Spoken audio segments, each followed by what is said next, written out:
community this last year. This, you know, this community has definitely grown through, you know, just the runners, the sheer amount of runners, and, you know, and the people who are watching. And we thank you for that, and we hope for the next year we'll be able to continue to grow Dragon Quest in the West. I guess I should take a moment also to say, unfortunately, even though our community is growing,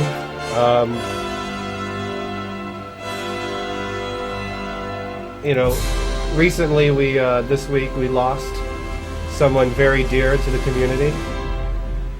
We just found out news last night. For those who know or don't know, Everhate, someone who has been an integral part in the Dragon Quest community, especially Dragon Warrior and his work with Dragon Warrior 3 and 4, and I think even 2 a bit, is no longer with us. And I don't want to bring everyone down. Instead, I want this to be a celebration of Everhate and what he meant to this community. And that's why today I dedicate this run to you, Everhate, as I'm sure a lot of people will. And may all my failed manipulations be yours to blame. So I'll miss you, Everhate. You were close to me. So welcome, guys, to Dragon Quest V. I guess we will go ahead and get the marathon started. Everything looks good on my end. So, this is Dragon Quest V, the DS version. It is a bit different than the Super Famicom, if anyone has known that. And you know what? I forgot to do something. I better do that. It would be very wrong of me not to host. So we will get this started, and as you see, in honor of him, I have named the hero after him. So let us get this underway. Welcome to Dragon Quest Marathon.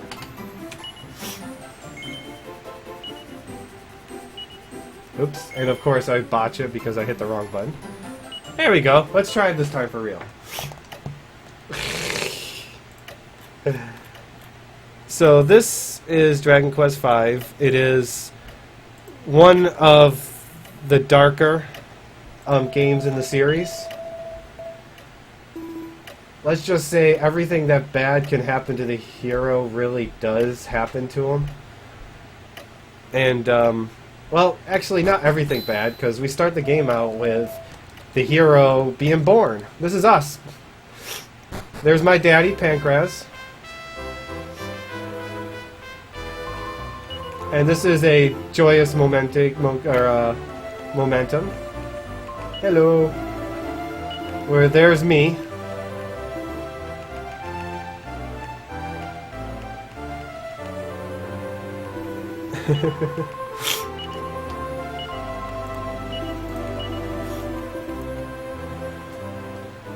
Don't I look like a lovely baby boy?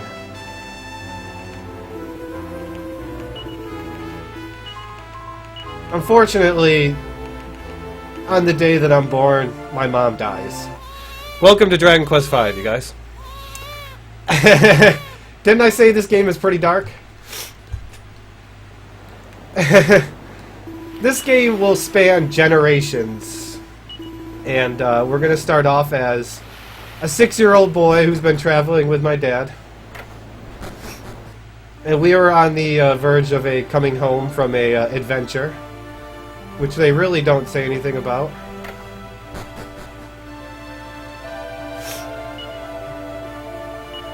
And in order to continue, we need to talk to a couple people. Yes, you guys will be able to choose my wife in this run. That takes place about 2.5 hours into the run. Nara is Flora. Flora in this game is named Nara.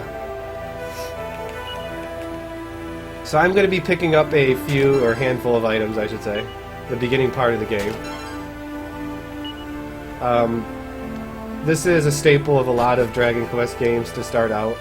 Is we're basically going to be nickel and diming our way as much as possible in order to buy an item that we're going to need when we get a chance. Mara and Nara is Saturday, but Mara Nara is today. Wait, huh? So you guys, like I said, will have the opportunity to decide who's my wife when that happens. But we have just landed ashore, so now we're gonna go get my dad, so we can disembark. We are actually borrowing the ship of a very rich person named Mr. Rodriguez.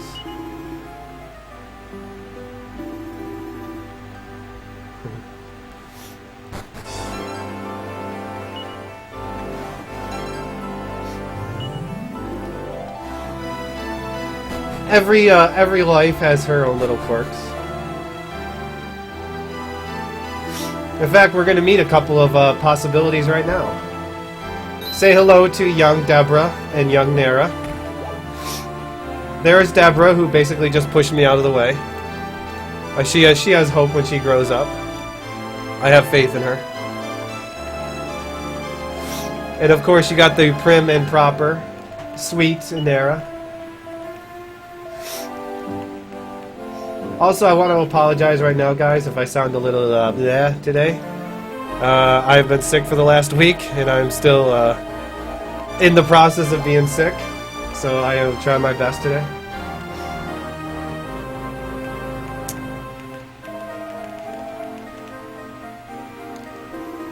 So this is only one of 3 times in the entire game where the actual text box starts on no and you got to select yes. Every other time in the game, you could just mash either B to cancel or A to accept. So this route has actually evolved quite a bit in just the last week. Last week, Purple Mario 920 was able to discover that we can actually manipulate encounters based off the system clock. I am going to attempt some of those manipulations today.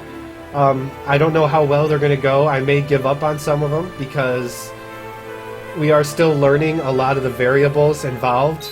We still don't completely understand everything. And sometimes it just doesn't work like it wants to.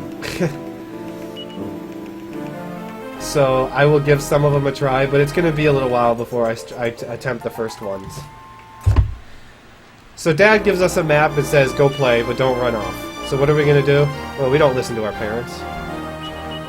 And we're going to set the message speed to 1 and empty out my bags. And let's go play with slimes. What do you guys say? Because, uh-oh, we got into a random encounter. Unfortunately, I'm only level 1, so I'm not strong enough to kill a slime. But it's alright, guys. Dad is here to rescue. Dad is here to the rescue. He's going to protect us.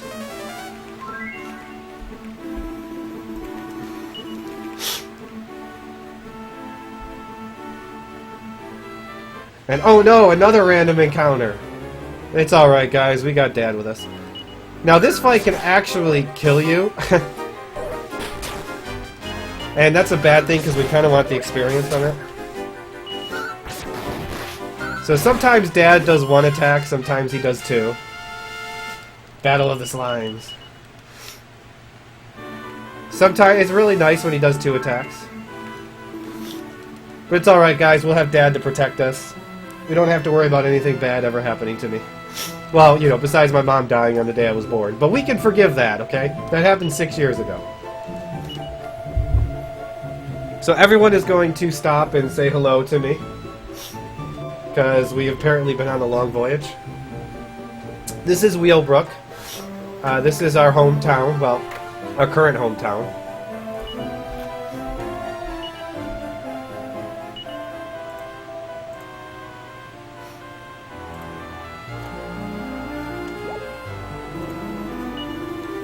So we just got to deal with a bunch of people saying hi.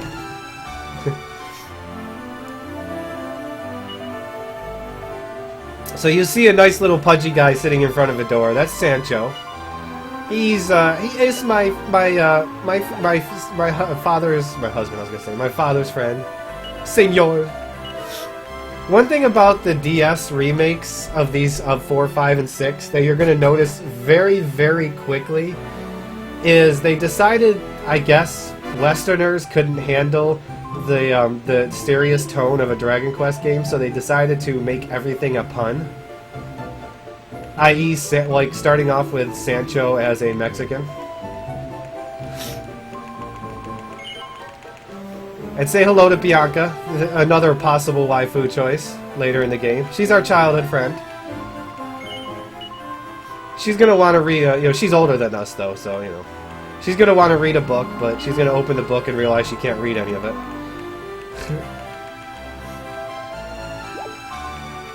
So this part, if you go around talking around town now, you find out that Bianca is visiting with her mom because her dad is sick back in their hometown. And they came here to get some medicine, but the person who was supposed to go get the medicine has disappeared in the caves nearby. And us, being, the trepid adventure 6-year-old that we are, we're gonna jump into a dangerous cave and go see what's taking this guy so long. So I'm gonna be equipping gear as I pick it up along the way. There are some actually very dangerous enemies in here. I'm gonna hope to not die because that's actually very catastrophic. Because I need the money. But as I go farther in, I get to get more gear to protect myself. The hammerhoods are what's the scariest. Drakis are next. I'm trying to hope the boring bugs will defend. Well, when I'm not trying to kill them.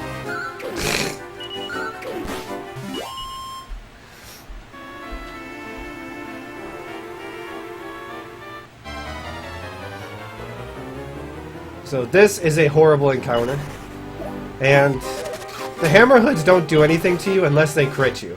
They'll either miss you or deal 1 damage, or they'll crit you.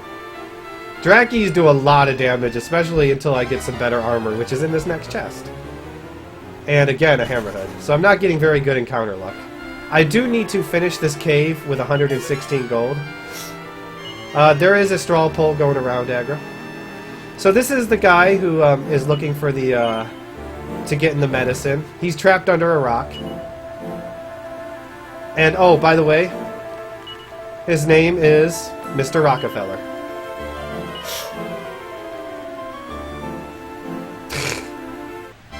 I told you, the puns just start and they don't stop. Oops. Oh, come on, fight. Oops, okay. Apparently it, my DS is eating its inputs. Look at this guy defend now. He doesn't want to die. That's a good kind of fight, but I want a couple more enemies, like burr babies, boring bugs, all good stuff. But like I said, I need to have 116 gold when I leave this cave.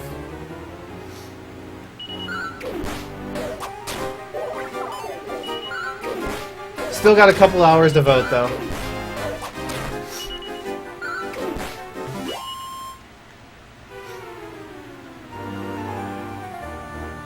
Because 116 gold, along with all the items that I picked up to sell, is enough to buy a specific item that I'm going to need when I get to the next town.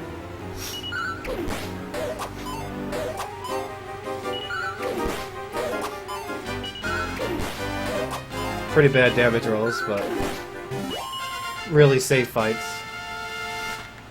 I'm hoping to get some medical herb drops. That would be very helpful. You can't always count on them. They're not necessarily needed, but they're just insurance. The beginning of this run is actually really tough. There's a couple of really hard enemies. One is completely luck-based.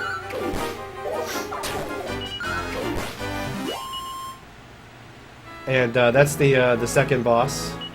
Because it basically relies entirely on an NPC doing something that she needs to do. Cast a spell that she needs to cast.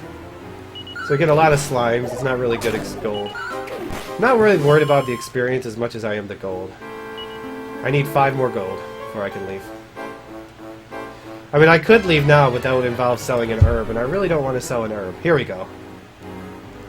And I even got a back attack, so... And I didn't have to use an herb. Go, go, Dragon Quest! So now I have the gold that I need. Now we can continue the game. Since we saved Mr. Rockefeller, we can finally, Bianca can go home.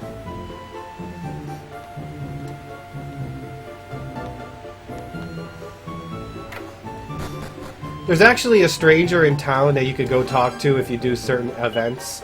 And the stranger looks like basically an older version of you. Has the same clothes, but looks much older. Different hair. They don't really, you really don't know who that stranger is. People mention that there's a stranger in town. And you can have a conversation with him if you want. He basically tells you, good luck, don't lose hope. Yeah, sprites are very similar to Dragon Warrior 7, Dragon Quest 7 engine. So we're going to spend the night now. You want to make sure you talk to Sancho from the left side, because if you go just like another step to the right, you'll get a conversation with your dad asking you if you want to go to bed. So it just wastes a little time. And my dad, being the, the gentleman that he is, he's going to escort Bianca and Miss Whitaker home. So, of course, we're going to get dragged along.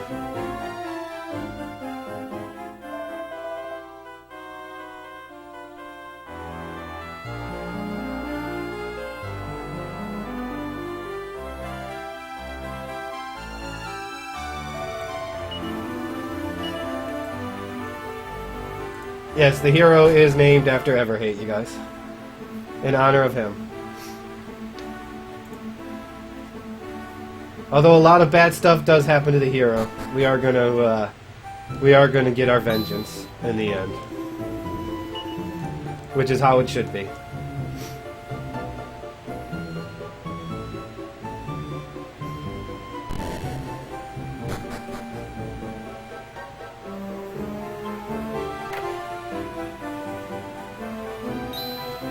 So there's Mr. Whitey Whitaker.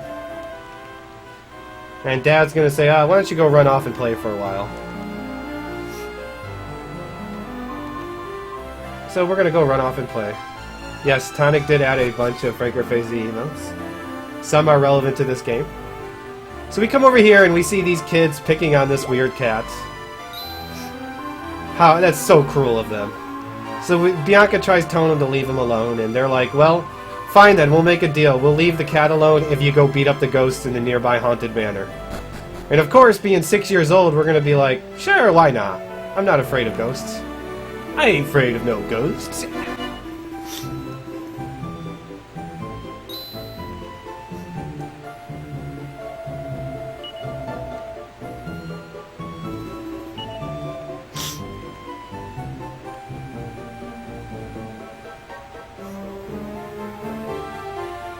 So we're going to stay the night, because, we're invited. Which gives us ample opportunity to possibly go and deal with some ghosts.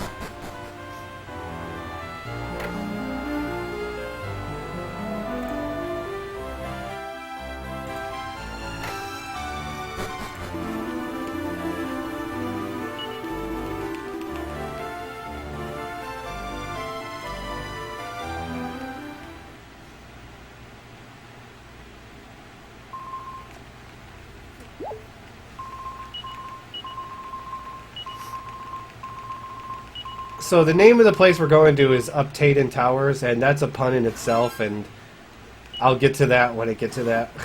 Some puns in this game take time to build up. Some of them are real big messes. Like, they're just like, they pile on over and over again.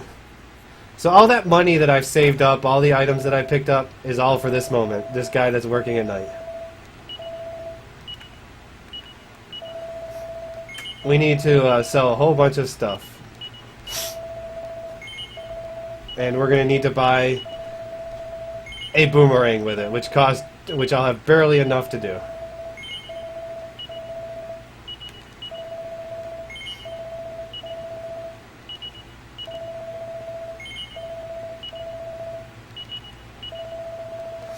Selling all my seeds and everything. We don't need any of this stuff.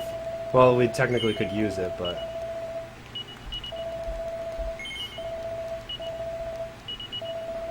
And we're going to sell Bianca's hand-woven cape, because you get like 4 of them to start the game out.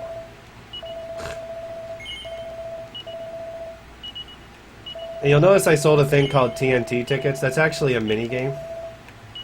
It's called the TNT board. There's several of them in the game. And they're basically just a mini-game where you roll a dice and you go through a board like a game of lifestyle. And you just have to make it to the end with like stuff happening to you.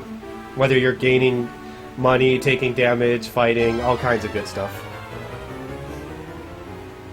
So before I get to the towers, I need to get Bianca to level 3.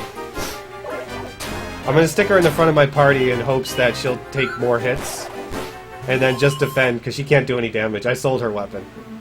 The only one who could do damage is the boomerang. And the boomerang is, yes, a very nice item in this game early on.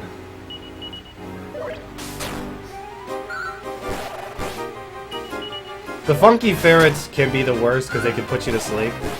These guys can cast an ice spell on you, which does a lot of damage. But they don't cast it very often, thankfully. So that's level 2. Let's see if we can get in one more fight.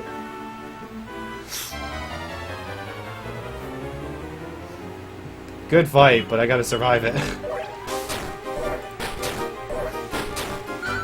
They went for hero. They went for Everhate. Okay, I need them to hit Bianca. So if Bianca dies, nothing happens, but if Everhate dies, we go back to town. Just like that.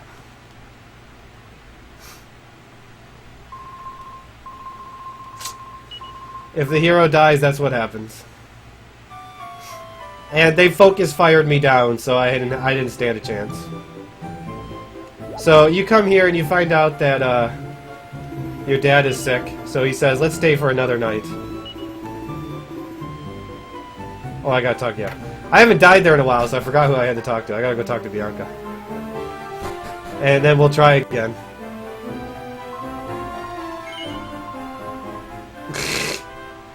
Remember how I said the beginning of this run is really dangerous? Yeah, the first hour or so of this run is really hard.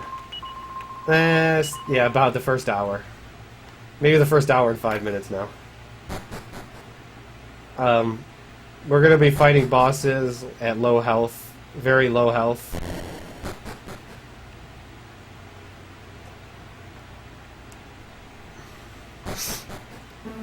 So the good news is I should level fairly easily on the way there. And I'll even pick up some bonus experience, which is not bad. This guy likes to run away a lot. Sometimes he attacks.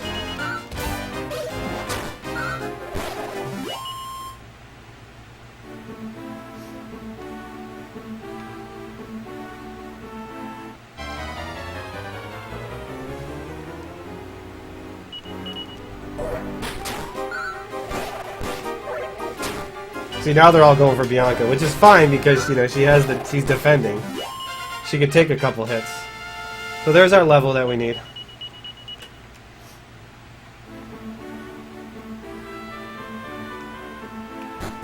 So welcome to Uptaden Manor.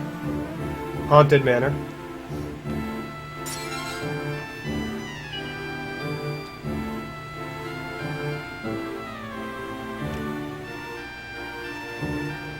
Perfectly normal haunted house. Nothing bad could possibly go wrong while we're in here. Oh look, caskets. Oh look, skeleton ghosts are jumping out of caskets. I'll get to the pun in just a second, Zenith. And then the skeletons kidnap Bianca. And what do they do with Bianca? Well, they stick her in a tombstone, in a gravestone. It says something. I like how it says something about Bianca's grave, but you can't read it.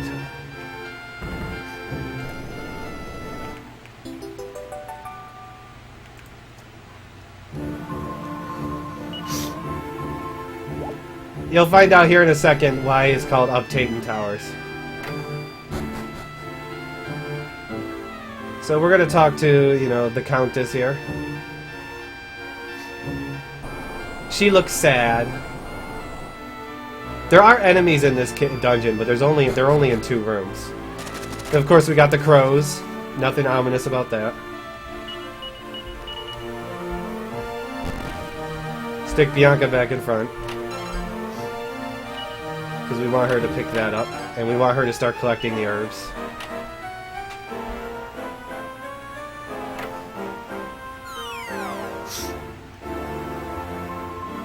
And a nice dark room filled with ghosts. For us to get through that room, though, we're going to need a torch. It's a haunted mansion. They can do whatever they want, Zenith. Nice couple of skeletons over there, waiting for dinner. I wonder what's for dinner. So now you're about to find out why this tower is called Uptaten Towers. This is the count, and look at how, and now spell Uptaten phonetically. Count up to 10. Hello. That's the pun, you guys. This is count up to 10 towers.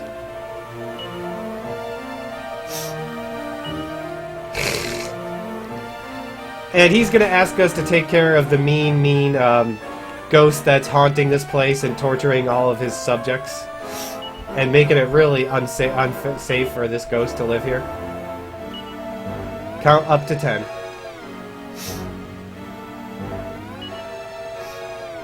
He's going to open some doors for us now.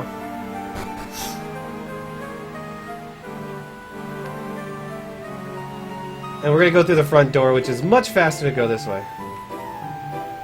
There's a lot of puns you may not... There's probably puns even I haven't really paid attention to and noticed yet.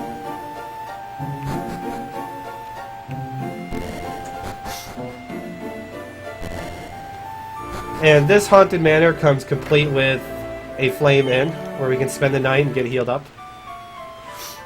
Because, you know, what a haunted manor doesn't come with that. So we need to heal up for a reason. We're going to go take a side trek here to get some money and a strength seed. And we're going to hope that we get a good roll on the strength seed. I can get between a 1 and a 3. I'm really hoping for a 3, but it's a marathon run, so it's probably going to be a 1.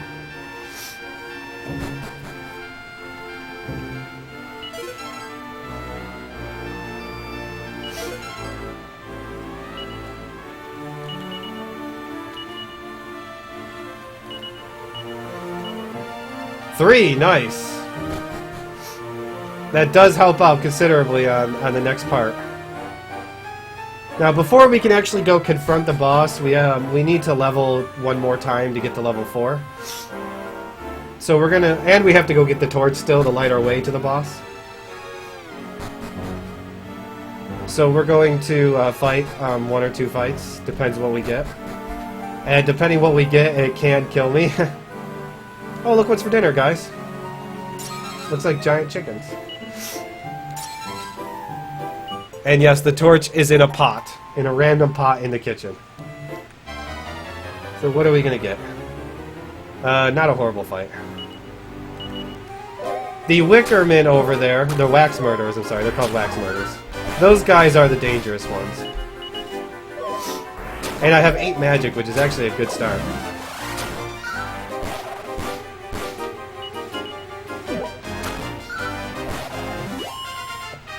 We just want Bianca to level here? Nope. Okay, so we gotta do one more fight. Though we got the heal spell now.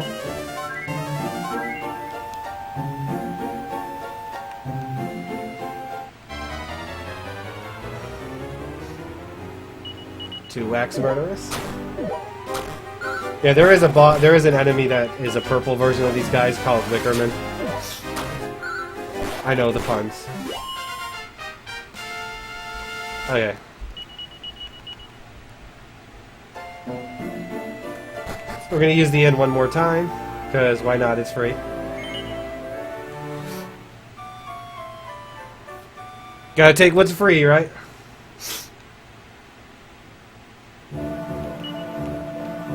Thank you very much. Now we're gonna take care of the monster that can't count up to 10 wants us to take care of. I like saying uptaten until people realize that it's actually up to 10.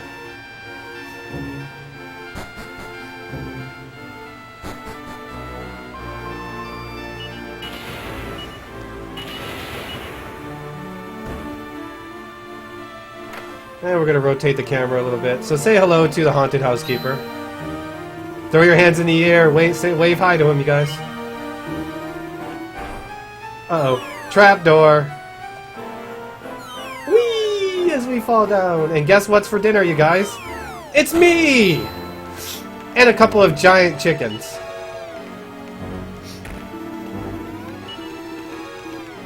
And what goes good with me? Well, salt and pepper, of course. So we have to deal with a mini-boss. And getting to level 4 makes this fight a little bit easier. It can still actually kill me if they focus fire down hero.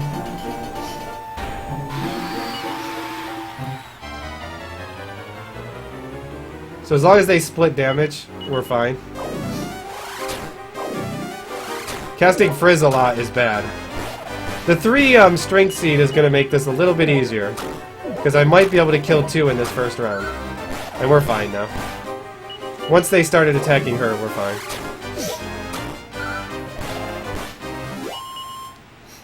Okay, so mini-boss taken care of, but we're not out of this yet.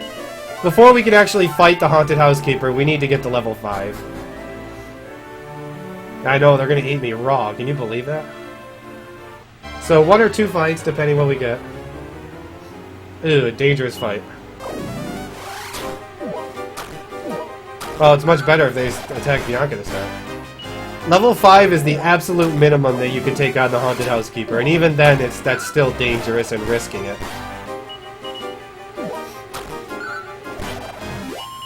Okay, so one more fight should do, and we'll heal you up. Bianca actually levels before the hero at level 5. It's the first level where she heals first. Or where she catches up in experience.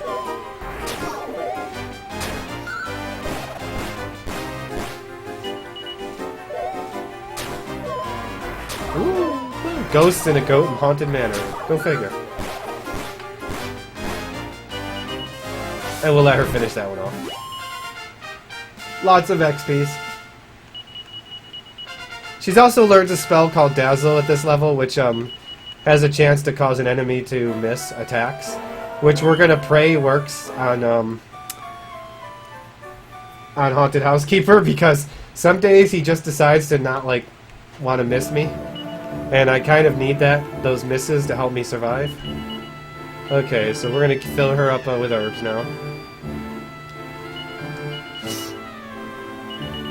Because I have the heal spell. That's not a lot of extra. There's no extra herbs to deal with.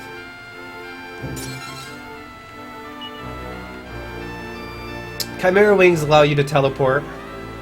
Since we don't actually have a way to teleport between towns, it just takes you to the last town that you saved in.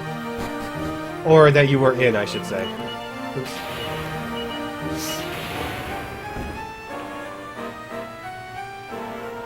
So he's going to decide to go out and get some fresh air, which gives us our opportunity to go after him.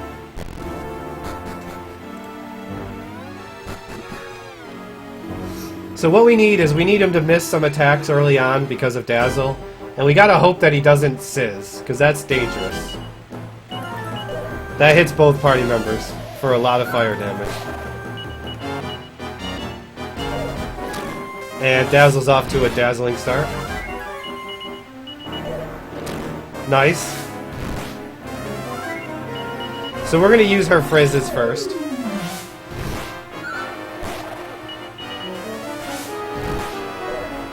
Nice. Dazzle worked every time. Oh, hey, Dazzle worked that time. I guess I'll heal him. Nice. There we go. We got a couple misses. That helps a little bit. So once she runs out of fizz, I'm going to frizz, I should say. Or fire, or blaze, I should say. I'm going to start putting her on healing duty, because now the hero can do damage, but I need to defend this turn.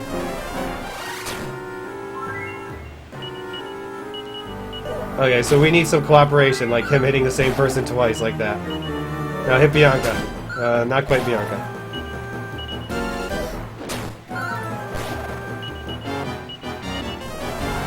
Ooh, Sizz. Ouch. We're gonna hope she doesn't die here. Okay.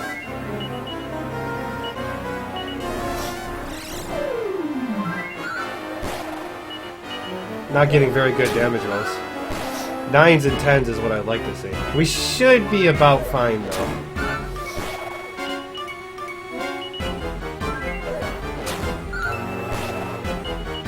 He's almost dead. He only has 200 health. Oh yeah, that helps. Nice. Show the gusto. Yeah, this is Bianca from Dragon Quest Heroes, correct. So there's the Haunted Housekeeper. This is the young version of Bianca. You'll see the older one later on.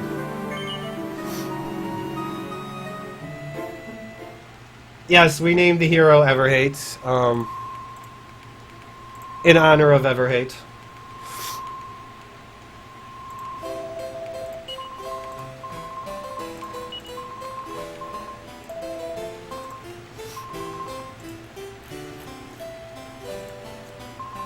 Unfortunately, there's no Lunar Boot in here, but someone's welcome to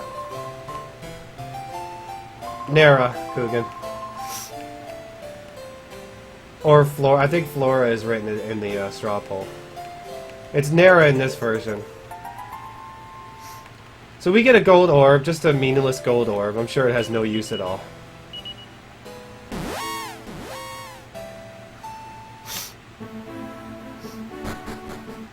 And we return home, and everyone finds out that we beat up the monster ghosts, and like, oh, wow, you beat the ghost shop! Oh my goodness! And in return, we actually get the saber cat.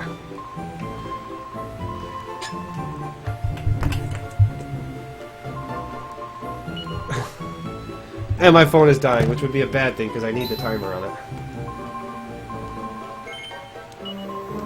when I do my manipulations.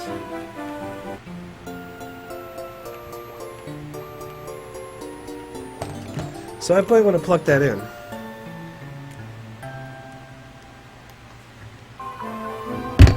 Okay. Sorry, I had to do that, because if my phone dies, I don't have a way to time my manipulations. I don't want to sell. So we're going to buy... Preferably, I'm going to do this properly and buy 2 hardwood headgears.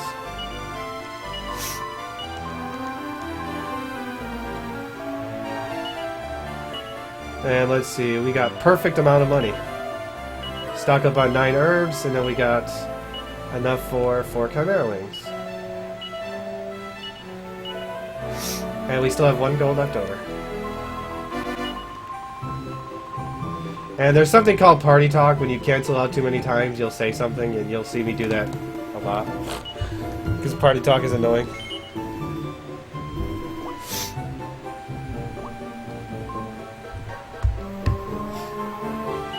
Now that we've healed up and everything, it's time to go home. Bianca, unfortunately, can't live with the cat because her mom is allergic to cats. So she gives us Saber and gives us a ribbon to remind us of our times together.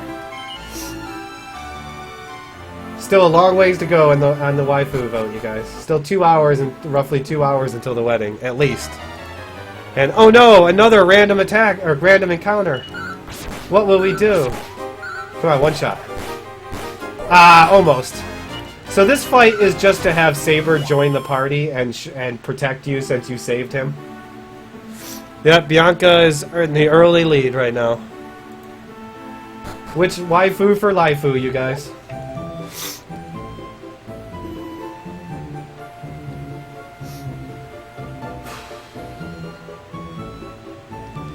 I've gotten it once before where I was able to actually kill every enemy without Saber joining the party.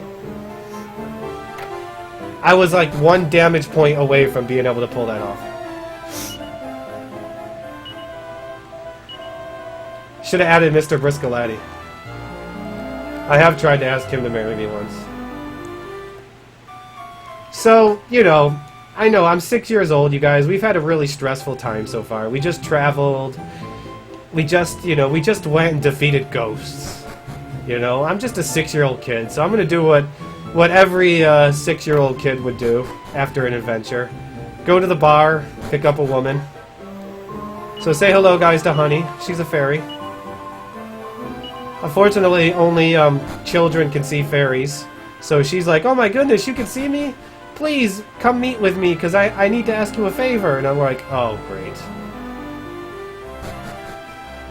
This poor 6-year-old kid just is stuck on adventuring everywhere. And she's going to ask me to come to the fairyland to help her out that's in trouble. And of course, I'm going to go ahead and do it. Honey is is either the best person in the game or the most frustrating person. And you'll find that out when I get to the boss of the fairyland. So we're back to being dragged around like everything else in this game does to us so far. It drags us around. Fairyland is not very nice. It's kind of covered in snow. Yeah, you guys, I'll either be in love with Honey today or I'll hate her. And we will find out, like I said, when we get to the boss. She has one job. That's it. Just one job. So this is Treacle. All the fairies have candy themes to them. And they're going to ask me to help recover something called the Herald of Spring, which was stolen by Dwight the White Dwarf. And because it's perpetual winter, and they need the flute in order to make it spring again. Unfortunately, though, Dwight is locked away in the Winter Palace behind a locked door. So we need to learn how to pick locks so we can get in there. So we are actually going to go into Dwight's abode and learn how to pick locks. A lot of the enemies in this area are just horrible. They either put you to sleep, or they blind you, or they heal. I'm going to try getting rid of that mental... Okay, good. That mental picture could blind your party. Yes, mental picture. Pitcher. Sorry. And I put Saber in front. Anyone can die except for the hero. If the hero dies, if anything happens to Everhate, the fight ends. But if anyone else dies, they return with 1 health at the end of the fight. Ooh! Let's see how many times we get crit. 1. Okay, only 1 crit.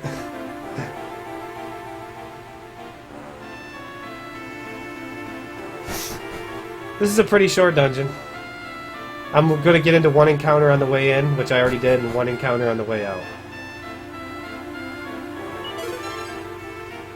I'm going to pick up a handful of seeds. A lot of them I'm going to save until later. A lot of seeds of agility and a lot of seeds of life I'm going to save until later.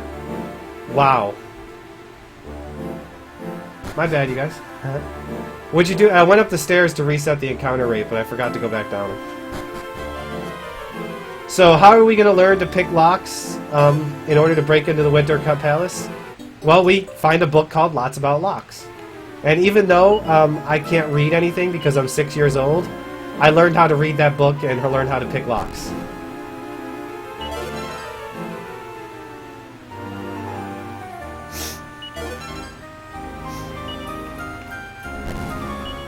Now I am going to use this Seed of Life on him, which I got 43 on that. So they're 53, so that's average. Yeah, Barango is his name in the Japanese version.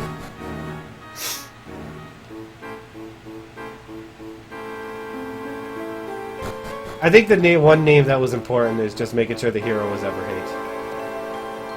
And making sure you guys pick my wife. Whoever you pick, I have to marry.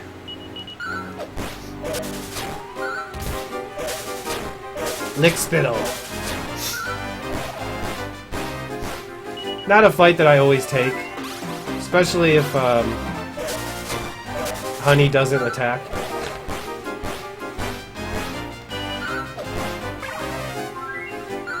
Good old Healy. Good old Healy. So you'll notice Saber is defending. One of the big gimmicks to this game is monster recruitment. Later in the game, I'm going to be able to recruit monsters to join my party. Saber is included as one of the monsters. And anytime you have a monster in your party, they will not do what you say until they get 20 wisdom. And that actually plays a role in the game. There's one person I'm going to recruit that is required that I have to hit a specific level before I get to a specific boss, for the sole purpose of having that monster listen to me. What I recruit, I'll save that until later. So now we're going to go to the Winter Palace. Hopefully. Not going to die along the way. There's Kasap. Honey's wasting all of her magic right now, which is really annoying. Bamboo Spear. I really should start running from fights so Honey doesn't waste all of her magic. No wife is better than any of the others in the speedrun, in this version. One is quicker than the other three.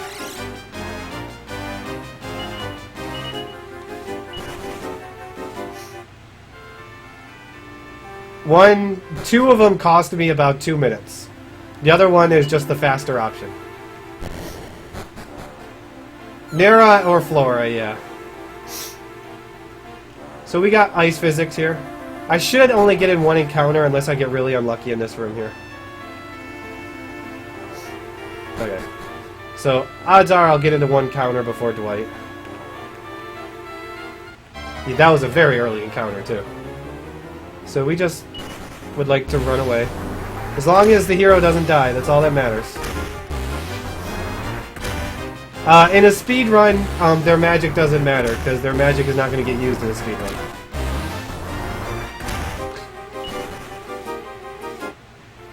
They all have their strengths and weaknesses.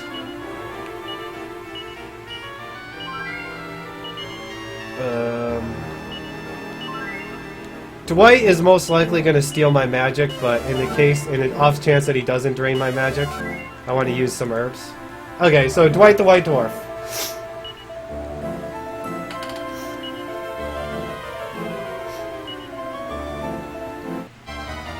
The guy we came for.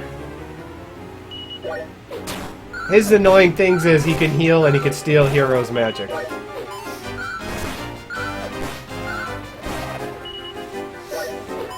And I just would like to have the magic as a backup, just in case.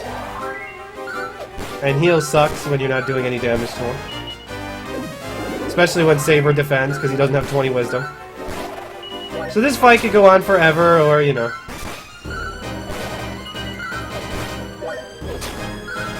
Wow, this guy really does not like me. Ugh, Honey not being at full health is horrible. It's an easy boss, you guys. Unfortunately, Dwight is not the real boss of this area.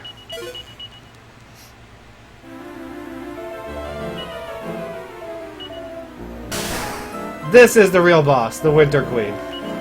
So, this is where Honey is either going to be my best friend or my worst nightmare. She has a lot of health, and she heals. I need Honey to drop her defense. I need Honey to Kasap.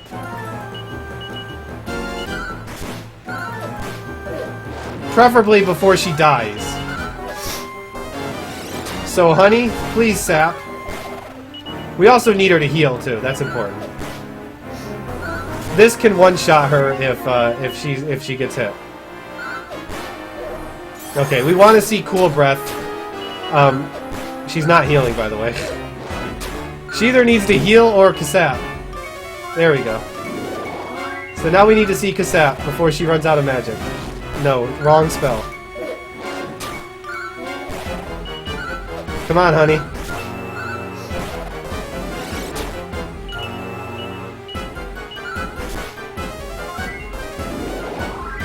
See, I can barely out-damage her without Kasap. I need it. And she's not cooperating right now.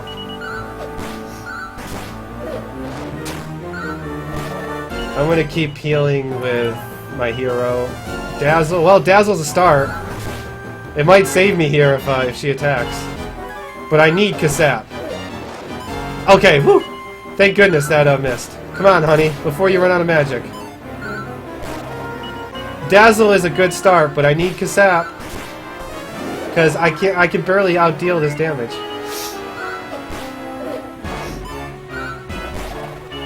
Honey, please. That dazzle really worked nicely, though.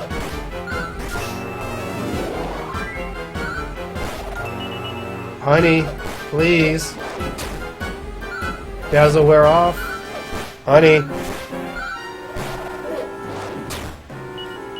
She's gonna heal this turn. Please don't kill Honey. Dazzle again. Okay, well, Kasap, and it hit. Nice. Okay, we got Dazzle and Kasap. That's really good. That helps. That increases my damage significantly. She only has one heal left, though. You'll see my damage is almost double now. She has 550 health. And the double Kasap. We got there. She scared me for a while, guys, but I think we're in there.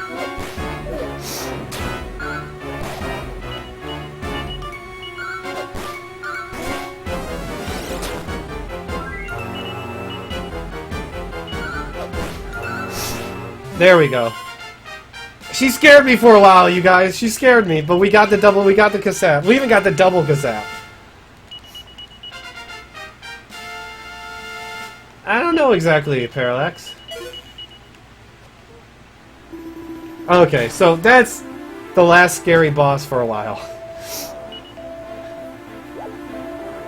And Dwight, or not Dwight, but the Winter Queen can decide in the first turn to hold her breath, in the second turn one-shot Honey, and then that fight basically becomes impossible to win.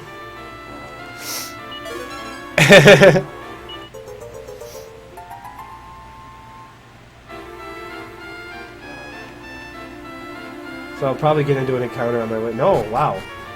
That's actually really rare not to get into an encounter there. Encounters are threat-based. You walk enough steps, eventually you'll hit a threshold that forces an encounter. Okay, don't go right. Well, don't go down either. But so I'm gonna save all of my life seeds and agility seeds for party members we're gonna get later on. The only thing I'm going to use before then is Strength Seeds on the hero, on Everhate. So we bring back the spring, and yay! Everyone's happy.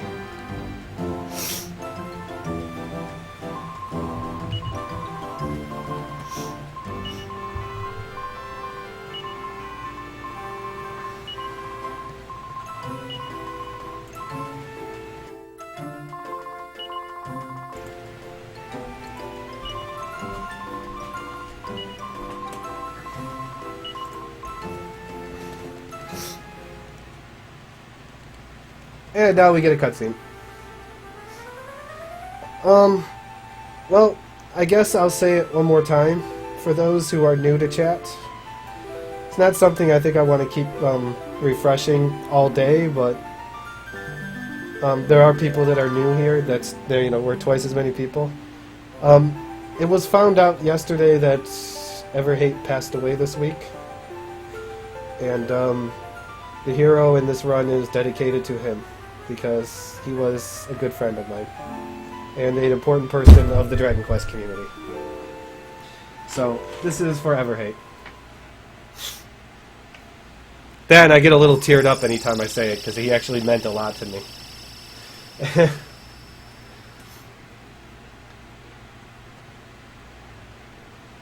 So, yeah.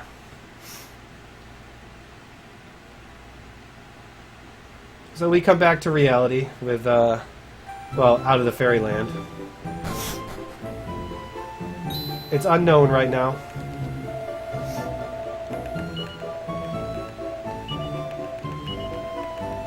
Thank you, Harkapone.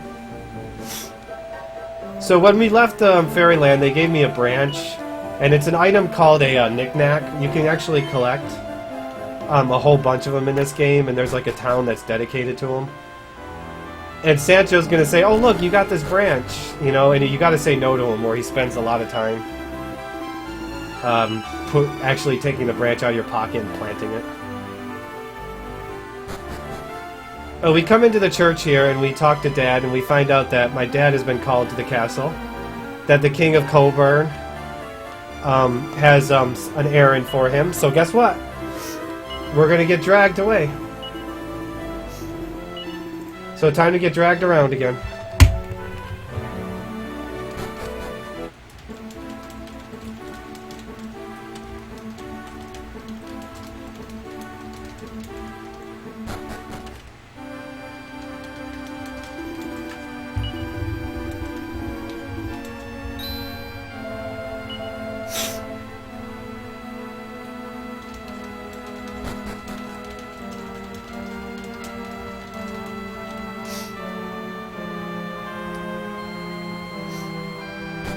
Now this is actually a funny little cutscene here. We stopped to come up here to look at the river, and we talked to this old man here. I jump on my dad's shoulders, by the way. And the old man's like, man, anytime I watch the river, I lose myself and I forget what I'm doing. So your dad like, okay, let's leave, and he starts walking back to town. He's like, oh no! I forgot what I was supposed to do, and he turns around and runs back to Coburn. It's just a funny little scene there.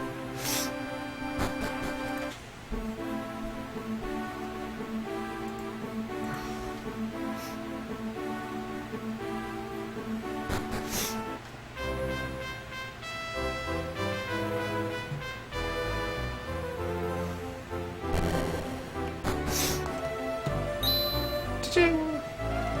Everyone knows my dad because he's a badass.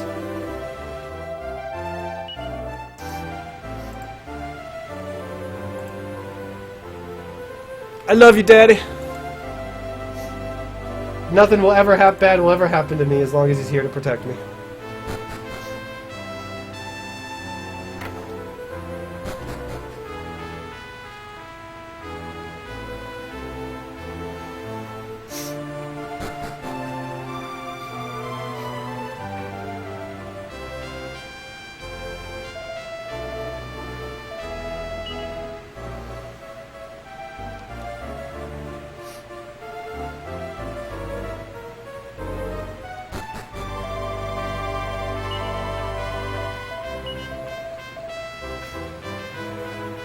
Now my dad's gonna go ahead and talk to the king.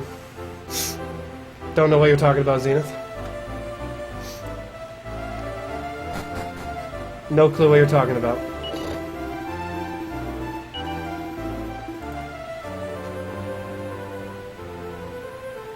Yeah, no one offered 6, unfortunately. But Dad's gonna tell me to shoo off, and we're gonna come down, we're gonna talk to a few people. We're gonna talk to Prince Harry here. He's the next in line to be king, but people don't really like him because he plays practical jokes, and he's really stuck up. You want foreshadowing. Then we come and talk to the Queen Consort, who basically says, well, my son here, Wilbur, should be the one next in line for the throne, not Harry, because no one likes Harry.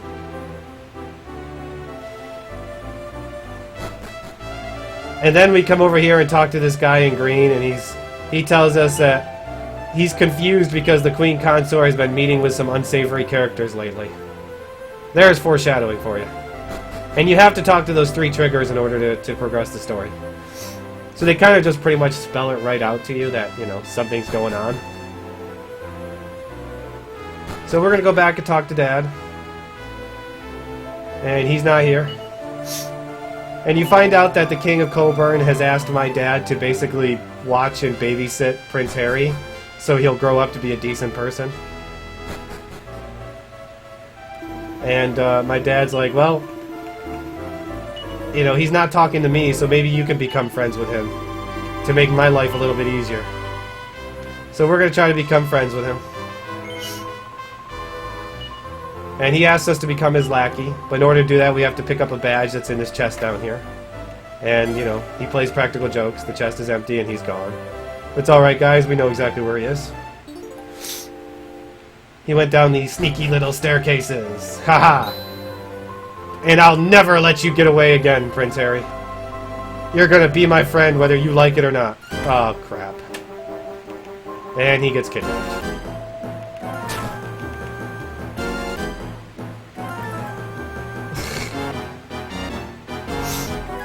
Well, I don't have to become his friend anymore, you guys. That's taken care of. So, who wants hot dogs? Who wants roasted leg of yak? Yeg of lack. I guess we should go tell Dad that Prince Harry got kidnapped. Might be the smart thing to do.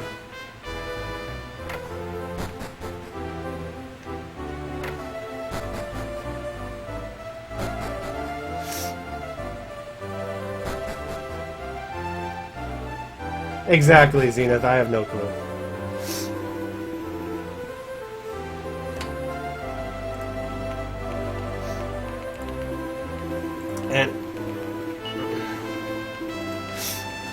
And Dad, being the hero that he is like, I'm gonna go rescue him. You stay here. And I'm gonna be like, Dad, I just beat up ghosts, okay? And I just saved the fairies. I'm coming after you. And we're gonna go chase after him now. While he's going to get Prince Harry. What we need to do is we need to make it to Dad without dying. Which is easier said than done sometimes. When you know you can't run away from anything. There are some really dangerous encounters, and 3 failed to runs can be deadly. Yeah, Dad is the true hero of this game. Brownies.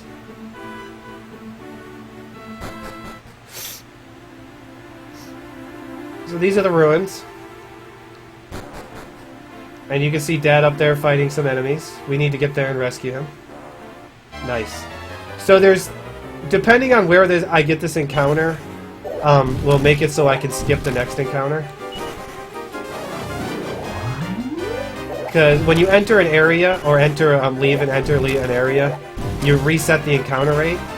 So me getting the encounter right there usually means I can make it to this door over here to reset the next encounter.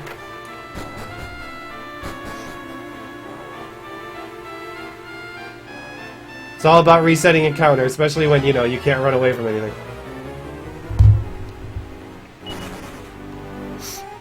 Okay, from some things. Hi, clown. Ooh, that was a very early encounter. These guys are dangerous. Because of that. It's alright if Saber goes down. The big thing is just don't let the hero die. Because that, again, you know, resets me all the way back to town. Ooh, I made it to the door. Nice. One more encounter, we can go help Dad. Because we know he needs my help, right? I mean, he totally hasn't wrecked everything in this game so far.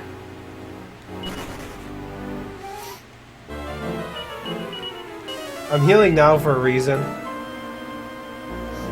Which I'll get to in a second. Come on, Dad! You can do it! While you're at it, why don't you ask a couple of those guys to join your party? Oh, you only did 1 attack? Come on. There we go. That's what we like to see. We like to see Dad do 2 attacks.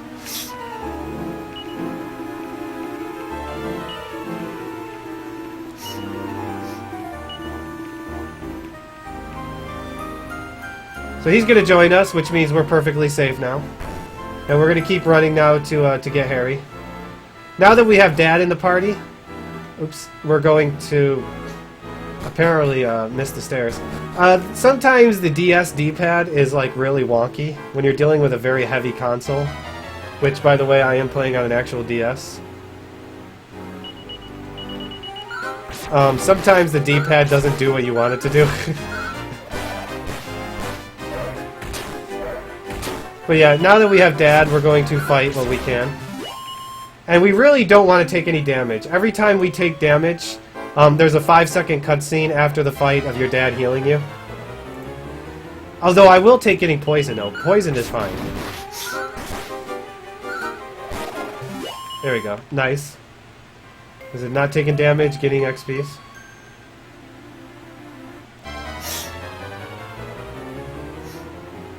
Bag of Laughs are great, because they're worth a lot of money.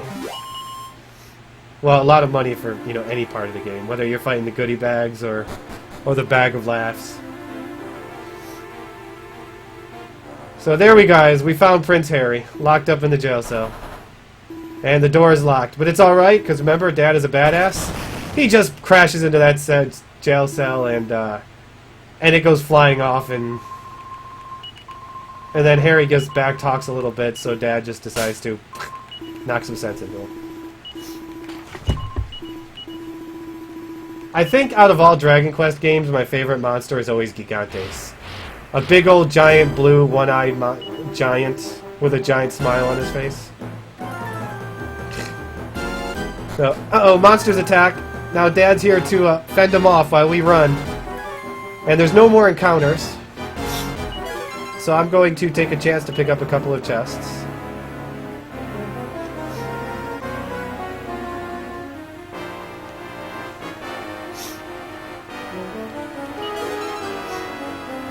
Monster Munchies is something I'm going to pick up in case one of my manipulations fail. And I'll get the money just to be safe. Marathon safe. I've gotten enough money from jewel bags, I really shouldn't need it, but marathon safety, I will pick up this money.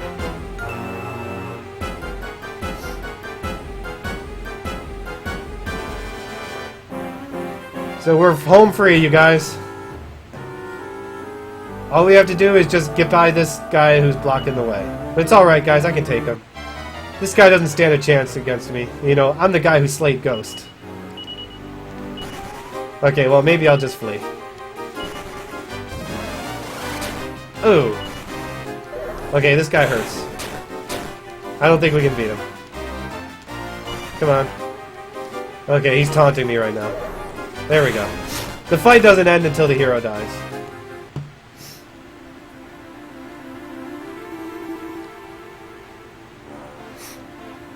But it's alright, guys. Dad's here to save us. So one thing you're going to notice about this is the name of the enemies is really chest-related. Like, you see Bishop Ladja. Well, not only do you got Bishop Ladja, you got Slan the Rook and Khan the Knight. Trust me, it goes a lot farther than that, too. And Dad's going to take care of these guys for me, like, no problem. Look at he's level 27. These guys don't stand a chance. Nice and easy. Good job, Dad. Unfortunately, he has us held hostage.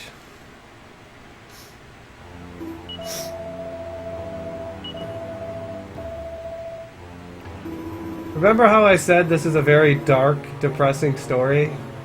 The game starts out with your mom dying on the day you're born. Well, guess what you get to watch happen right now.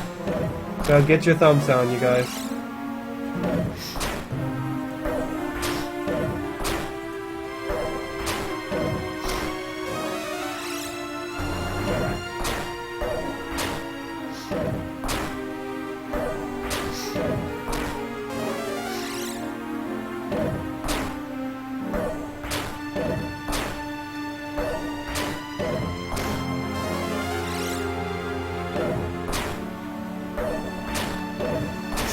You mean stop defending, Countess? So yeah, not only is your mom dies on your deathbed, you watch your dad sacrifice himself for you.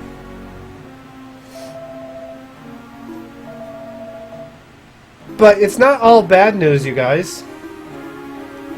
In your dad's dying breath... Oh, so they did here. He actually tells you that your mom is still alive, and to keep searching for your mom, and then takes a comical oversized fireball of death to the face. And all that's left of him is a scorch mark.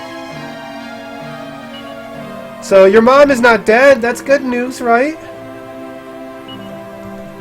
I mean, it's not all bad.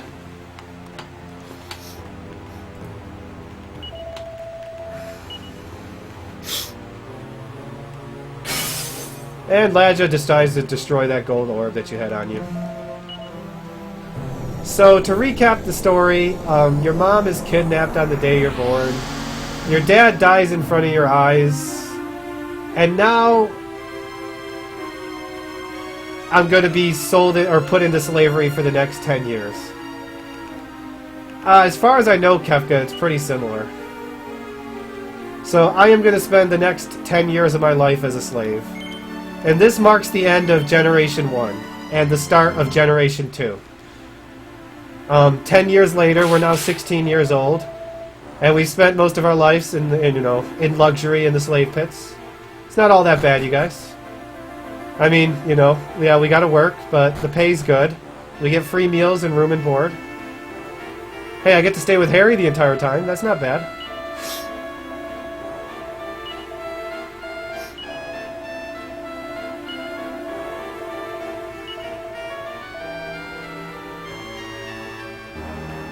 And to trigger the night scene cutscene, we have to go downstairs and up. And if you notice briefly, as I went down those stairs, there was a guard in red armor right there. He might play a role in something later.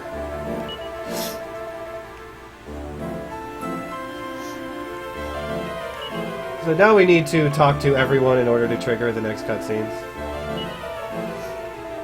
Talking to everyone here has a little bit of a story. Harry tells you that he becomes more subservient ever since my dad died. Like, he actually grew up. And then you got these two guys here talking. One is like, hey, once we finish the temple that we're building, they're going to let us free. And the other one's like, you moron, they're going to kill us all.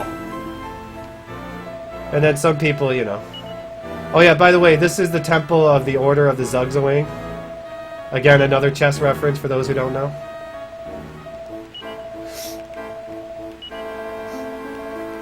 And then we're going to talk to Maria. She obviously is important because she has a name. You find out from the old lady here that Maria was a priestess in the Order, a follower of the Order. But one day she did something nice for a slave, and then she got thrown into slave pits. Great place to work, huh? And now it's back to work. That Maria, I think... Ew, that was a bad damage rolls.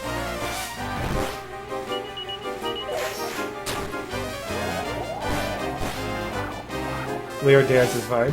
I would like both to survive this, but it's not necessary. Okay, well, then Harry loses out on experience. That just sucks. Harry loses out on 100 experience, which is 2 levels. Then they're important, Hyperion, because now they're 3D. Unless they go back to 2D, then they're no longer important. So, and for beating up the guards, we get punished by thrown in a jail cell and not having to work anymore. If I knew I could have, got out of working by just beating up a guard, I would have done that every day. Oops.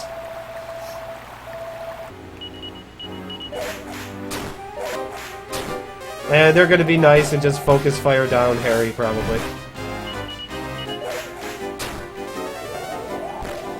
Ew, that was a bad damage rolls.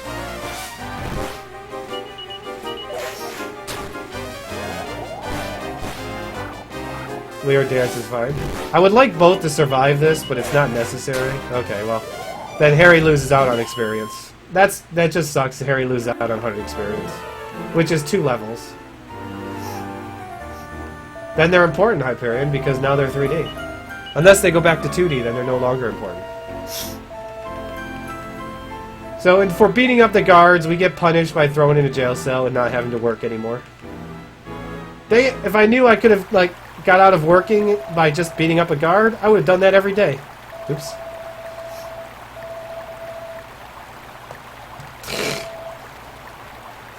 That's all it took to get a vacation, was to beat up a guard? I like Harry here. Watch him. He's like, who's here? He drags me along. Look at that. I'm kicking and screaming, literally. Harry has a little thing for Maria, if you haven't figured that out. Ooh, what's the straw pull at? Right now, Bianca is in a little bit of a lead over Deborah, followed by Flora/Nara right behind. So this is Joshua, Maria's brother, and remember the red guy I told you about? He's thankful for us saving her, so he's going to help us escape. In a barrel meant for dead bodies. That's fine by me, because this barrel also happens to have all the items in it that I had before I became a slave. They saved it for 10 years for some reason. And now we're going to go on a cutscene. Riding on a barrel. I don't think I'll ever be back again. Leaving over a waterfall.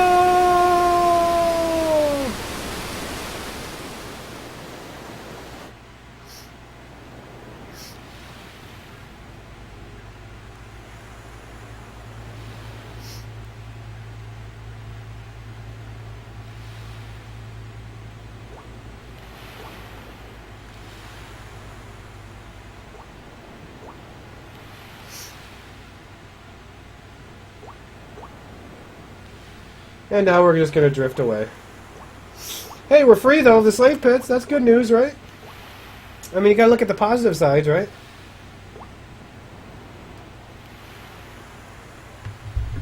I know, clothes fit, weapons, hell, it's even stuff full of money. I mean, geez, these guys were kind enough to save everything for 10 years. Bring out your dead! Bring out your dead! Sorry, it's a little tradition. Only wasted my childhood in slavery, yeah. But it's alright, guys. I grew up from it. I became a nice, healthy, young man. So this is where the puns continue. Say hello to none of the above. This is one of the nuns of the above. We wake up 5 days later to find out that Maria is about to become initiated as a nun.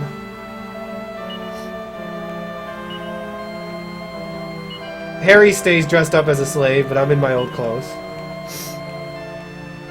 Now this pun actually goes even further, you guys. None of the above. But you gotta wait till later in the game to figure out the rest of the pun.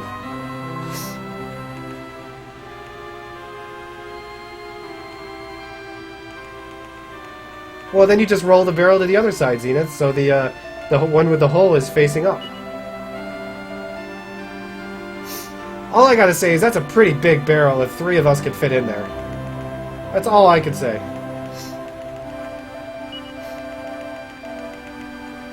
So she becomes a nun of the above. But she gets to keep her name, though. She doesn't get to be a nun. She's just Maria. And we're gonna go talk to her, and she, you know, she's gonna be all thankful and stuff. And she's gonna give us a bunch of money that her brother gave her when when we jumped in the barrel, which is nice because we can buy stuff with money. Money is useful. Now we're gonna leave. So one thing the game makes a point of is when the end of Generation 1 is that the message of your father. The words of ringing in your head that your mother is still alive and go rescue her. Well, that's what we're going to do now. Now the rest of the game, you guys, is no longer Dragon Quest V, Hand of the Heavenly Bride. It is now Dragon Quest V, The Search for Mom. We are going to spend the next huge chunk of the game doing everything we possibly can to find Mom.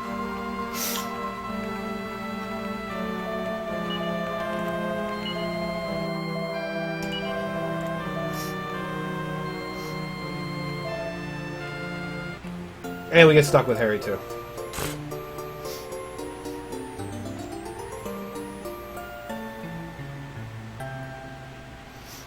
So this is now Dragon Quest for Mom. Now the first place we're going to go to after being a slave for 10 years is obviously the gambling town. And, you know, again, obviously the first thing we want to buy while we're here is a chain whip for Harry. Because apparently he liked getting whipped so much that he wants a whip for himself.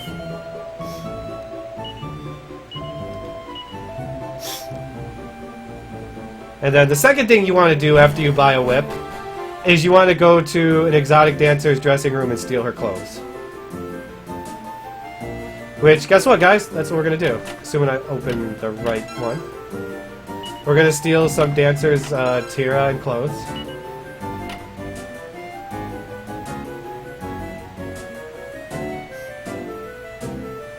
Which we're going to turn around and sell right away for money.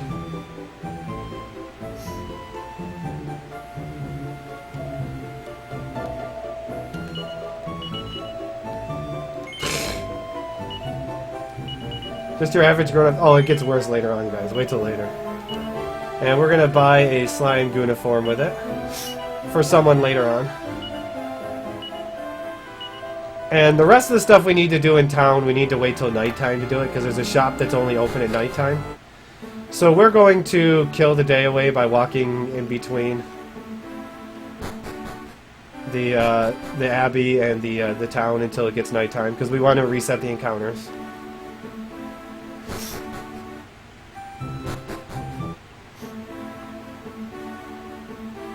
I want it to get dusk. Perfect. Shh! Addicts, don't ruin the surprises. So now there's two things we need to do. One we could do during the day, but we might as well do it at night since we're here. This is Monty the Monster... What is his name? Monty the Monster Monitor. That's it. This guy is going to give us the ability to recruit monsters into my party.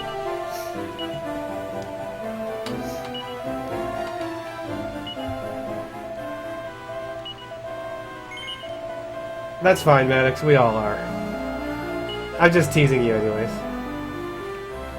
And in order to recruit monsters now, we need to get a caravan to put monsters into. So this is what we needed to come here at nighttime, is this oddity shop. It's only open at nighttime. It sells two very important items in the game. One we're going to get right now. What is it called? The caravan.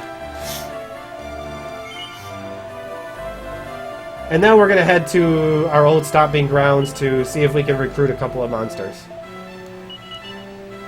So we need to transfer that to you.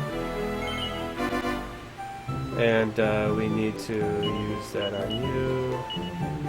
2 strength. Not bad so far. And we're lazy. We don't want to walk outside. So we're going to do some walking to our old stomping grounds. To Wheelbrook. And then we're going to try to, using a manipulation of the system clock, to recruit... let's just fight. 2 specific monsters. Now, like I said, this may go very well, or it may go horribly bad. There's a lot of variables involved that, when it comes to manipulation in this game, that we don't understand yet, because it's only a week old, the tech.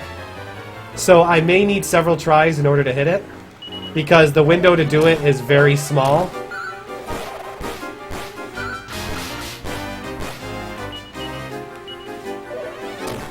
We don't want Harry to die. There is a chance, a 1 in 16 chance I can recruit this Fungool, which I really would like. Nope.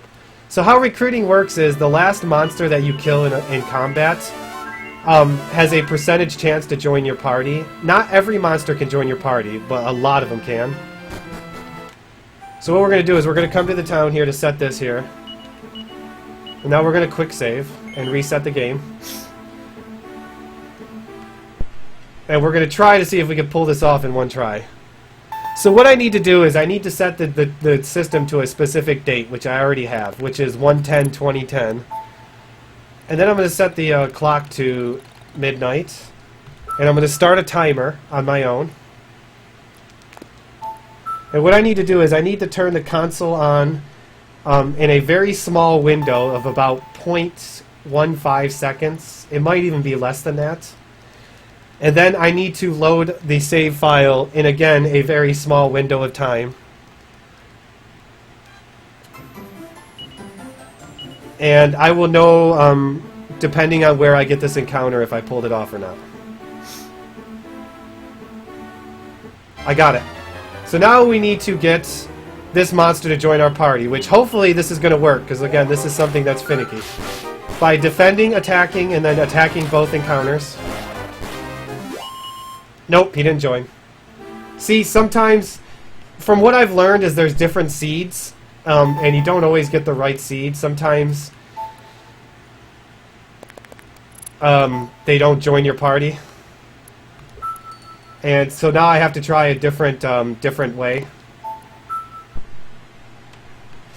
So I'm going to try a different set of actions in combat. I got the apple. Now the question is, can I get the apple encounter again? And yes, Rotten Apple is the first encounter I want to get. It's either this or run around in circles killing enemies hoping that I get an apple to join my party. Normally an apple is a 50% chance to join your party. Nope. Too soon. See, sometimes hitting that window is not easy. This is one manipulation I want to pull off because not only do I get the apple, I also get another monster in a fight right after it. So it's kind of important that I pull off this manipulation. And again, like I said, I'm trying to hit two very specific windows of about 0.15 seconds. Still busy RAM watching to try to figure everything out, so I'm not even sure if it is 1 or 0.15 seconds. It might even be less.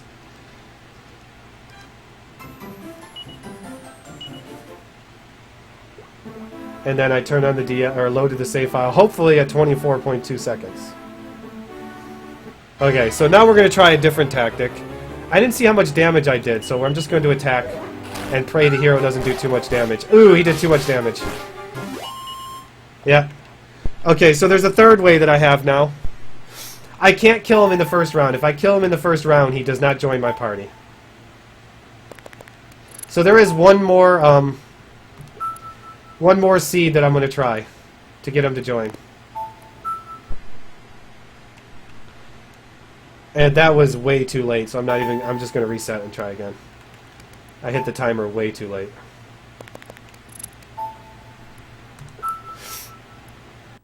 And if this doesn't work, then I really don't have another backup plan.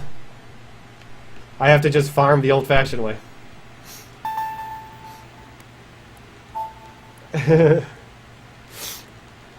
I wish there was a way for us to tell what seed we get and how many seeds there are. How many different possible outcomes there are. Let's see if I can get the apple 3 out of 4 times. That would be impressive enough. Wow, 3 out of 4 times is good enough. Okay, so this time we're going to attack and then defend. You'll notice how the apple does the same thing every time. The first one chuckles, second one attacks. This one whoosh though, I don't know. Okay, good, he joined my party. So, seed number 3 worked. Now I'm going to walk back, not going to heal or anything, and right before town is another encounter, in which I get 2 Drakis and a ferret, and I'm going to cast whoosh and attack. Oops. Whoosh and attack and attack. Apple kills the first one, gets dazzled. I whoosh, kill that one. And then next round I'll kill this guy. And Draki will join my party. A 1 in 4 chance. Bam. And there's 2 of the monsters.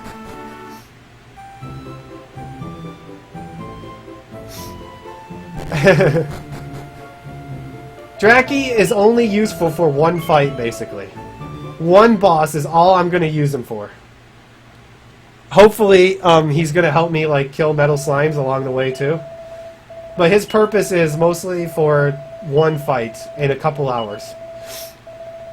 Now, if I can recruit a Fun Ghoul, I will get rid of the Draki and keep the Fun Ghoul. Because the Fun Ghoul has the same spell that I want, Snooze, but it has a heck of a lot more stats. You'll notice Draki is level 1 with 10 health, which he's going to die very quickly. So, Apple is the important one, though. And his name is Adams, by the way, in case you didn't notice. This guy starts out level 1 with 90 health. Okay, so we need 9 herbs. How much money do I have? 20. 9 herbs for Apple. We're going to go 6 holy waters. Now, holy waters in this game are guaranteed 1 damage to a metal monster.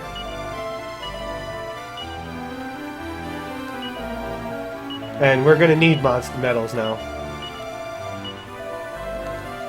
Okay, so there's that. Now we're going to head to my actual old stomping grounds now, Wheelbrook, and see what it looks like 10 years later. What I need now is, I'm going to go into, the reason why I'm coming here, oh wait, wrong order. This one. The reason why I'm coming here is, and Vlad dies already, good job. Oh well, no Vlad to help me out. See what I mean? He's weak. By the way, my town got destroyed in 10 years. But yeah, the reason we come here is because we're going to talk to this old man. He's going to say, oh, your dad left you a present in the back of this cave. Here, take this raft and go get it. So we're going to go and try to get the item that he left me. And along the way, we're going to hope that we kill at least one, if not two, metal slimes. And if I can pick up a brownie, I probably will, as a marathon safe strat.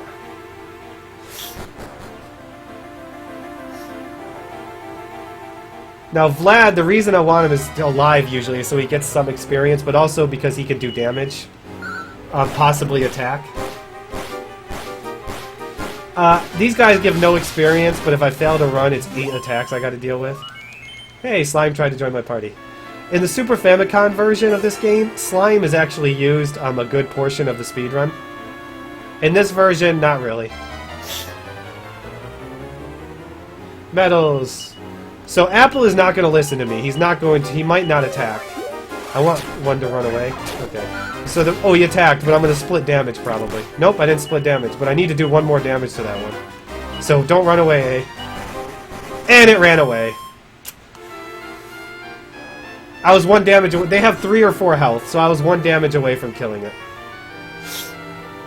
I got unlucky. Adams attacked, but I didn't do enough to kill him.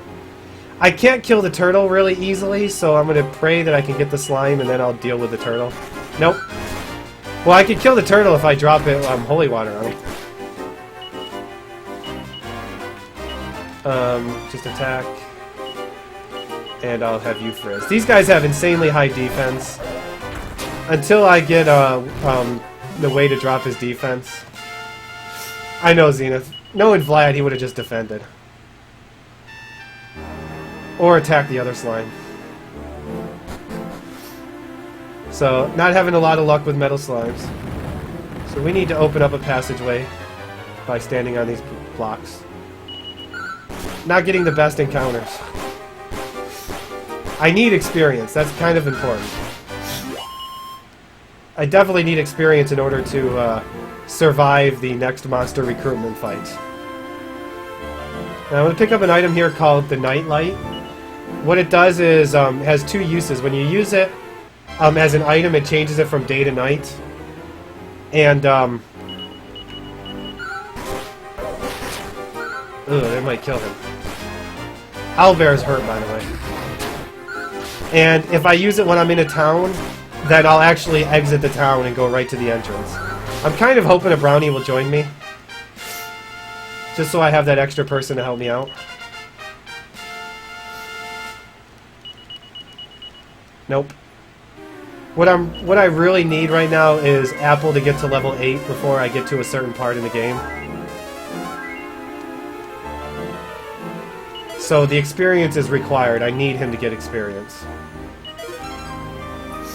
Because at level 8 is when Apple will start listening to me. Until then, he's not going to necessarily listen to me.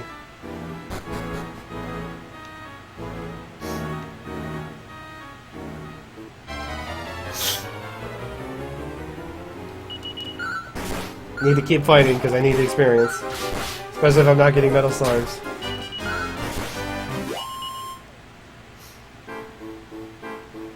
And yes, I have an apple, Cyclops apple, man-eating Cyclops apple leading my party.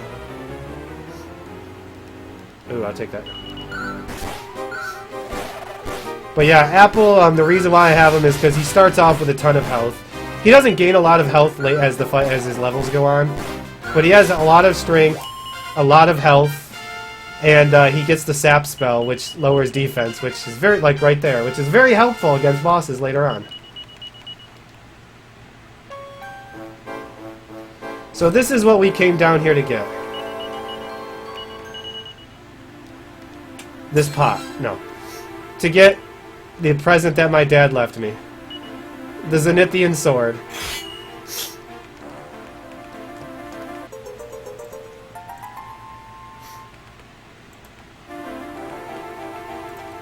But unfortunately the hero cannot wield the Zenithian sword. Which, guess what, guys? Means the hero is not really the hero of this game. So then that begs the question, who is the real hero of this game? That metal slime when it runs away.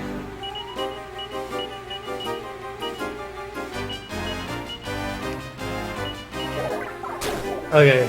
Adams, don't cast sap. If it sticks around one more turn, I'll get the kill.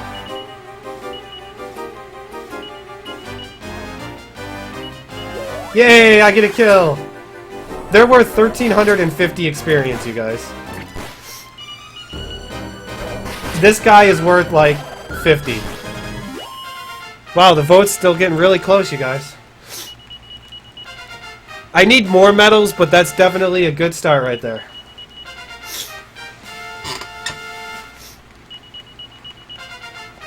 It's sad that Vlad is not going to get the experience, but not much you can do about it.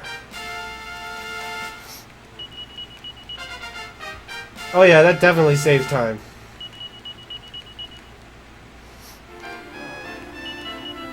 Let's see, who's low on health? You. Oops. I thought I canceled out, but I must hit party chat.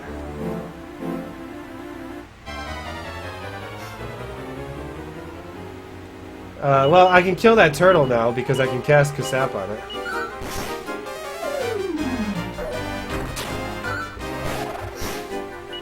I'm trying to get the, thanks for the extra sap. Okay, good. I want the brownie in my party. Mostly as a trash monster to soak hits for me, but he's also going to be there to deal damage, hopefully to another metal slime before I leave this dungeon. Wink, wink, nudge, nudge. Oh yeah, I can't change it in here. My bad. Fight. I'm gonna keep fighting because I want the extra experience. I really don't need to fight anymore. I'm hopefully gonna manipulate a metal slime in a place coming up in a little bit.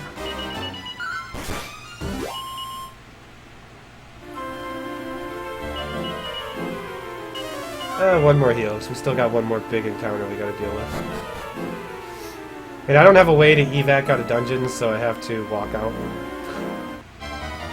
Last chance for a metal slime? Well, not last chance, but... How much holy water do I have? Ooh, not as much as I want.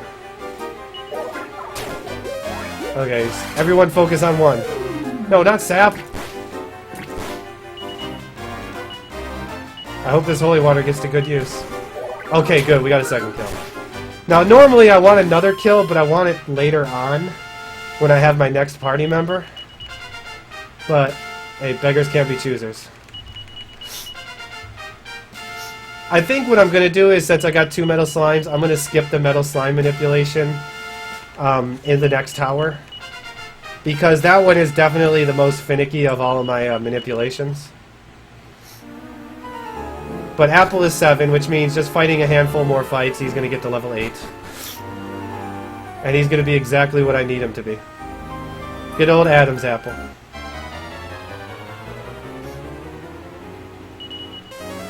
Sap. Level 8 is when he gets 20 wisdom. Don't poison me, dang it! Now I actually got to stop and heal it. Actually, I don't think I have any magic left to heal it. Yeah, I don't have any magic left to heal it. Oh well.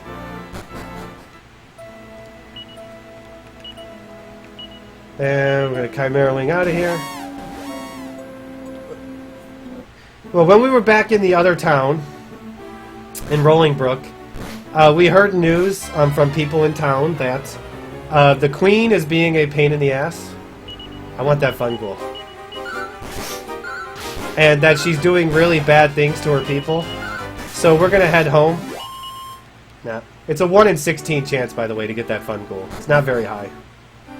But yeah, we heard there's things going on in this town. So we're going to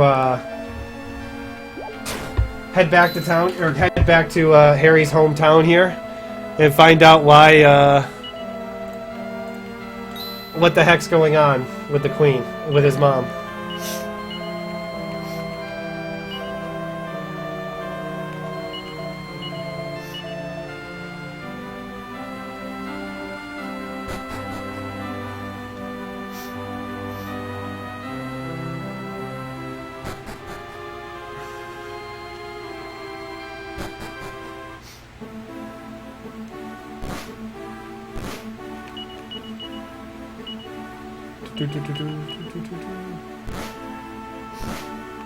So first thing we're going to do is we're going to use the inn, because I need to be at full health for this manipulation. Because I'm going to take some damage trying to recruit this next monster.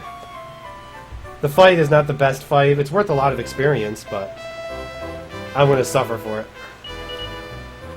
Squelch you. And I have my party set up like this on purpose. So let's see if I can pull off this next manipulation.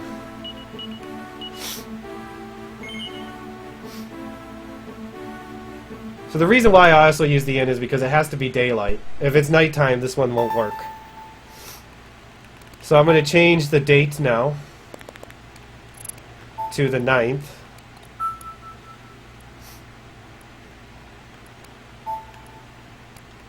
And set it back to 0.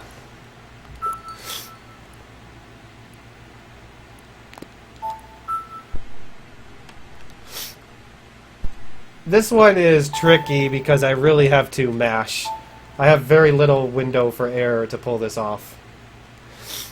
Because I need to load the save file at a very, very quick time.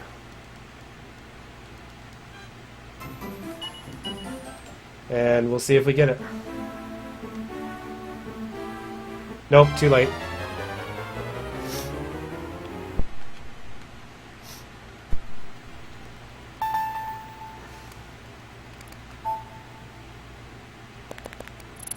That fight would have happened a lot sooner if I would have, if I know I would have got it.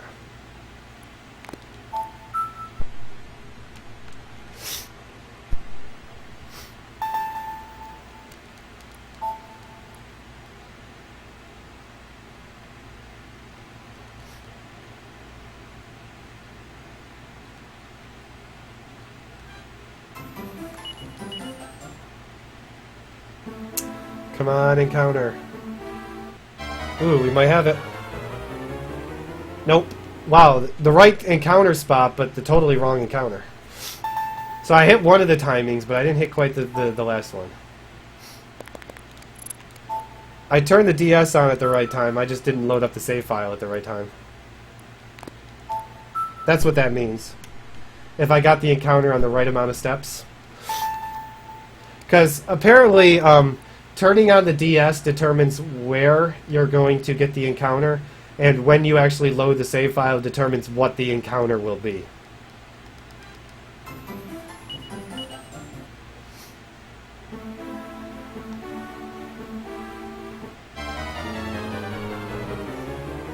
Okay, the first manipulation went so well, you guys. Looks like I'm going to struggle on this one. This is the last manipulation I really want to hit. There's one much later on, which I can give or take if I need to. But this is the one I really want to get. Other than Apple, of course. Trying to manip. There's a lot of things we can do with this manipulation, but like I said, we're still learning out how it all works.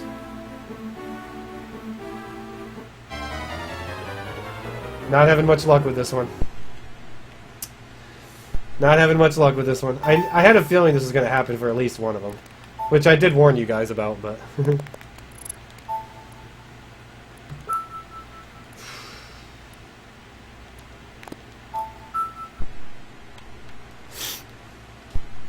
Thank you, Maddox. Trying. If anytime I've gotten the encounter, I have always successfully recruited this monster.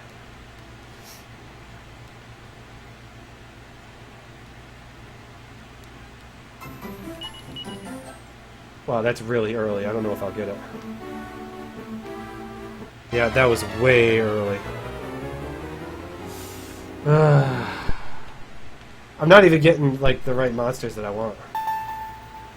Oh well, I'll try it once or twice more, and then I'll just farm the hard way.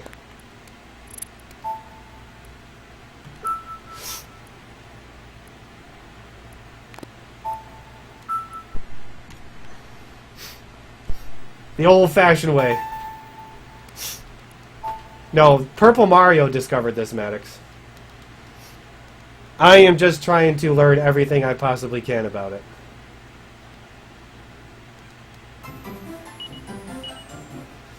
My goal is to learn everything I can about it so I can put it into more practical use. Again, no. I'm not even getting the encounter that I want. Okay, one more try, you guys. And then we'll just farm. What I'm trying to get is Slime Knight. Slime Knight is extremely important for this next part of the game. Actually, for a huge part of the game. Last try, and then if this doesn't work, I'll just farm the old-fashioned way. I did good with the apple. Too bad I got the 3rd seed. Mario does have a manipulation for a metal slime joining your party. I haven't found one yet.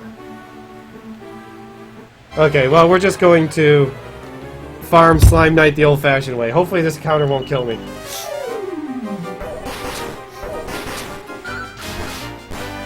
What I was looking for was a 5 Slime Knight encounter.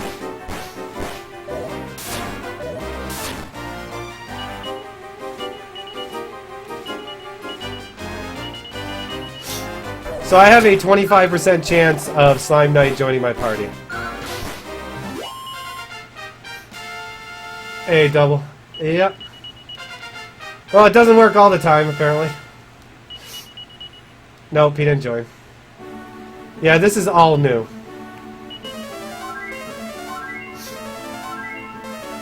So what I'm going to do is I'm going to go to a specific spot. Oops. Party talk again. And grind them because there's a higher percentage chance to, or higher rate of an encounter in a different spot. So, unfortunately, we can't enter the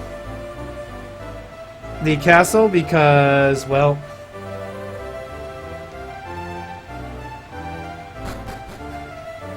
the queen has it blocked off to all people because she's doing shady stuff, as we've learned earlier. No, no, it wasn't the, only adding a character would only influence what would happen in combat if I use that character. Getting the encounter was just a matter of hitting 2 very small windows of opportunity. That's all.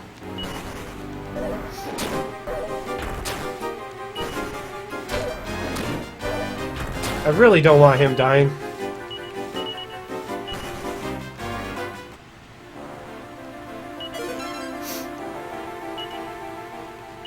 So this is going to make him a lot stronger, Apple.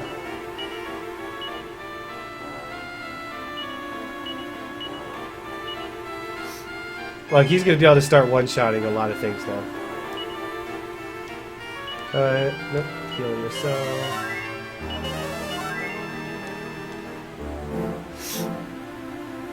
Yeah, it's the DS clock is the influence when it comes to what encounters and what you get. After that, it's what you do in combat. Okay, I would like enemies that I can actually kill easily. I would appreciate that. And I would like to run away from the rest of them. No, you can't do it on a mobile version, as far as I know. I don't know. This is about a week... Oh, wow, these encounters are so bad. It's only about a week old, all the knowledge. By the way, say hi to the queen. There she is, locked up in a jail cell. Slime Knight, dang it.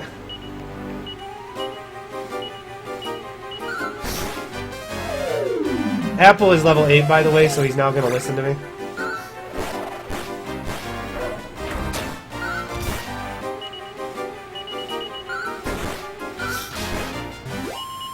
There we go, we got him anyways. Nice. So it only took 2 tries to get him. And we're pretty much at the end of the dungeon.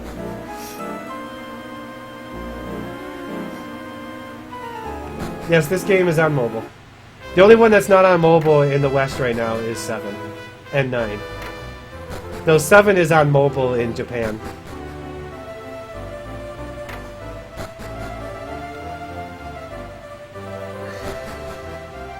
Slime Knight is very important. He's very resistant to spells.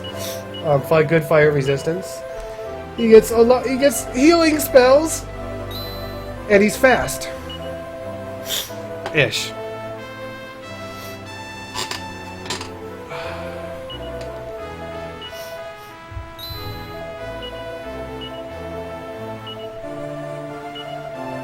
So we talked to King Wilbur here,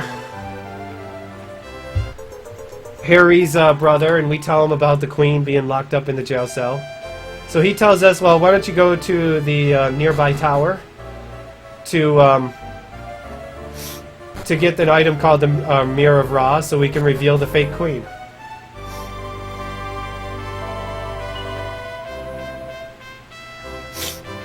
And he gives us the king to go there, and first we're gonna get some stuff.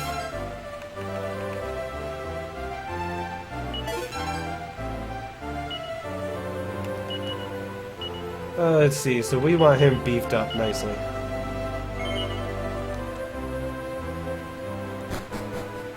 And we're going to take a moment to resurrect Vlad.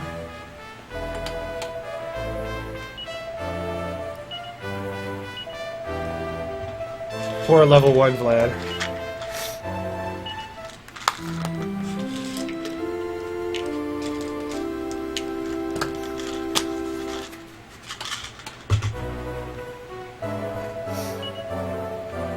Oops, I pressed the wrong button.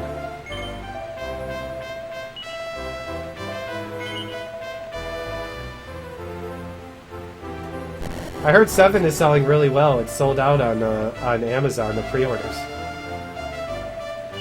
So we want Steel Broadsword for you. Gudin. We're gonna head out and... Actually, I didn't need to do that. I could just do it the other way. My bad. I can do it when I get the other side. Now, we can't go back in through the front gate because it's blocked off. So we're going in through the back, which is where we need to go anyways.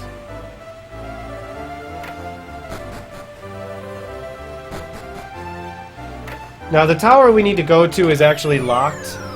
We can't get into it without a priest from one of the nuns of the above to open the way for us.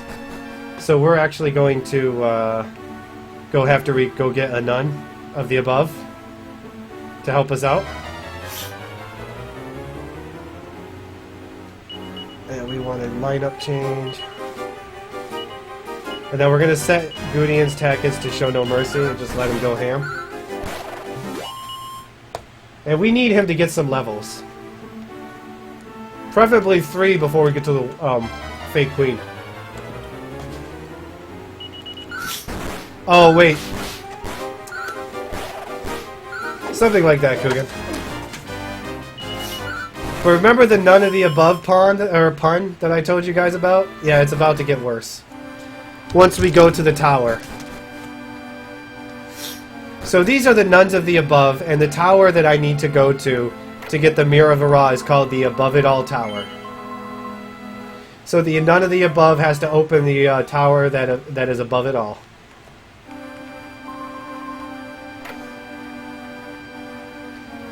That's where Maria comes into play.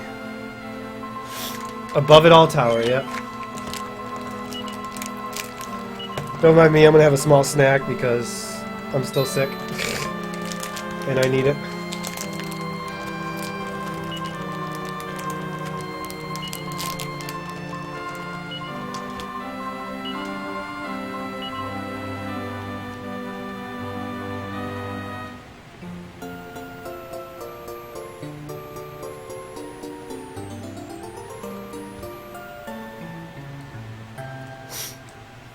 So this is one case where we're going to use the nightlight to not only change it to nighttime, but to teleport me to the entrance.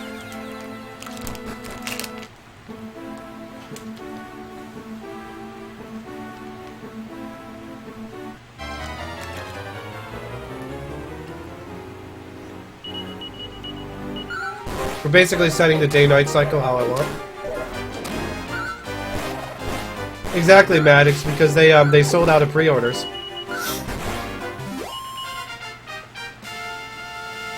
Yeah, Amazon sold so many copies of Dragon Quest VII, they ran out of their allotted pre-orders, so they took it off.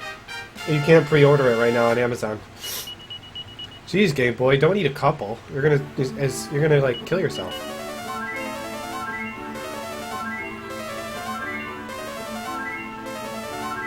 That is a lot of magic to heal for not taking any damage.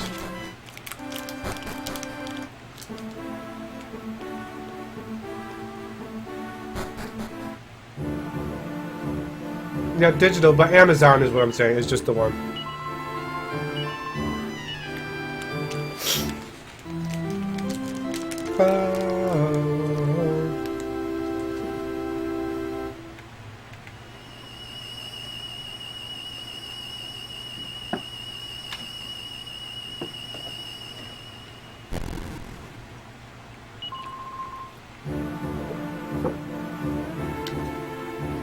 So this tower, I actually have a metal slime manipulation to get a metal slime kill, but it's kind of finicky.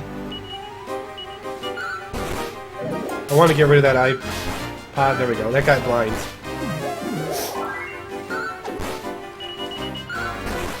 So one thing about monster recruitment in this game is, yes, I have a slime knight in my party, and I just killed a slime knight. Well, once you recruit one of a monster in your party, the odds of recruiting the same monster again go up significantly.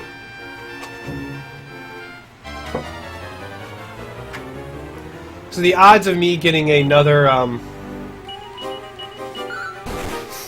slime knight to join my party is very rare. It's like 1 in 64 or 1 in 128. Godzilla. Oh, I'll just wait till Square Enix releases like an $80 collector's edition that comes with like 15 slimes and slime-type weapons or things like that. So I'm trying to get one more level for Gudane.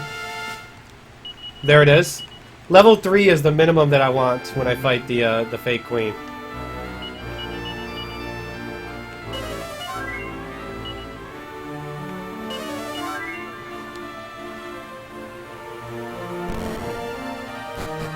Yeah. Some monsters are not recruitable. You can only recruit about 72 monsters, and 2 of them are post-game monsters. This fight can actually hurt. Doesn't help when they call for backup.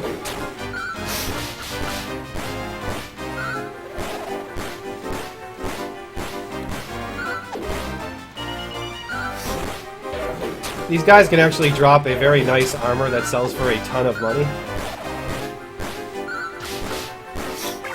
Heal. Ah, the desperate attack on Gudane. That sucks. Just my luck. Well, he's the one that needed the experience the most. Oh well. I guess I'll have to use the inn after I leave this tower and resurrect him. Well, one more fight probably is all I'll need in this tower. And every once in a while you get a monster that just decides to, you know, crit your party. For no reason. Another desperate attack. Wow. Okay. There's 2 monsters I gotta resurrect now. It's just gonna cost me a little time. There's actually a hole in the floor right there. In the middle. You gotta make sure you go to the side.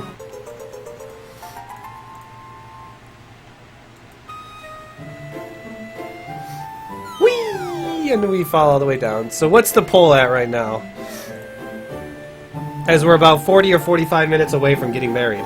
Right now, Deborah is in the lead. By the way, say hi to Mom and Dad. Hi, Mom and Dad.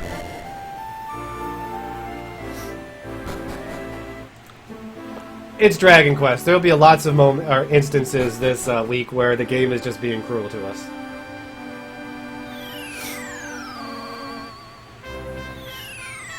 It happens.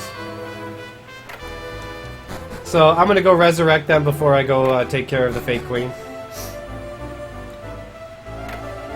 The fake queen looks awesome. By the way, she has a great sprite. And she could be problematic if she spams Fierce Fire. If she never uses Fierce Fire, it's a pretty easy fight. The 2 most important party members I need are dead. One thing you haven't got to see yet in this generation is anytime the hero dies, if you walk into a town with his corpse, then you'll get a free res just walking into town.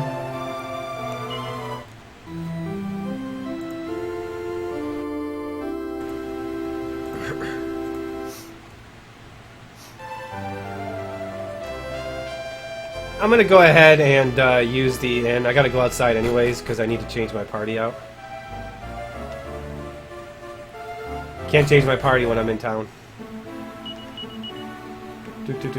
Harry, Apple, use. Apple already has. Yeah, half your gold is the problem. And let's go deal with the fake Queen Dowager. Oops, I didn't want to talk. Yes, her name is Queen Dowager.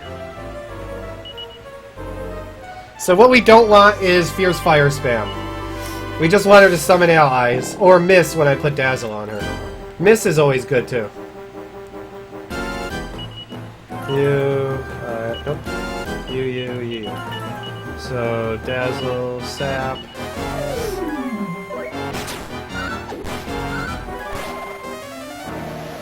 And this fight is the reason why Apple needs to be level 8, so he'll heal. Let's see, I need to give your hardwood headgear to you. Apple already has. Yeah, half your gold is the problem. And let's go deal with the fake Queen Dowager. Oops, I didn't want to talk. Yes, her name is Queen Dowager. So what we don't want is Fierce Fire spam. We just want her to summon allies, or miss when I put Dazzle on her. Miss is always good too. Nope. You. So, Dazzle, Sap.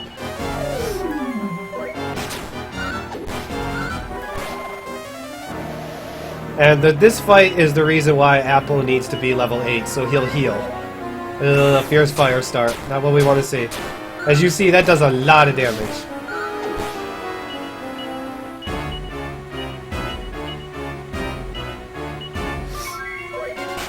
Well, Harry dying is fine, by the way. We don't care if Harry dies.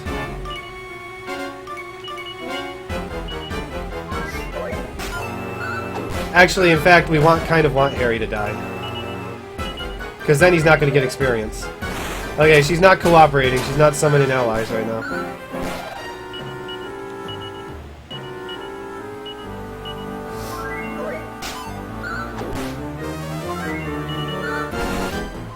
There we go. Summon allies. Well, I got a hitter too. That helps. This could do a ton of damage.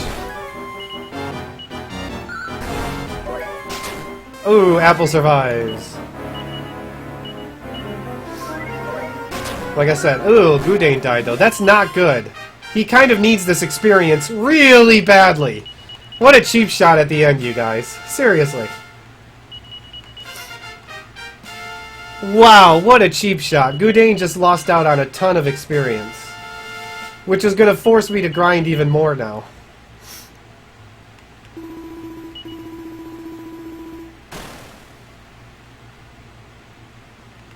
Hey, I got a metal slime. I got 2 metal slime kills, Countess. I got him in the cave. The problem though is Gudane's still dying over and over again. So this is where Harry leaves our party because he wants to stick around and help his brother rule the country. But he's going to give us access to his ship so we can search the next continent for Mom. Like I said, the whole game is about searching for Mom.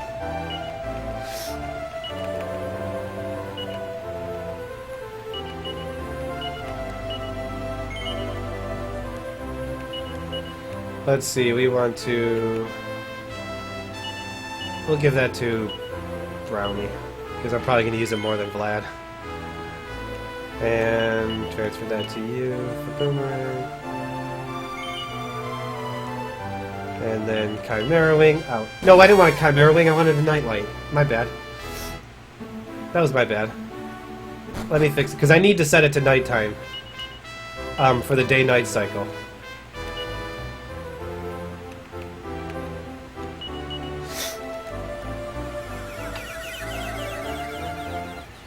This is very important for the day-night cycle. Because that'll mean I'll get to the next town when it's night or when it's daytime, because I need to use the shop.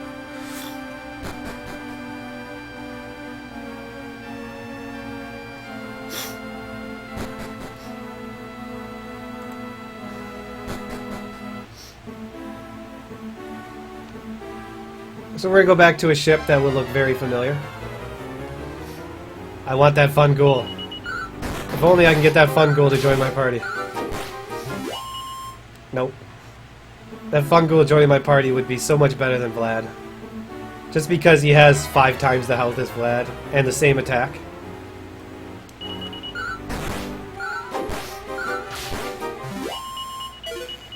Rock Bomb Shard. You can use that as an item to deal damage. It's alright damage. But say, remember this place from way at the beginning of the game?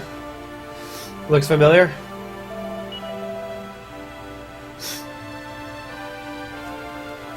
It's where we started the game, you know, after the whole mom getting kidnapped thing. Oh, Bianca's back in the lead, you guys, but wow, the vote is kind of close. Bianca with 26, Deborah with 24, Flora / Nara with 20. Come on, guys, get Flora up there. She has blue hair. Who doesn't want to have, like, a blue-haired lovely lady in your party? I'm very disappointed, you guys. Get to work on that right now. Yeah, we got our trusty tomato. So, funny story behind the apple is, Mario always called the apple tomato because he thought that's what it was, or at least that's what he called it.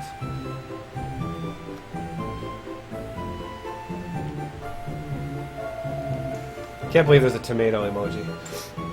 Let's see if we beat him. Come on, I can beat him, I can beat him, I can beat him, and I win! Oh no, I came in second. Oops.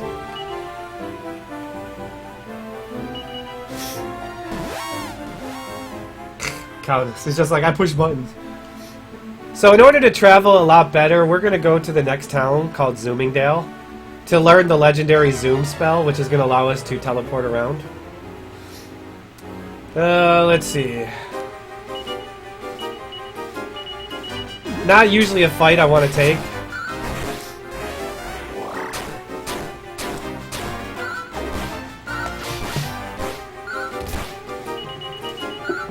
Wacka, you go. Oh, got a Prestidigitator. Prestidigitator. He has some good magic if you level him up enough.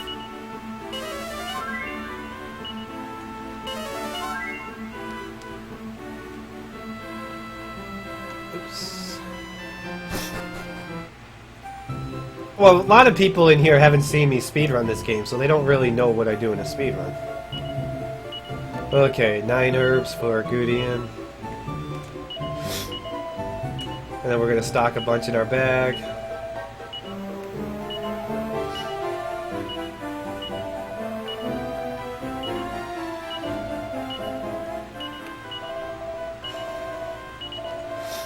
And one more stack of Chimera Wings to hold me out the rest of the game. Because I'm about to get the Zoom spell soon, so Chimera Wings are only good when you want to, like, leave the area you're in. So we're going to talk to the professor back here who's trying to research the legendary Zoom spell. And this guy has a great name, by the way.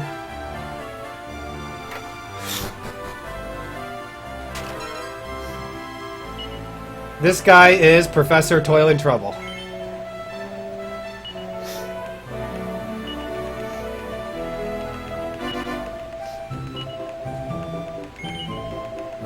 And we're going to help him make the spell by getting an item called the Lunar Zoom Bloom. I know the Zoom puns are overboard, you guys, I know. Vote Flora! Actually, Bianca's life doesn't get ruined in this game if you don't choose her paradox. That's only the Super Famicom.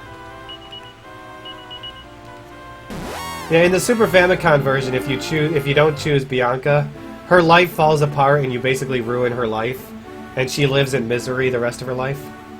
In this game, it's not like that, though. I need that experience, so I gotta fight. Don't run away after I hit you. These guys can also heal, too.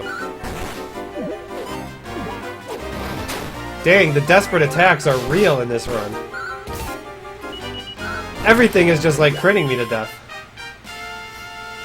If the vote ends in a tie, then we'll just wait till the next person votes. Or I'll cast the deciding vote.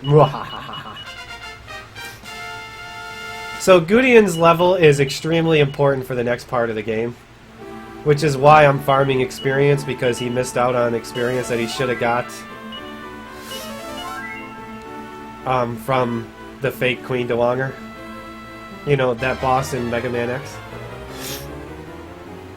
I'll pass on this encounter though.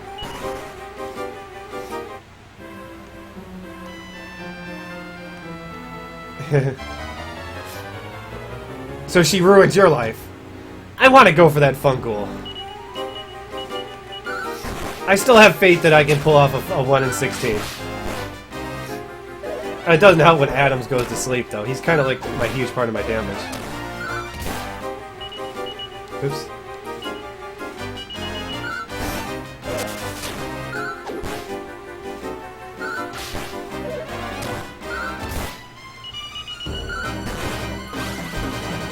Don't call for backup. That's what you get for calling for backup.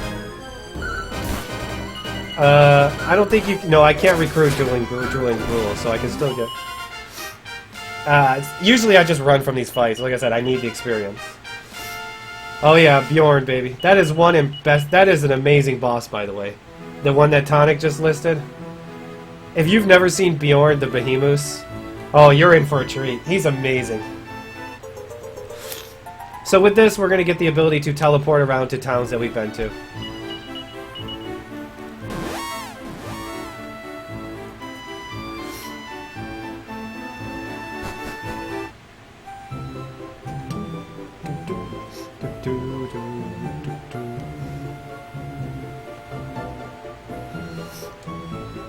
Back to Professor Toil and Trouble.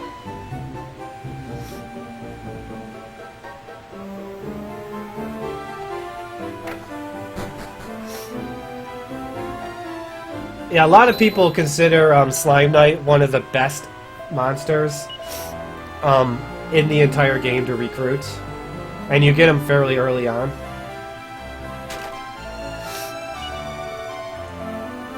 Sorry, Bjorn or Mr. Rodrigo is not, you know, an option. Right now, it's tied.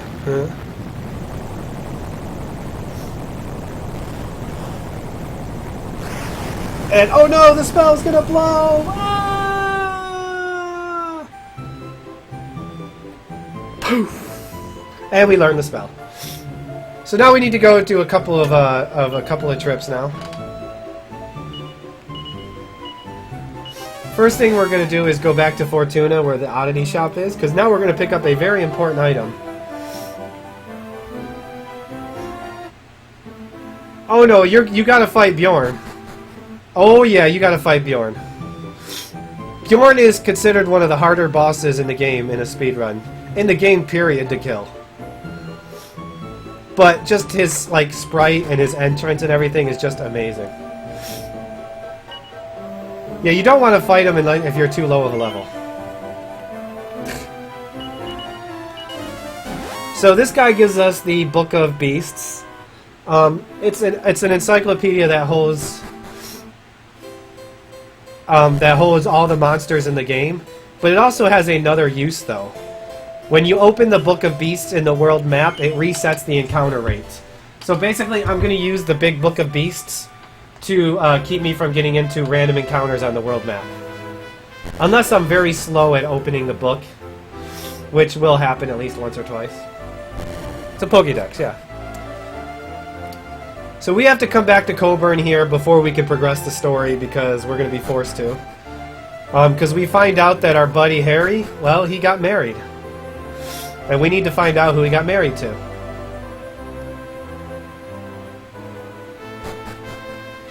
And of course he got married to Maria.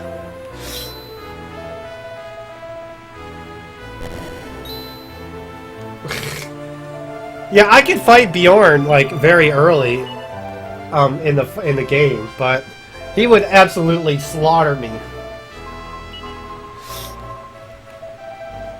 Okay, so on to the next part.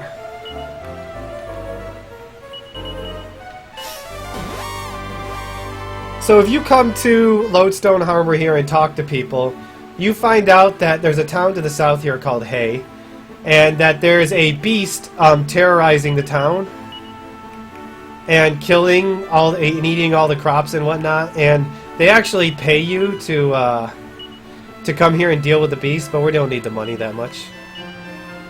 So I'm going to put the big book of beasts in the first slot. So I can use it more often. And right there, I reset the encounter rate by opening the book. So we're going to go to a place called the Scary Lair, which is where we're going to confront this beast. She want none of the Metal King. Hail to the king, baby. I can actually fight metal slimes in this cave, too. There's one encounter in here that's or two enemy formations, I should say, that can actually wipe my party. And they all have to do with the blue ropes. Yeah, you can skip taking the job. If you take the job, you get 3,000 gold, and you basically make everyone in that town angry at you because they feel like you cheated them. After you see what happens. Again, I gotta keep fighting because Gudien is behind on experience. Let's see, heal up. There's not a whole lot of encounters in here. I'll get 2 on the way there and 2 on the way back. Personally, I'm a Nara guy because I love the blue hair waifu. And she's sweet, you know, prim and proper. Those wisps of smokes are the worst thing in here if you get groups of 5 and 6 of them. Because they can cast Sizzle. And they can pretty much wipe out your entire party in 1 or 2 rounds. Yeah, I hope you felt awful, Deck. I'll tell you guys what happens here in a second. Because you guys got to see what's going to happen first. So the beast that's terrorizing the town is Saber, all grown up. And you can fight him, but all you have to do is show him Bianca's ribbon and he joins your party. So what happens is Saber is terrorizing the town, and what you do is you accept 1,500 gold to do the quest, and when you go back to collect the other 1,500 gold, the town is like, yeah, we saw you friends with this Saber. We know you joined up with this Saber just to steal our money. Take it and get the hell out of here. That's basically what happens in the town. And we get Dad's sword, though. We get Pancraz's sword. So, you know, it's a reunion. Saber's cool. We get Dad's sword back. I mean, you know. Saber does a lot of damage, too. He's good for damage. We give him the Iron Curious. If you're curious to know. And I'm not level 14, so I can't evac. I think I've only ever been level 14 once in this area. Okay, so we want to... I love how the cross eyes attack, though. Watch how they attack. It's glorious. If they attack. No, they didn't even attack me. Come on, attack.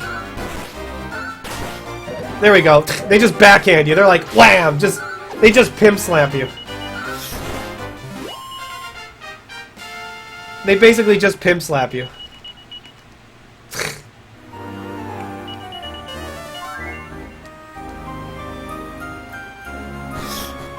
You're curious? I know how he wears the curious. Around his body, of course. By the way, bad Dragon Quest puns are allowed during this run. Because this is a DS game, so bad puns are allowed. And encouraged, by the way. Not just allowed, but encouraged.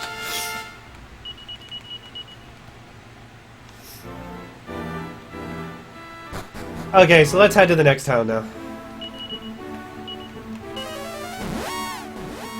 To Mastro Ferrato! Or Mastro Ferrato.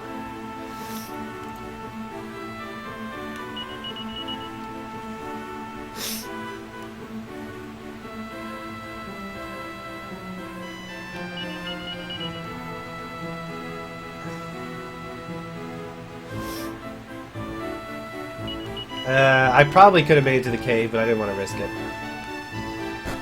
There's one fight I have to do in here, though. Book doesn't work in the caves, because anytime you open a book in a cave, it says, well, there's not enough room to open the book. It's like, how big is this frickin' book if you need room outside to do it? Worm bats are horrible.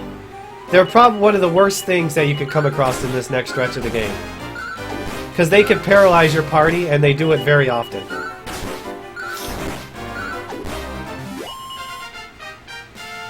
Deck. He's like, I've been emotionally scarred my entire life because of this moment. So Gudion's getting some good levels. A couple more and he'll be where I want him at. So this is Mastro Ferrato. And the first person we're going to run into, you guys, someone we haven't seen in 10 years. The lovely Nera / Flora, who should be winning the vote, but she's in last place.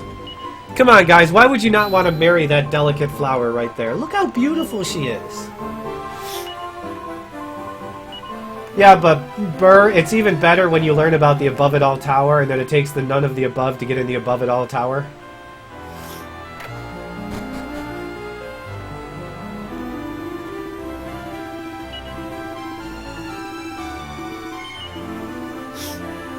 Tell you guys probably got 20 minutes left or so to vote. Yeah, the not welcome in.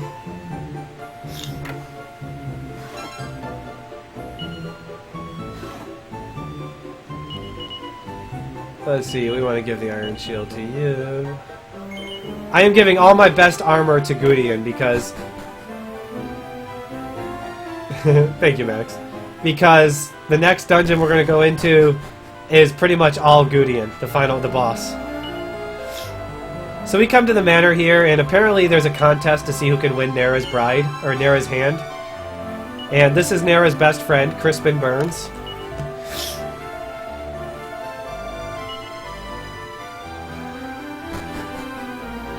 Hey, it's not my fault someone left their stuff there. So Mr. Briscoletti here is going to hold a contest. Whoever can recover the Ring of Fire and the Ring of Water gets the honor of marrying his daughter, and basically becoming the heir to his fortune. And there's Deborah, by the way.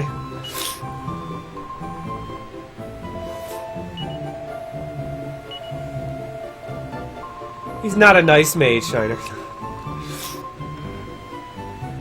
And of course, for no reason at all, we're just going to, you know, try to win her hand in marriage. We're just going to join this this hunt to get the rings for no reason at all, just to do it. I don't. Maybe like you know, she really is a delicate flower. So the Ring of Fire is rough because we're going to go into a place called the Volcano, which is really dangerous with a really hard boss at the end of it. Hey, Flora is Nera is back in tied in second place with Bianca.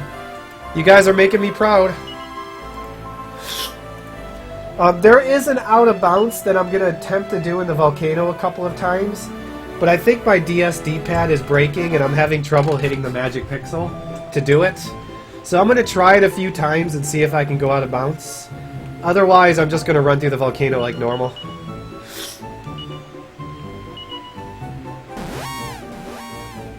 Exactly. Well, we are trying to get her family shield. That is true. In one of those chests is the Zenithian shield, which, you know, we don't need because we're not the legendary hero. Because we can't equip the Zenithian sword. We're just a fraud.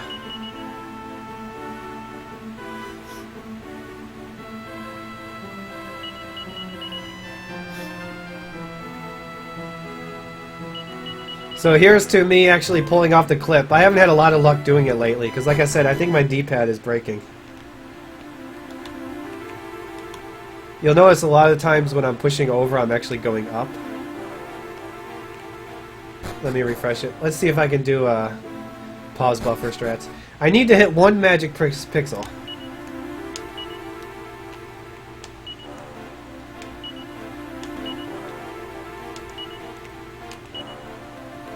Nope. See, I think my D-pad is broken. For some reason, it won't go in the direction that I want it to when it comes, like, precisely.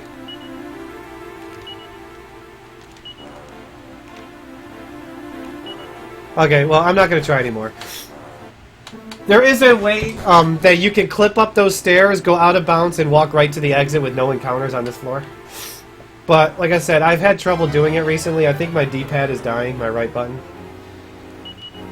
Okay, this is where things get hairy. And I don't mean the guy who left me. Some of these enemies do a lot of damage. And by the way, I sacrificed Wacka there on purpose. Because I don't need him alive anymore. Now, I've had this DS modded for like a year now.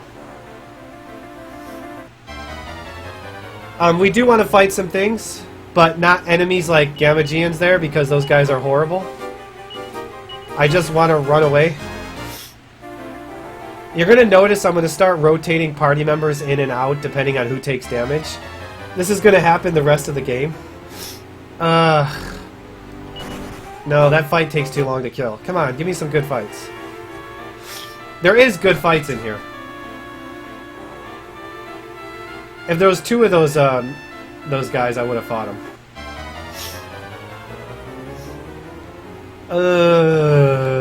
Let's see if I can get rid of the flamethrower. Okay.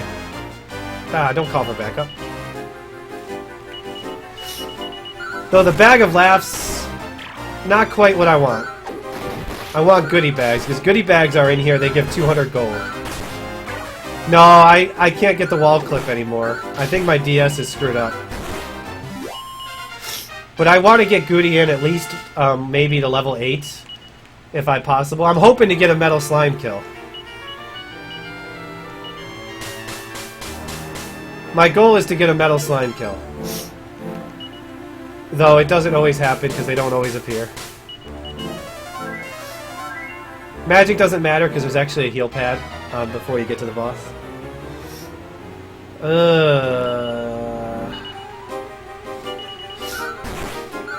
I'm purposely holding out on the rest of my party until that flamethrower does something. Because that flamethrower can do Fierce Breath, which is a lot of damage.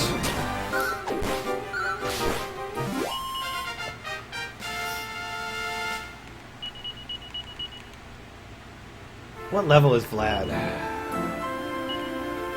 Vlad is level 9. Okay, so one more level, he's perfect. Otherwise, he has to go in and just use Dazzle. Right now, he has Dazzle. At one more level, he gets Snooze Spell. Which is... This is the boss coming up for the whole reason to have Draki in your party. For no other reason than this boss coming up.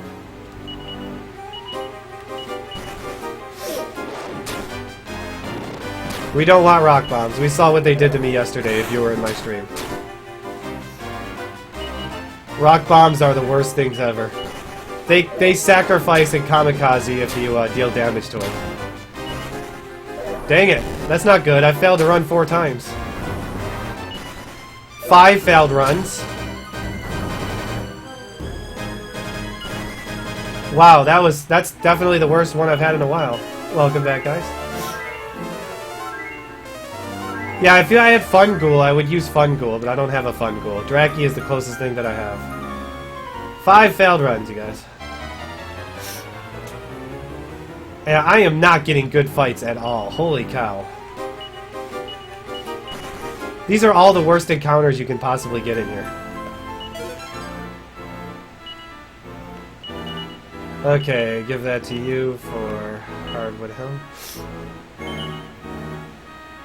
And now we want to give Magic Water to you. And I think you have the other Magic Water.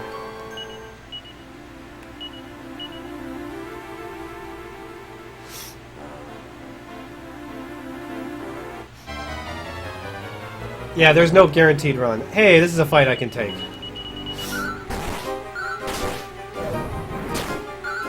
It'd be nice if I can get 4 goodie bags, but there's only one more encounter I'm gonna get before I get to the boss.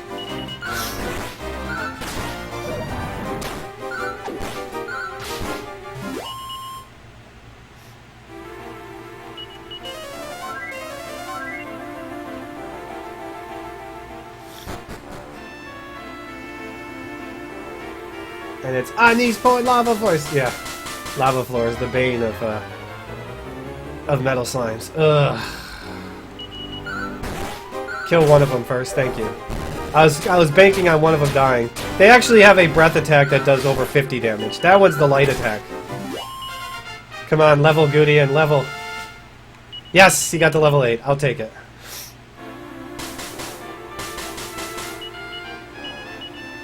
What matters is that extra level does help considerably. Okay, let's give Daddy's sword to... No, not the Zenithian sword. You can't equip it. Give that to you. So this fight is actually kind of slow.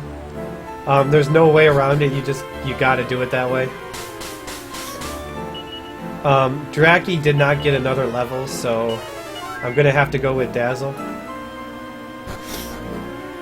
But this is a rough fight. These guys can dish out a ton of fire damage. So what I'm gonna do in order to get past this fight is I'm gonna buff Gudion's defense twice. And then with his fire resist and a high defense, I'm basically going to use just him to kill these guys. So my goal is to dazzle them, to sap them, whatever I can do to get more attacks off. But I have to try to get double buff. And come on, dazzle. So middle one is sapped. Hey, I dazzled 3 of them. Nice. See ya, Vlad. Nice. Let's see if we can get another sap in. Now, I want the hero to survive this. Oh shoot, you're just gonna soak a hit now. Nice, 2 saps.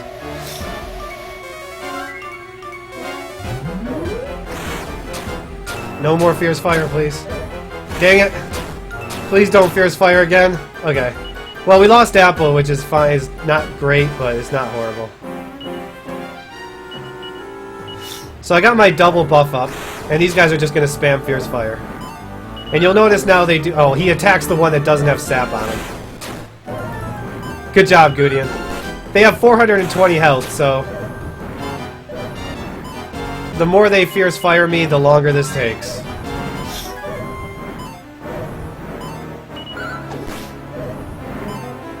The other ones, though, are going to take a lot more damage. Once I kill this first one. And once I kill the first 2, I'm going to bring in Saber, and I'm going to have him help me kill the last one.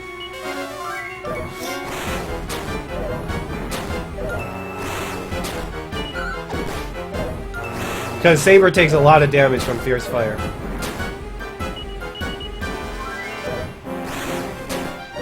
And I'm getting a lot of Fierce Fires. It's not good.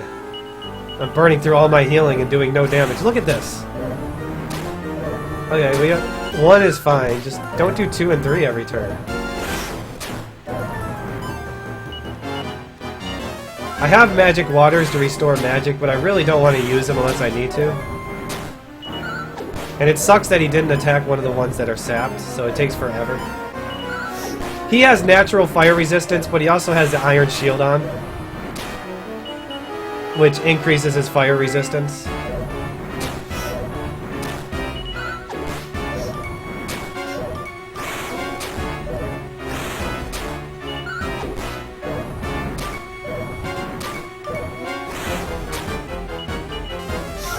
I'm gonna have to use at least 1 magic water. That's fine.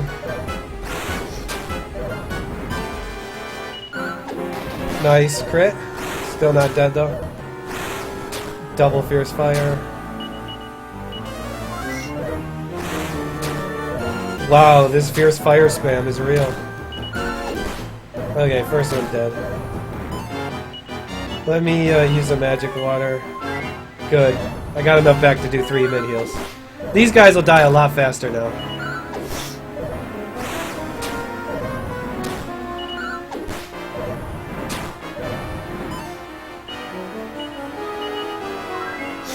Ugh, I got the absolute minimum heal on that herb. Once I kill this guy, I'll bring in Saber to help me demolish the last one. Assuming that he doesn't just spam Fierce Fire on Saber. Because if he does, then I have to take him out.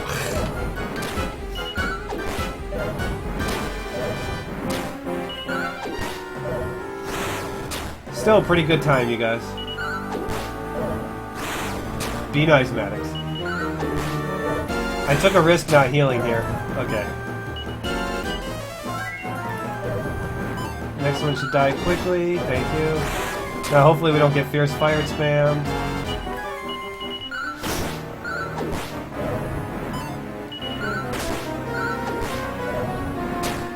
Nice. Cooperating. Nice crit to throw that on there. Should be just about dead. Nice. Okay, that's the hard part. Of course, the Ring of Water is not free either, because... Ooh, did the hero level? I didn't check. If the hero didn't level, then I need to farm until he gets to level 14.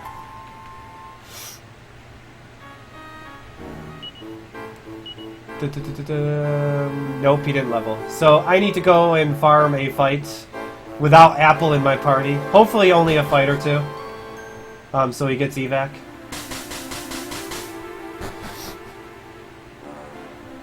This doesn't resurrect, sadly. It only heals. So I don't have Apple for this. Nah, only the only one that matters that's dead is Apple. The other two don't matter anymore. We can try to get rid of them.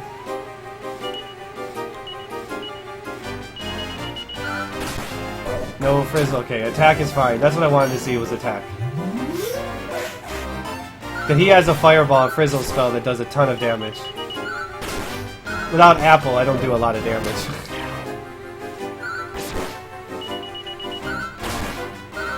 That's not the bag I want you to summon. I want you to summon jewel bags. I want the lovely 200 gold. Come on, hero. Level, ever hate. Level.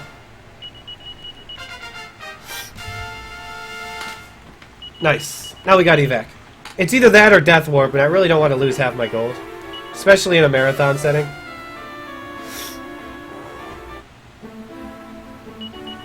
Yes, you can, Double. Let's see. Zoom to Mastro Ferretta. I'm gonna resurrect Apple just because I want him in my party soaking damage when I go through the next cave.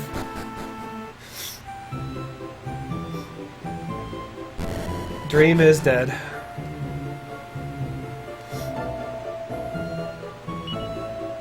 But there's nothing really there. Yeah, I don't need Vlad or Wacka anymore. They can stay dead the rest of the game for all I care. They served their purpose. They got me to here. So I'm telling you guys, you got about 10 minutes to vote. I don't know, what's the cutoff?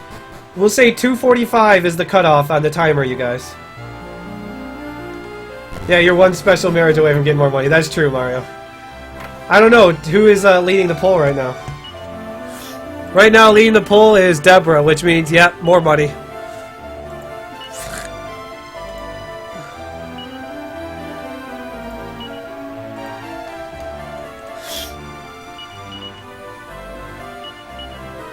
So now we gotta get the Ring of Water.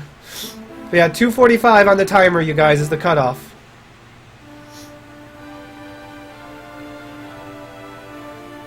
Now, in order to get the Ring of Water, we gotta get past that floodgate there, which means we need a way to get through it.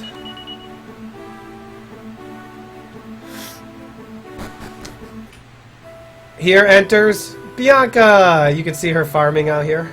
My childhood friend Bianca. She's grown up into being a lovely woman.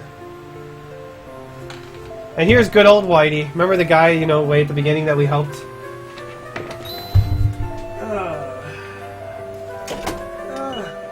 Don't mind me, just grabbing something out of the mini fridge to settle my stomach.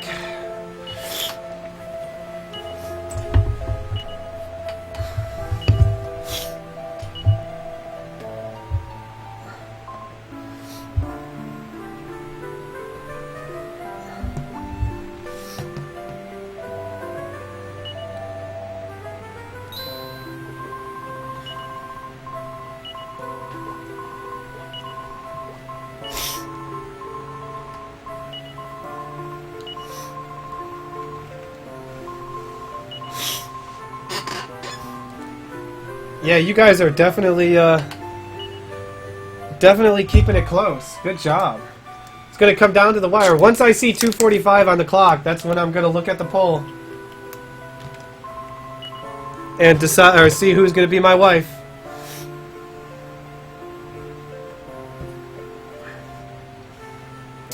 For those who don't know, what we're doing is once you return with the rings, you end up getting stuck in a love triangle. And you get forced to decide who's going to be your wife, basically overnight. And yes, whoever... Wow, 30, 30, 30. Keep it going, you guys. And, yeah, whoever wife I choose, that's going to be the color of my children's hair.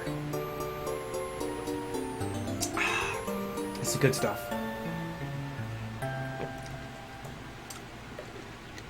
Or like cappuccino to make your stomach feel better. So she's going to come with me, but we really don't want her to come with me. And we got to use the Chimera Wing because the ship won't be outside of town here if we don't. You got less than 7 minutes to vote. Oh, baby, Flora, the true waifu of this game. Oops, that was way too late for me opening the menu. Sea dogs. No, they're gonna kill my lovely Bianca. Wow. Okay. This is what happens when I get lazy and I don't open the book.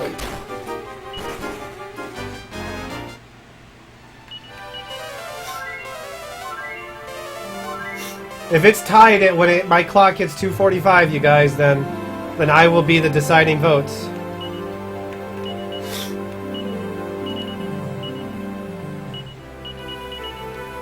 Yeah, Bianca produces the Lannister kids. If you want the Lannisters as my kids, vote for Bianca. So when I enter this cave here, I'm actually going to take Bianca out of my party because if you have her in your party, she will do nothing but whine. She will do nothing but stop and go, "Oh my goodness, that's a beautiful waterfall. Oh my goodness, this brings back memories of when we traveled together. Oh my goodness, yeah, yeah." It's like, okay, Bianca.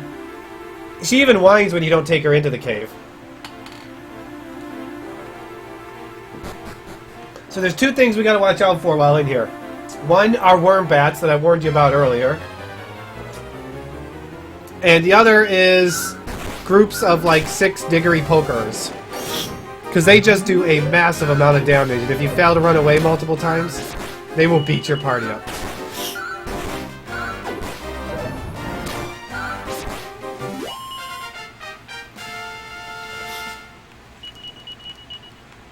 I still want Gudane to get more experience, so I'm going to keep fighting. His level is not high enough for me.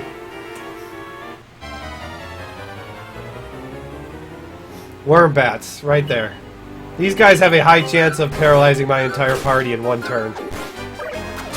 For some reason, their burning breath, nothing else in the game has it like they do, but their burning breath will just annihilate your party all the time. No one else has like such a high, insanely high rate to paralyze your party. This is a fight you gotta be wary of. Mostly, I just don't want the Everhate to die. You know, I don't want the hero to pass. Because I need him to evac. But I don't want to lose other people too, because that sucks too.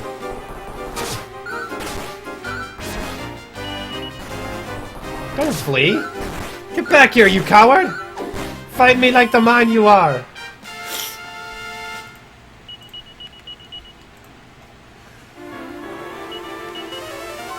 Oh, that was a bad idea. I should have done that. Well, I hope I got enough magic to evac. I don't think I do. I'm gonna have to use a magic potion. I didn't pay attention to how low my magic total was. I spent too much, now I gotta use my magic potion to evac, which is fine. Let's see, Gudine. I want to get Gudine a couple more levels if possible. Before I get to a boss on another continent. We'll just say that.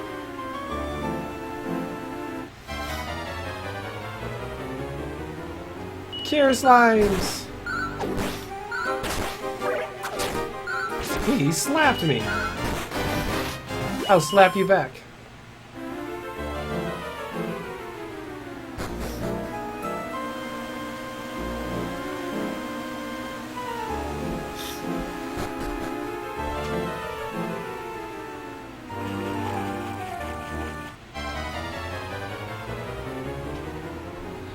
goodie bags. Those luscious guys are worth 200 gold. Although right now, gold is not an issue for me. I got a lot of it. But hey. Oh yeah, shoot. I'm already at 4,000. And I still get another 2,000 coming up. And depending who wins the vote, I might even get more. Let's see, guys. We got 2 minutes left to vote. And it's a tie. Is someone going to break the tie in the next 2 minutes?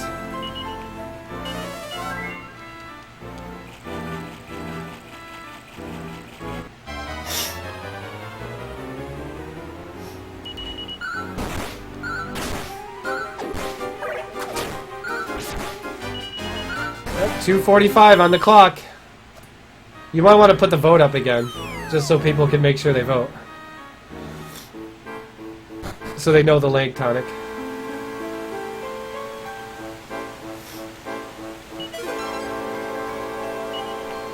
Deborah takes the quick lead.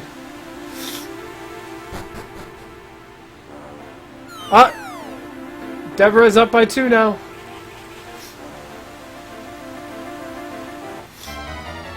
Only 1 minute remaining, guys.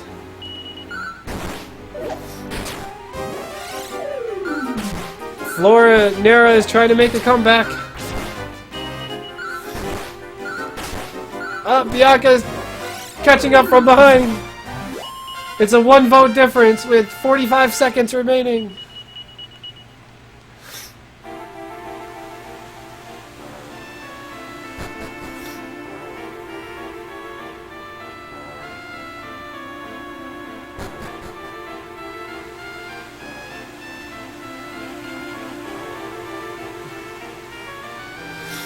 Because now I'm going to get the Ring of Water, which means I'm going back to town.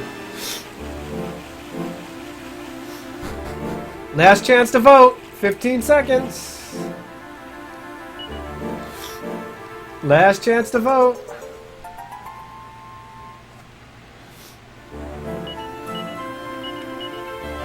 Oh yeah, I don't have enough to evac. I got to,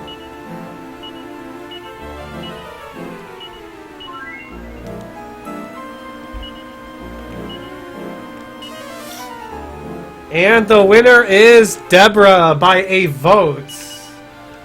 Deborah will be my new wife, you guys. Thank you guys for that extremely close vote.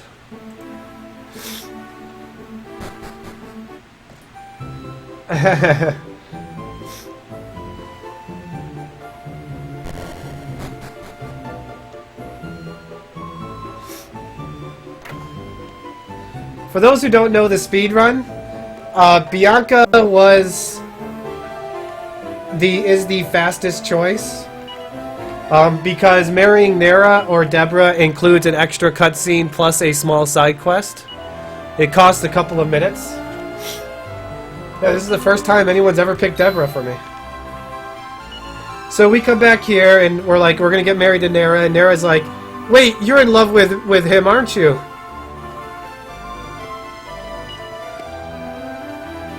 And then Mr. Briscolatti's like, well, how about you think about it tonight, who you're going to marry?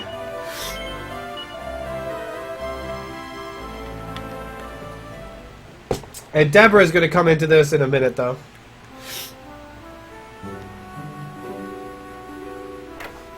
Flora is Nera. Flora is the Super Famicom version, the Japanese version of Nera.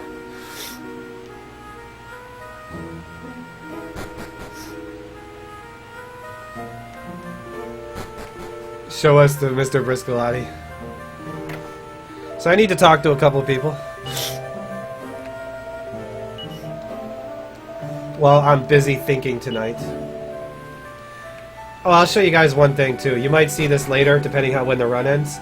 But you see this little board game here? This is called Whack-A-Slime. I may, depending on how much time I have left over after the run, I may play around with that.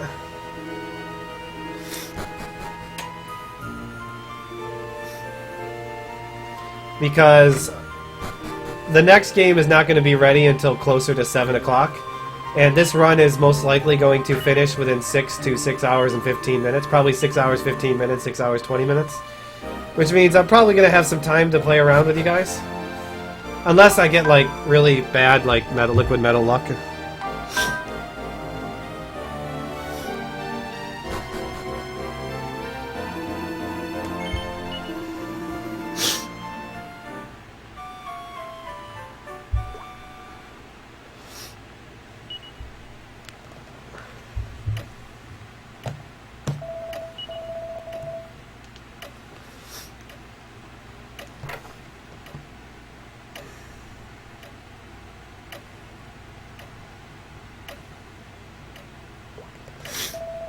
So we come here with the important decision of who we're going to marry.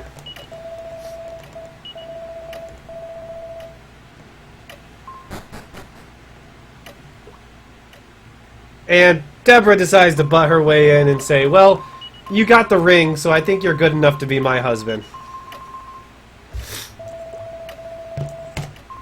And she's basically going to add herself as an option. So if you choose Mr. Briscoletti,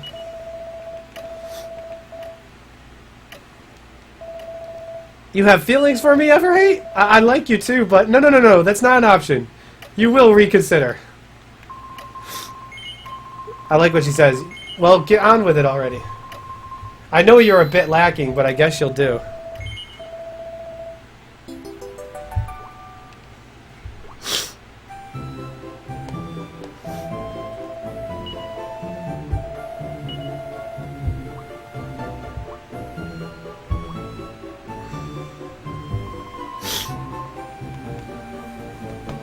So before we can get married, we need to go get a wedding veil from the nearby town. Get bodied, Bianca. So we're going to go get our wedding veil and do a little shopping trip.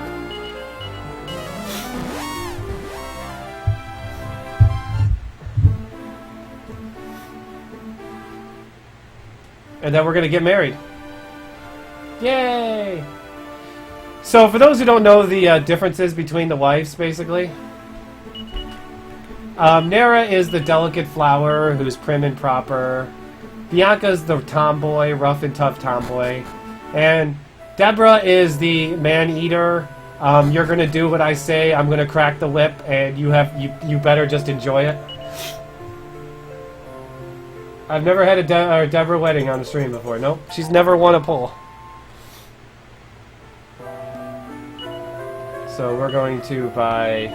Now I have a manipulation that only requires me getting 9 holy water, but I've had trouble getting it to work.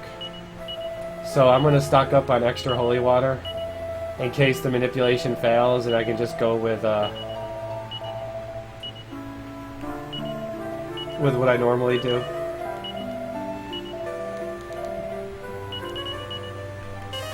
So I'm going to get some moon warp bulbs too. We're going to need them for later on. And let's see, we're going to... You got to put the wedding veil in your inventory. And we enter town. So Mr. Briscoletti decides if you marry Nera or Deborah, that instead of getting married in the church, we're just gonna go zoom to his casino ship and get married on his casino ship.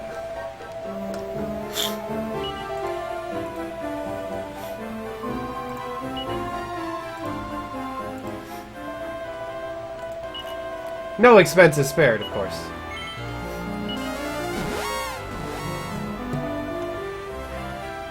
Exactly. Yeah, casino ship.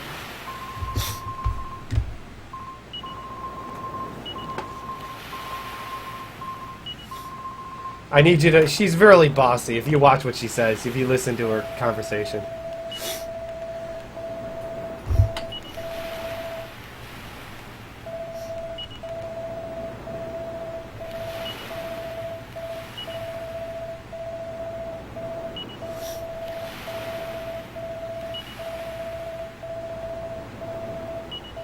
Yeah.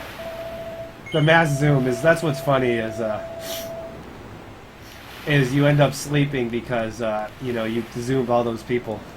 And she's angry with you for oversleeping. You guys wanted Deborah. You got Deborah.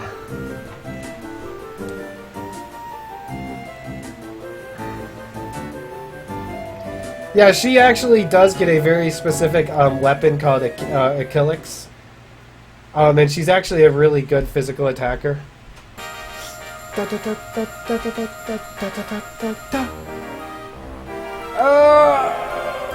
It don't matter what spell she learns.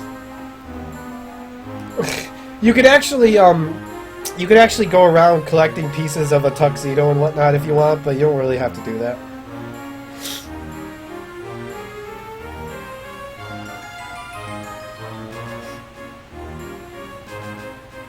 I actually honestly don't remember all the spells that she gets.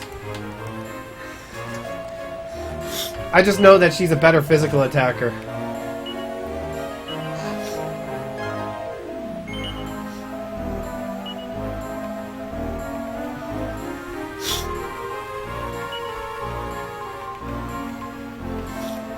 Just listen to what she says. See, he asked her, will you love, ever hate for a long life? I know Nara gets by kill, or oomph.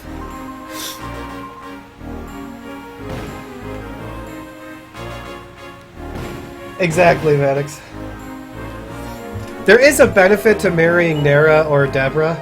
There's a couple spots in the game where your dad, or her dad, will just leave presents for you. Gifts, you know, wedding gifts.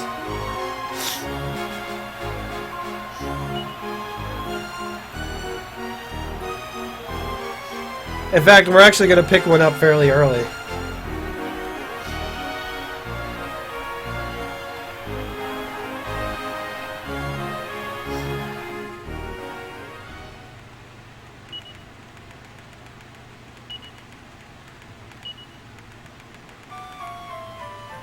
Deborah is his daughter. Deborah and Nara are Mr. Briscoletti's daughters.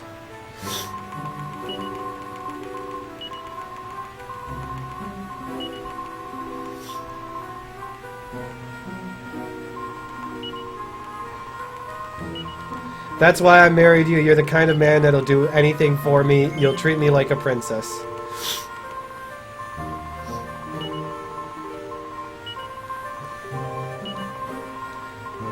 And she's like, well, we're gonna go search for your mom, right? So, you know, you better hurry up, because I can't tell you what to do if I stick around at home. You get locked in a loop. Pretty much, but thou must. So this is another side effect of not marrying Bianca.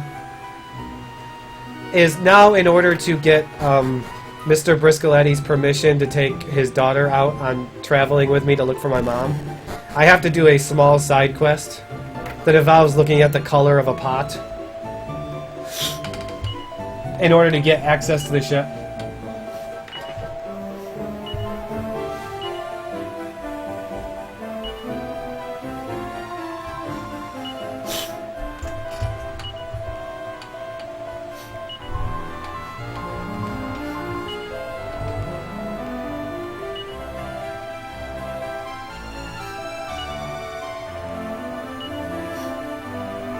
If you choose Bianca, you never actually have to do the side quest to check the color of the pot. Now, this pot does have significance later in the game.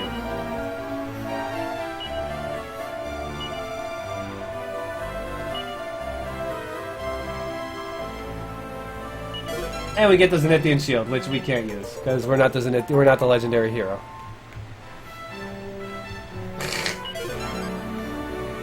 And money. So we gotta go do this, check this pot real quick. And then we'll get the ship and we can actually travel to the other continent. And continue our search for Mom. Which is the most important part of this run, is searching for Mom.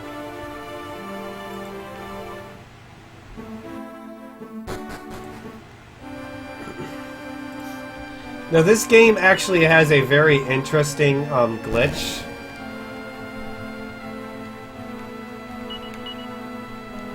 When it comes to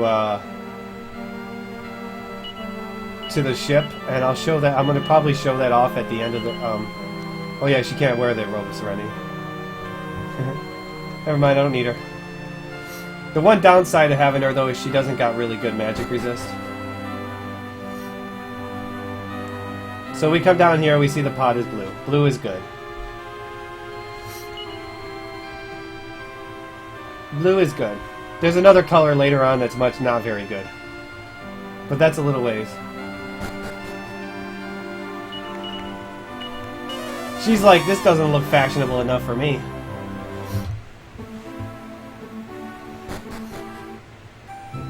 I don't take her, so I didn't remember that she couldn't wear the Robe of Serenity. Oh well, the Robe of Serenity is only supposed to increase your magic defense so I can go to the next continent. I forgot where Mr. Briscolati is. I never do this. I'm not used to doing this side quest. Oh, he's asleep because it's frickin' nighttime.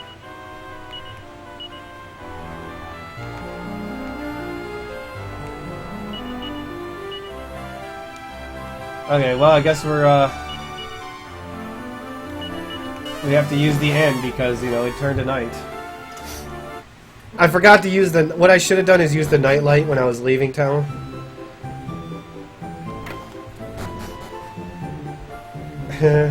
I'm sure Tonic will VOD all these runs double. Oh yeah, you can sleep in Deborah's room, can't you? Listen, I haven't used her in a while. I've totally forgot. This is the first time in a speedrun I've ever actually used her.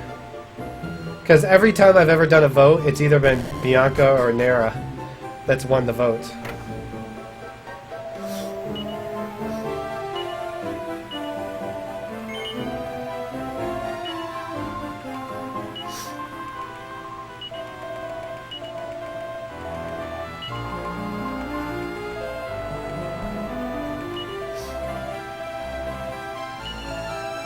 So time to keep searching for Mom and a legendary hero.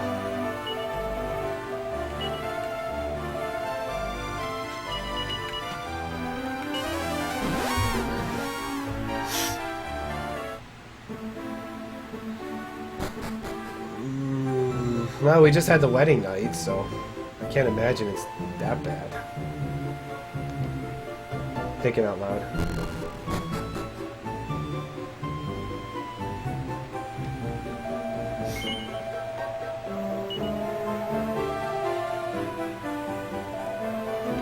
Well, talking to Mr. Briscolati, he tells you that there's actually news of where your dad was grew up, where his hometown actually is, and it's on a continent all the way in the other side of the world. So we are going to go take a boat ride to the other continent of the world.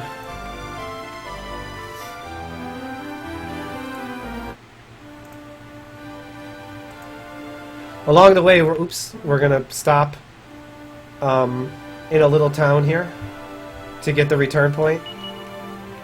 Where am I going? Deborah falls more than 3. I want a device! Shut up, honey. You're supposed to listen to me! I said shut up. I'm telling Dad! Go ahead. You can walk off the ship and go tell him. I'm sure he'll appreciate it.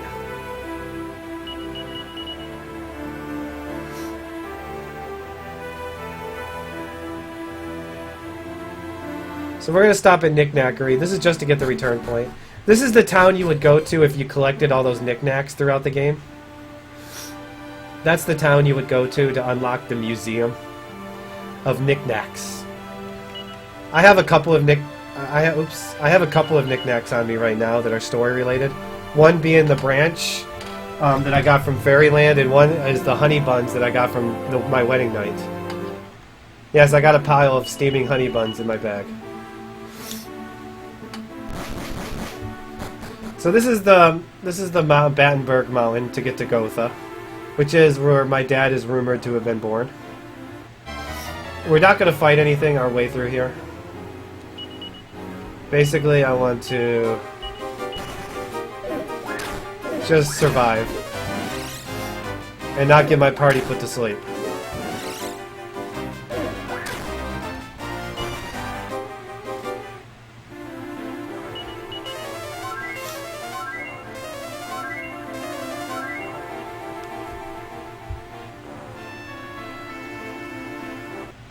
I definitely don't need any money, so I'm not going to pick up that chest.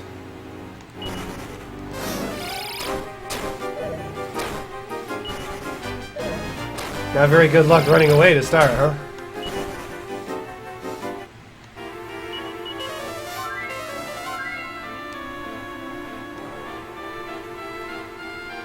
So you see that guard sitting at the top of the screen? That's actually one of the wedding gifts that Deborah's dad is leaving for me.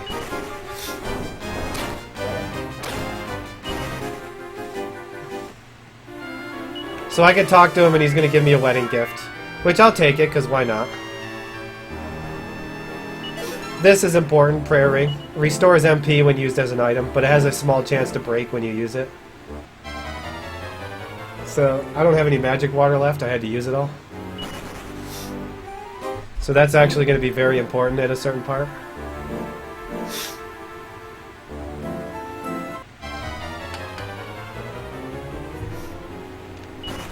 These guys are not anywhere near as horrible as the other worms.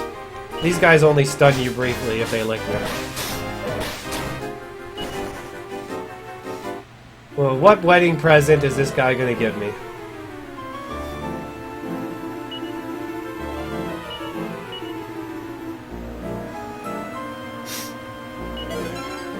It's a flowing dress!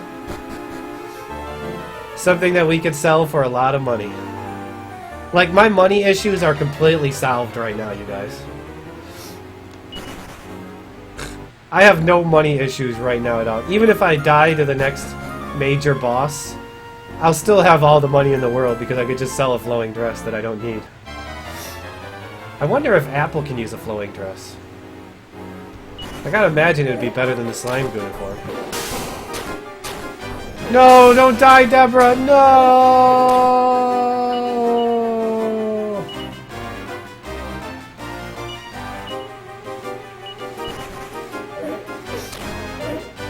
I'm trying to kill off my party members, by the way.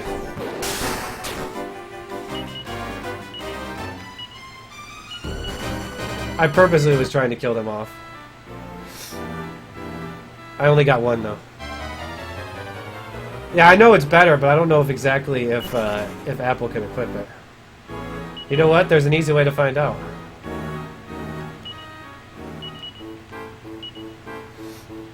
Nope, you can't equip it. So Deborah dying is not an issue because she's about to get a free resurrection in this cutscene right here.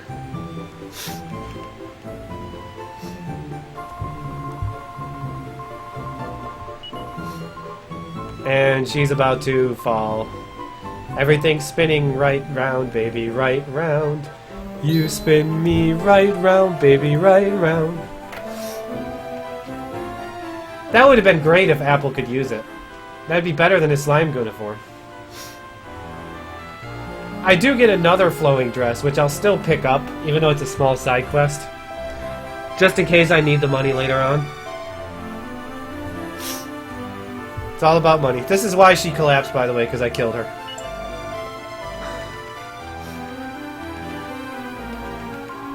I'm spinning the hits from the 1970s just for you, Game Boy. Next up, White Christmas by Billy Joel, the Billy Idol.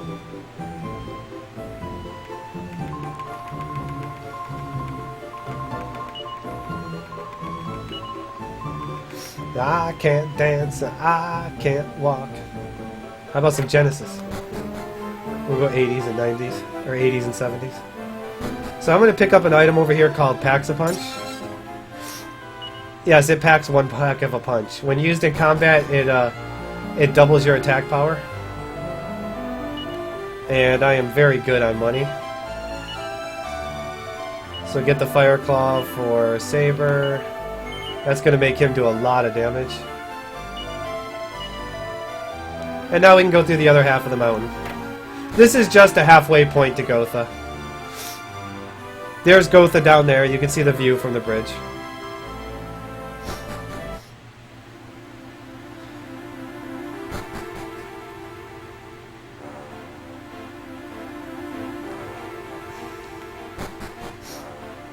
Hey, she looks like the kind of person that could probably run a marathon in heels. I won't lie. Deborah and you. As you can guess, I don't care if she dies again. That's what she gets for being a pain in the ass.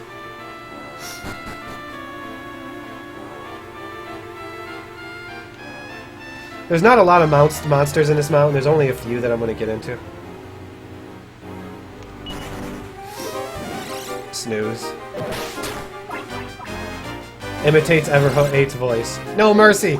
Those mini-demons are annoying because they change your tactics, and if you're not paying attention, you won't change them back, and it'll do something stupid.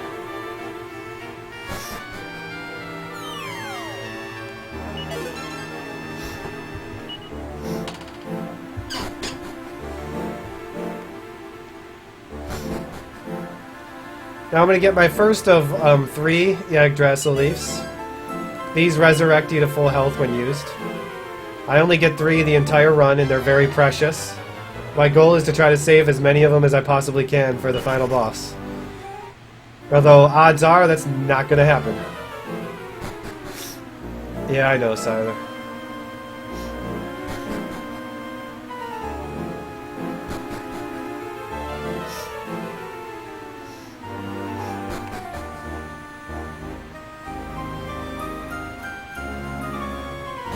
So we're going to talk to this guy who here has been climbing the mountains for the last 100 years.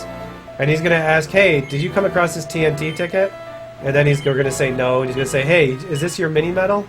And I'm going to be like, no. And he's like saying, well, what about this flowing dress? And I'm going to be like, yep, that's mine. He's like, okay, here, have it. Now, if I said no to that, I would get all 3 items. Which I probably should have said no so I can get the TNT ticket. In case I get time to kill at the end of the run, we can go to the TNT board.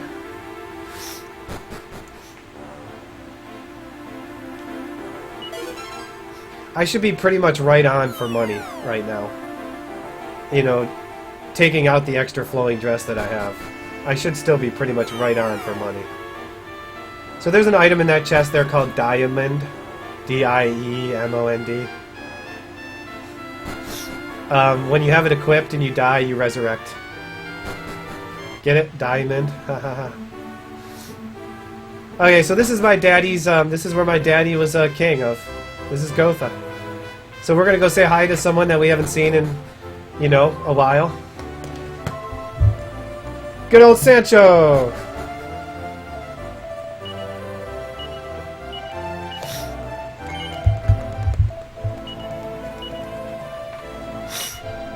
A strong macho man, as he says.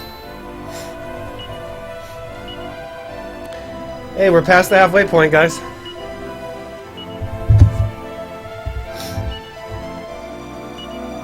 So now we're going to get dragged through the castle. So I got a time to stretch a little bit.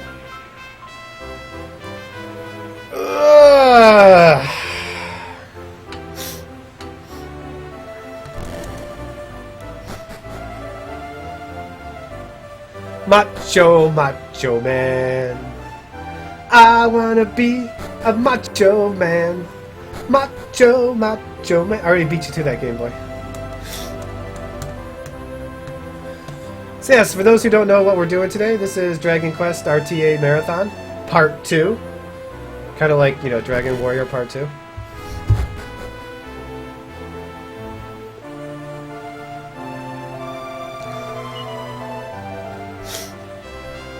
And coming up next after, this is going to be going on all the way through Sunday night. And coming up next after this run will be Terry No Wonderland, Dragon Quest Monsters Terry No Wonderland by The Melon. It's basically Dragon Quest Monsters remake for the 3DS. So she collapses again. So there's one thing that you need to keep a mind on is the sense of time. This game assumes that that you've traveled across the world, climbed mountains, so 9 months have passed. And, oh look, she's pregnant. Now this is my parents' bedroom, you guys, and this is the most disturbing part of the game. What's the first thing a son would do in their parents' bedroom the first time they come back? obviously steal their mom's lingerie.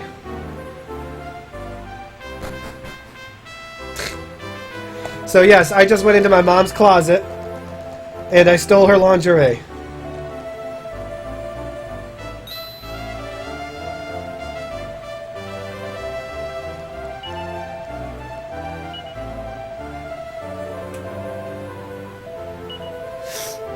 So we go talk to my my uncle here, Prince Albert. You know, Prince Albert in a can. And my uncle, yeah. And he's like, well, you deserve to be the king. And his Chancellor Jeeves there goes, well, wait. He just can't become king. He needs to go through the rite of trial passage in order to become king.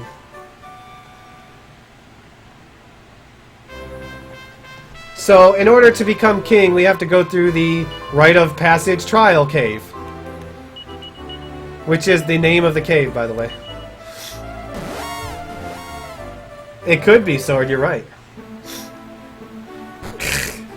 So we basically hawked my mom lingerie, now we're gonna sell it. Because we need to pick up a few items while we're here now. Before we go to the next part of the game. So we want to sell leather shield. Let's see, we want to sell your iron cuirass.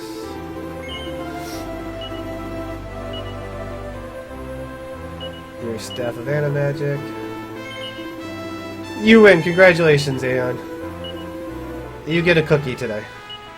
Your iron shield. Okay, we need mom's lingerie. Hey, Zany. Restless armor.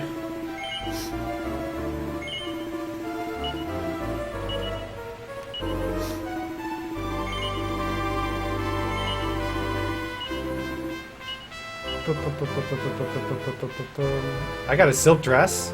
Oh, that's from her. By the way, this was Deborah's armor right there, silk dress. Sure. Thanks for the armor. It's much better than what Bianca gives me. So we're going to buy 2 items called Tempest Shields. When used as an item in combat, they have a chance to blow enemies away out of combat. This is how we're going to deal with a lot of random encounters now. Is basically we're going to blow them out of combat with Tempest Shields. And we're going to stock up on a bunch more packs of punches.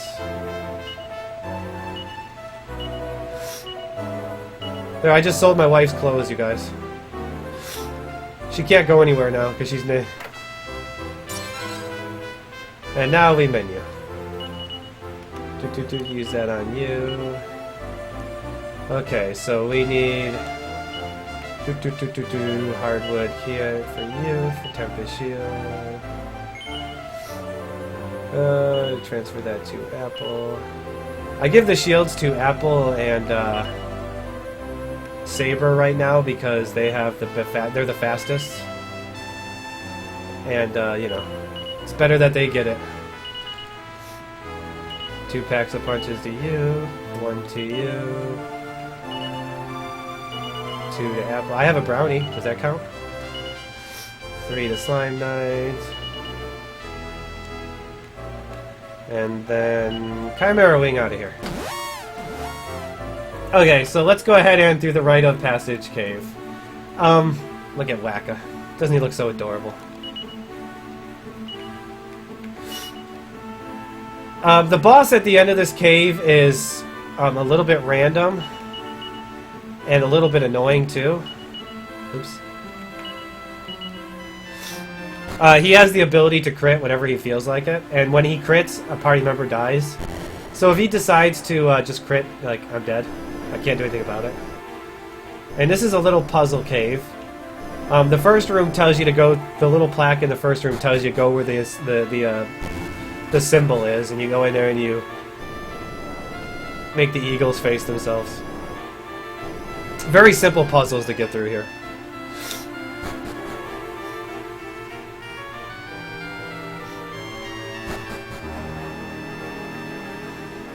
We'll get in 1 encounter while we're in this room. Which is maybe only 1 encounter. That was an early encounter. So this is where we're hopefully going to use Tempest Shields to at least get rid of some enemies and then try to run away. Some enemies are more susceptible than others. Sometimes the shield just fails miserably, as you see. And then you just fail to run away. Over and over again.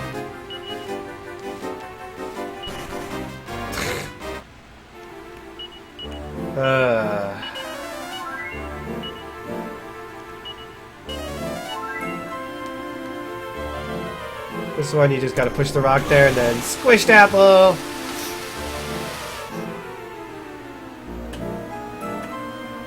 Get some stuff called some spiked armor. Whenever someone is attacked while wearing that, it does a little bit of damage back to the person who attacked them. Upgrade my armors a little bit. This one's 50-50. If you go right, you see a blank wall. If you go left, well, you find the door. Or stairs, I should say. Is it nothing difficult? This might be the most difficult puzzle of them all. You gotta step on the top one twice. And then you have to step on one of these down here to move the statues. Why not?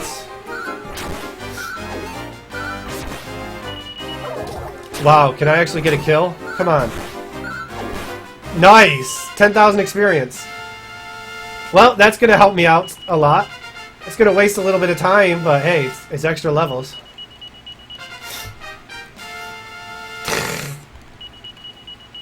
Random liquid metal slime kill? Anyone?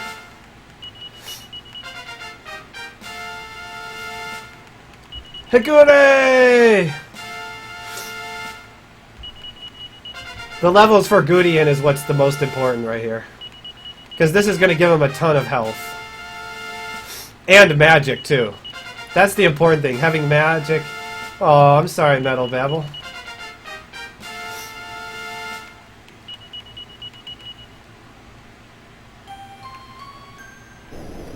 But yeah, that's more health and more magic for Gudian. Slime Knight is important that the more health and the more magic he has for the next dungeon that we go into. Maybe I'll even try Focus Strength in this fight. Okay, so we're going to give shields to people who can use them. By sorry, I mean I'm not sorry. Well, let's be honest, guys. This next boss could crit me and just say, haha, this is what you get for a kill. So Saber has Focus Strength now if I want to use it. It takes a turn to do to have a chance to do 200 to 250% damage. So anyone who knows Dragon Warrior games knows this guy as Kandar. In this game, these two have a different name. The guy on the right is Robin Hood, and the guy on the left, well, he's Hippoblocamus. Pack's a hero, Pack's a saber, and we want to get rid of Hippoblocamus. I might get rid of him in one town, thanks to, yeah, one round, thanks to myself. Okay, so now we just need Robin Hood to not crit. Let's Focus Strength and see what happens. Let's see how much damage we can do. No crits. Let's see, Saber, how much damage? 235. This guy has 1,400 health, by the way. Yeah, Hippoblocamus and Robin Hood. So he's not critting, that's good. He's almost dead. Good, he didn't crit. Oh, I didn't kill him though. Oh, he should be literally on death's door. Or am I just bad at count? Oh, here's the crit. Who's dead? Ah, Gudian. Ah, he killed himself! Ah! At least the hero didn't die, so now I can evac. Poor Gudian had to die, but hey. It's alright, I got the liquid metals, so I don't need that experience as much. That crit at the end. Oh well. As you see, no one survives that crit.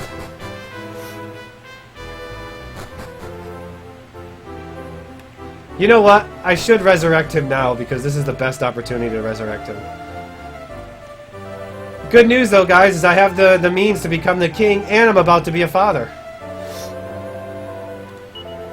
I mean, like, this is the best day of my life. I told you this game gets better.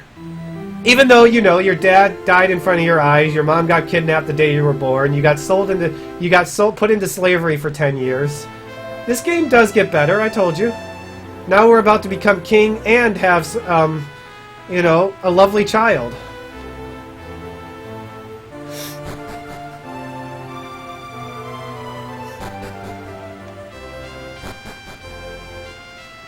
The means to become king.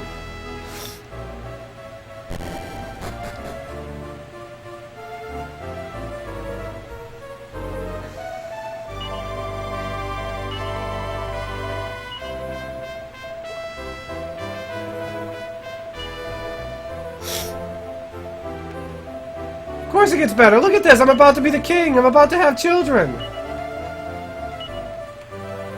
Deborah did. Someone you would really appreciate, Coogan.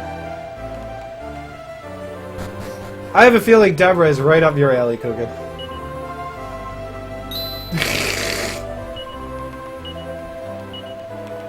This is a regular DS, and I'm capturing it from an actual DS with a capture card installed. There is someone out there, if you send him your DS, he will put a capture card in it for $75 and send it back to you, if you live in the States. There is someone in Europe that will do it too. Yes, pretty much, Coogan. Pretty much. So now we're about to have a child.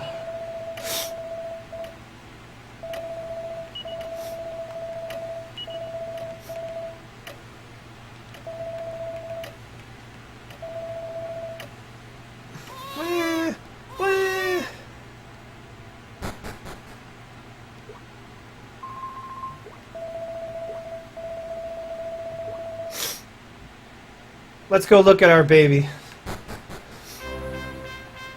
Say hello, guys, to my baby twins. I guess you want to congratulate me on how wonderful I am, is what she says. And now we're going to name them. We'll just do the stock names. The boy is Perry, and Maheen is the girl. For those who don't know, Perry is French for boy, and Maheen is German for girl.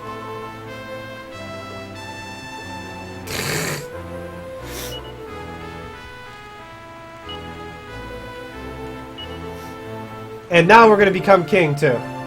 See, everything is better, you guys. It took me going to Germany for a week to figure out how to pronounce Maheen. And now we get to mash for a little bit.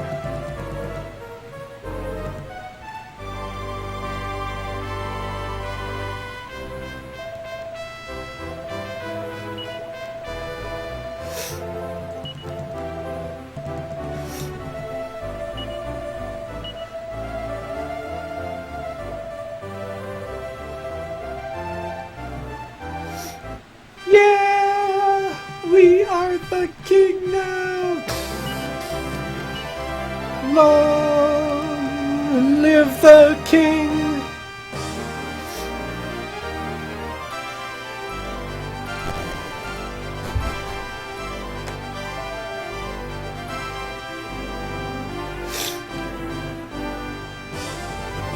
They're not U.S. exclusive. There's a person named Loopy who does them in the U.S.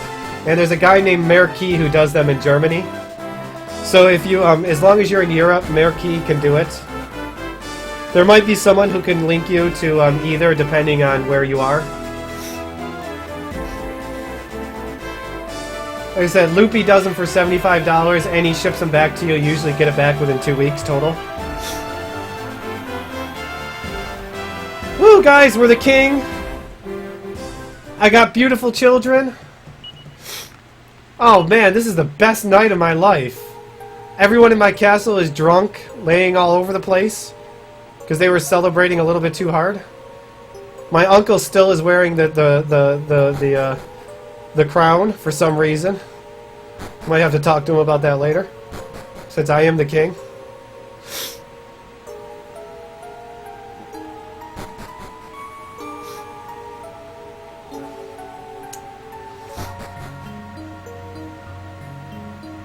So yeah, guys, I lied. Things didn't get better. My wife got kidnapped.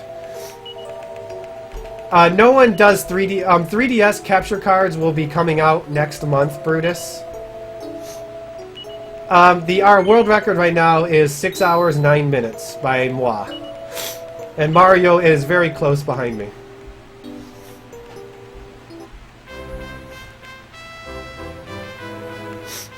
I'll tell you one thing, Brutus. Marquis and Loopy have a really good reputation. They've done dozens, if not hundreds, of capture cards. So anyone who's done it with them before will vouch for them.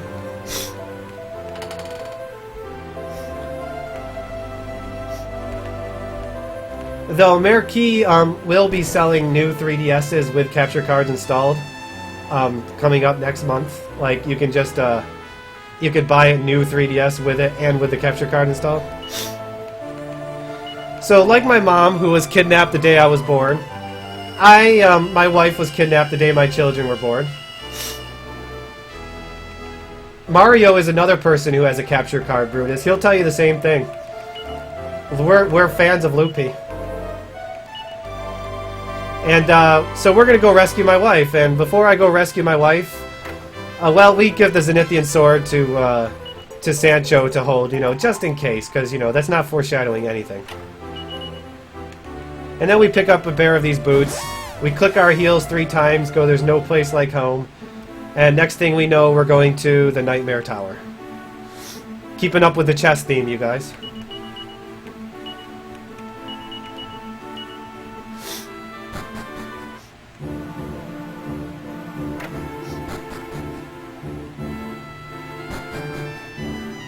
Okay, Merki, M-E-R-K-I. I think it's .com, but it might be German link. This is a mini-boss. Mini-boss is dead. And he gave me an iron claw to sell. Let's heal you up.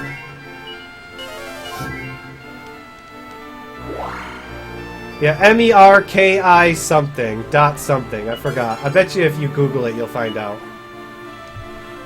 Oops. So here's another mini-boss. Yeah, I know. The shoes are in this. But we're going to go just split the upright of the bosses. Yeah, it's a throwback to Dragon Warrior 4. So we're going to get this item called the Kamikaze Bracer. We're actually not going to use that until the end of the game. It has one very specific use at the end of the game. One very, very specific use.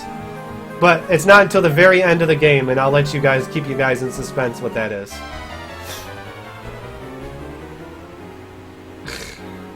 I'll fight this. This is the only random encounter I'm going to get in the entire dungeon. If someone who knows Marquis or Loopy can link Marquis, that would be awesome. I'd appreciate that. Is that he's in Europe, so I don't know the exact extension of what it'll be. Marquis.net. That's probably it.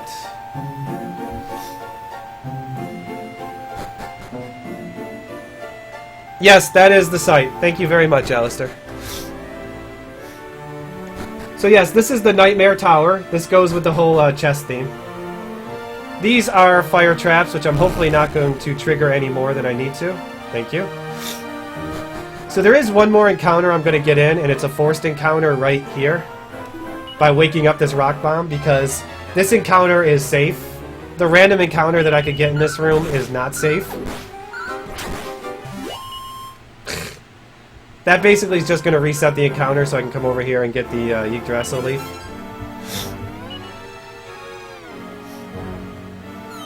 Now, do you see all these rocks? You're supposed to push all these rocks around in order to get past this fire trap, but, you know, we're lazy.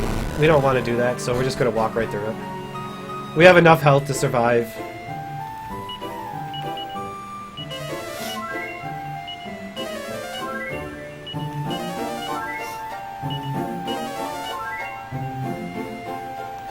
I got a lot of health. My levels are really good thanks to that liquid metal slime. You will see those liquid metal slimes again later. Hopefully I'll be manipulating kills.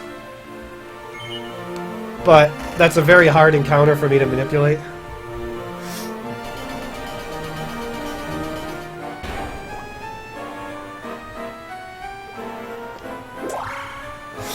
So the top of this tower actually has 2 mini-bosses and the final boss. The first mini-boss is a joke. I'll burn right through him. The second mini-boss is actually probably harder than the actual boss. And there is a save spot in this tower that I'm going to utilize. I'm going to save and quit and reset just in case I die to that Chimera pawn. Yes, pawns, because, you know, jokes. Haha. Gotta keep up with the chess theme. So you can actually save in this room or in this room. So let's stock up on herbs. Oops, I didn't want to do that. I want to do that for the clothes.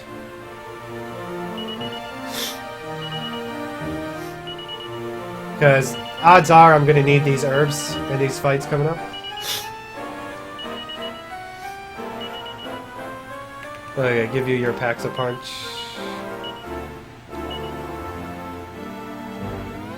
And this is precaution. Because, unfortunately, when you save and quit, you have to reset the system.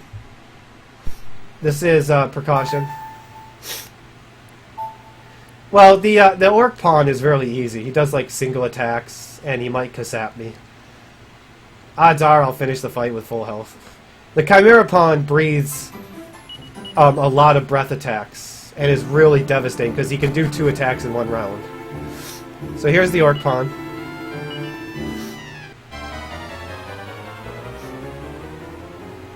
So let's see, Paxa, apple, sap, we'll focus, Paxa, saber.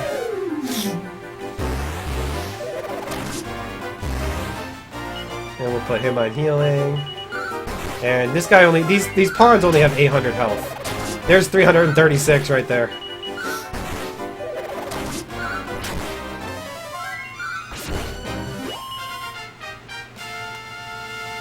Yeah, there's no 3DS emulator. Wow, another level for Gudeian. That's awesome. And I still have really good magic.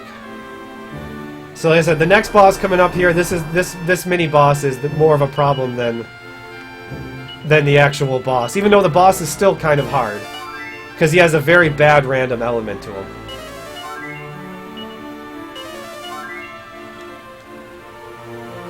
So let's see what happens. Let's see if this guy decides to be nice. I'm trying to get those Kaisha no itchy jerkies. Paxa apple, sap, Paxa. I should switch this around so Hero actually packs his saber. Crackle is one of the worst spells he can do. Okay, attack is what we want. We want to see attack. Because that's pretty much the tamest thing he can do.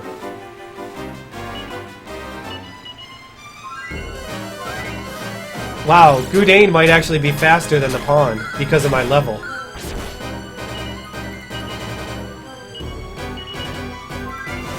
Okay, not completely. Wow, the crackle spam.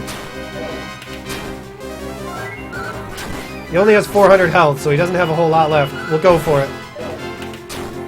Nice, we got it. Ah, I didn't get it! He should have been dead. Me and my counting. So as you can see, that guy does some pretty serious damage. So now we're going to heal up for the actual boss.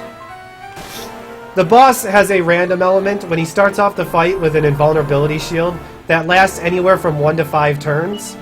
We're going to hope that it doesn't last 5 turns.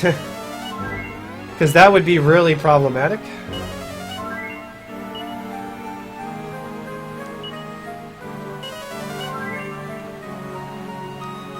So we want to make sure we're healed up, like completely healed up.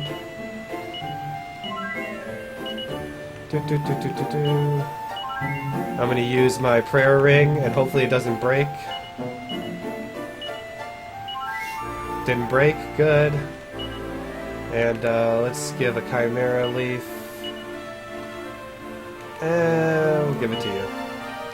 Okay, let's do this. So who's the boss of this tower? Khan, one of the two guys that killed your father. Revenge, baby! So you find out all along that the Chancellor Jeeves is the one that got your mom kidnapped and the one that got your wife kidnapped. He kind of was, like, dying as we were walking up the tower. So here's to not getting screwed over by the invulnerability shield. So we're gonna defend, packs itself,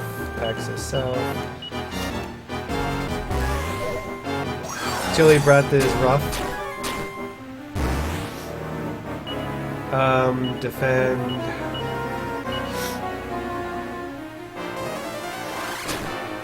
Nope, shield is still up. Come on, shield. There we go.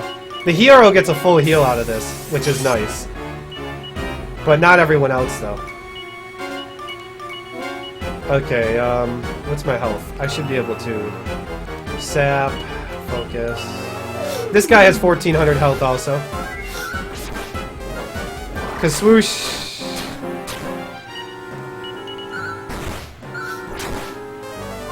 There's 400 damage. Chilly breath. Ooh, this guy's gonna be rough on me.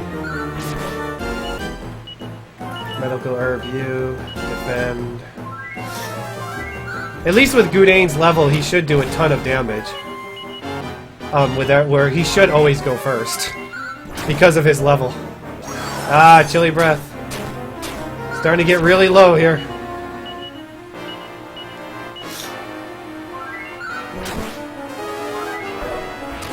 Physical attack is good. Ooh.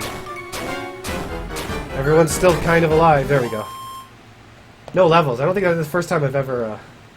Yeah, tell that horse not to skip leg day. So, one of the guys, who killed my father, revenge is ours. We got our wife back. We got revenge on one of those jerks who killed my dad. Everything, you see, is going to start getting better now. Man, I should stop saying that, shouldn't I? Oh, look, guys, it's Bishop Ladja. Remember this guy who slaughtered me back in Generation 1? Yeah, so... Your mom gets kidnapped the day you were born. Your dad gets killed in front of your eyes. You get put into slavery for 10 years. Your wife gets kidnapped in front of your eyes. And now, we're going to spend the next 8 years of our life as stone statues. God, I love being the hero.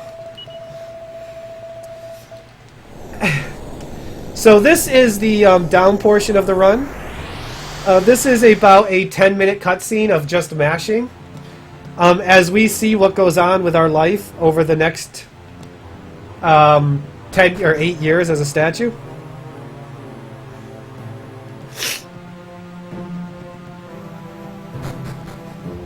So if you need to, you know, get a snack, go to the bathroom, go right ahead. Unless you're curious to know what's going to happen to my statue.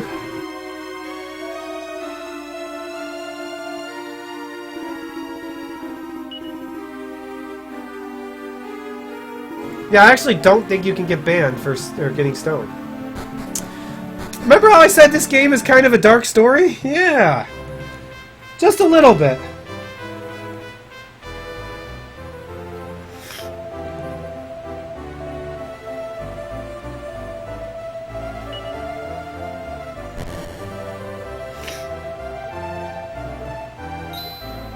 Just a little dark.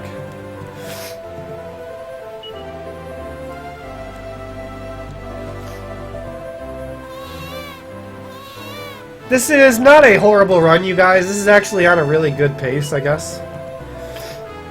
I don't know if I would technically call it world record pace, but it's still pretty close. It all comes down to the liquid metal slimes.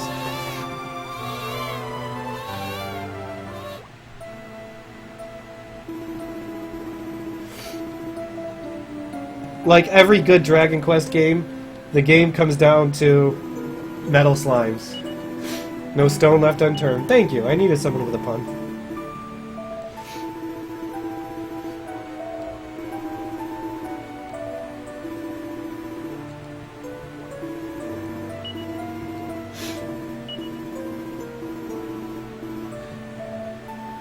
Well, if the stream is still going and we're stoned, I think we're good shape.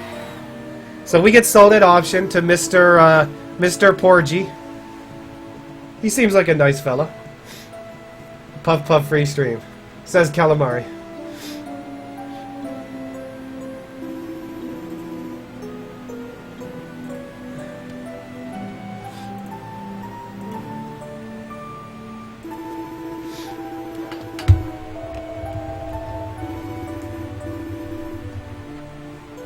And that guy takes the female statue home to deal with for himself. Wink, wink, nudge, nudge.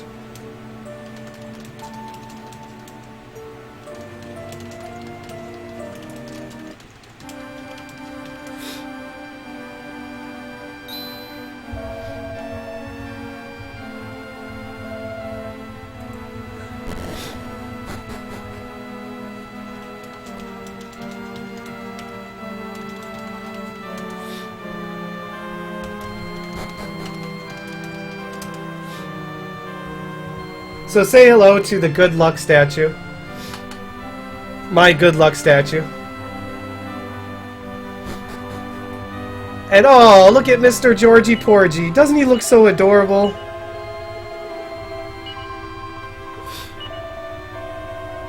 Oh, I hope he grows up to be a big old boy with a bright future.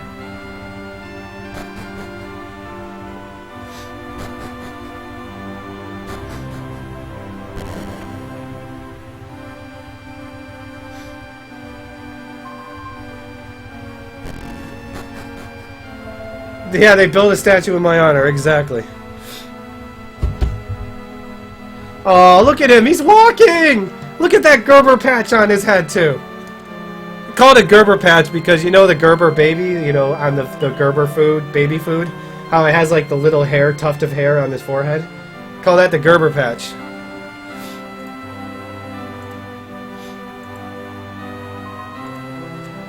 He's so adorable!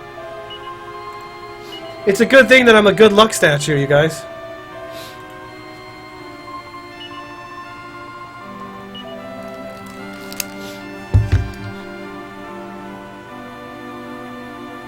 Look at him running around, having a good time. He's gonna hurt himself if he frolics too hard, though. And did anyone say I was a good luck statue? So apparently what's going on in the world over these next 8 years is the Lord of Darkness is running around kidnapping every kid possible to try to stop the Zenithian legendary hero from being born. Well, not being born, but from rising to power to take him out. So the world is falling apart and kids are being kidnapped everywhere. All because I'm a statue.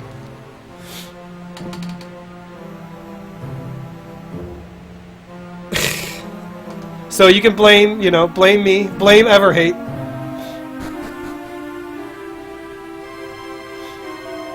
Seems to be the appropriate thing.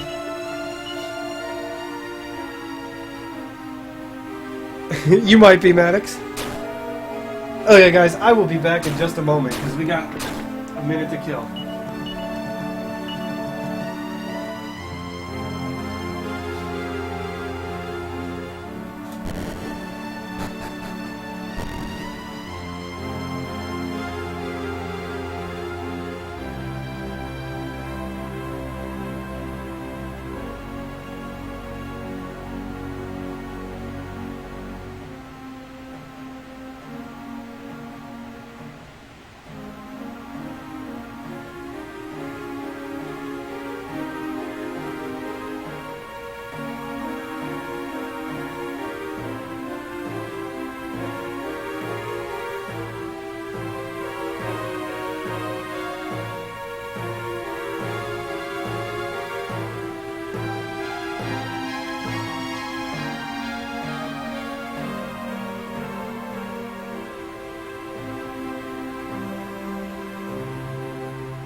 As seasons come and seasons go, I remain a statue, lying upon the ground. As I spend my life stoned for 8 years.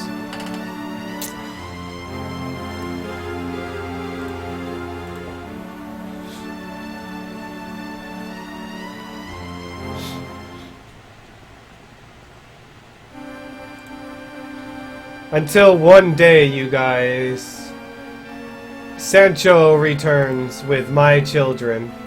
My baby boy and my baby girl all grown up.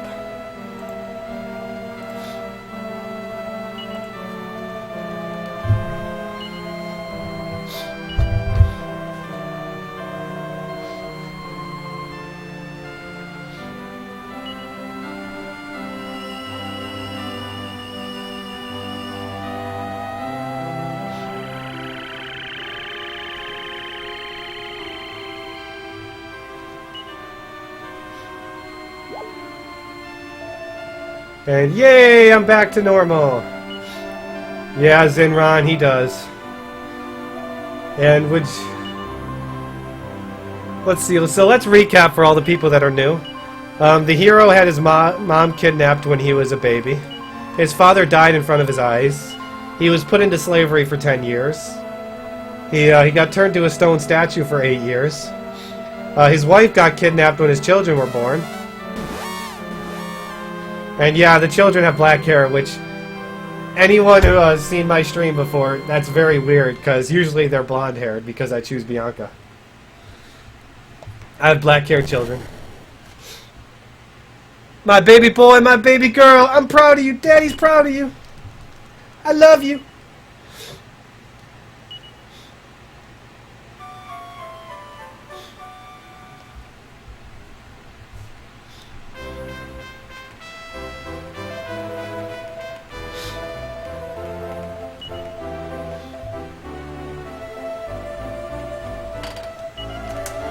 Yeah, we do, Maddox. Yeah, we do.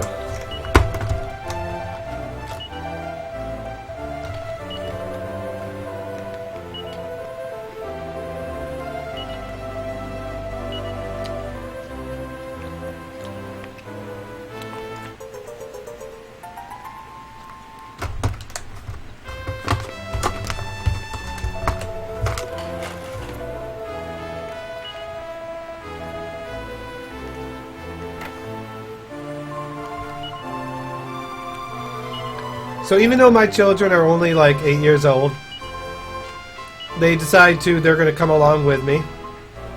Which is fine, I'll take my children along. This hero is definitely one of the most snake bitten heroes. And we're going to talk to the good old Chancellor here. Or my prince, I mean, my uncle. And he's going to say, hey, good news, when you were stoned, we found where your mom was born. Even though your dad wasn't very popular there. So we're gonna go to Mommy's birthplace. Fortuna.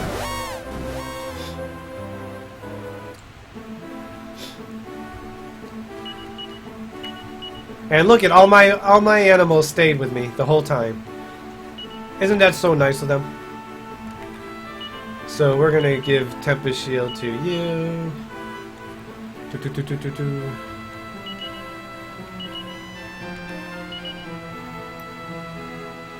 We're going to equip. Oh, we gotta give the Zenithian Shield to. Don't discard it. Also, you find out that your son is the legendary hero, that he can equip the Zenithian gear. So, my baby boy, making me proud.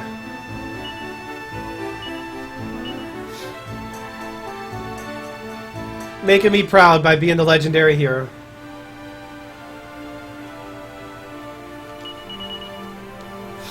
So let's travel to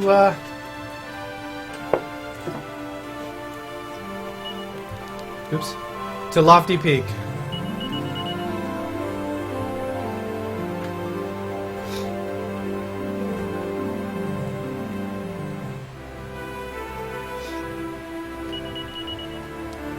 I'm hoping to get the lofty peak while it's still dark, because it gets one NPC out of my way. But that doesn't always happen. So in order to get the lofty peak, I have to go through one lofty waterway here. Filled with some pretty horrible enemies, but I have Tempest Shields. And everything but like one monster is susceptible to Tempest Shields. And, well, they're susceptible to it, but they're really resistant against it. Ah, why is the Tempest... What is the leaf there? I gotta get rid of that leaf. These guys are horrible. They can do 50 damage and attack to my entire party. Okay, we need to put that on the other side of the Tempest Shield so I can mash. Yeah, this game runs about the course of 30 years. These guys...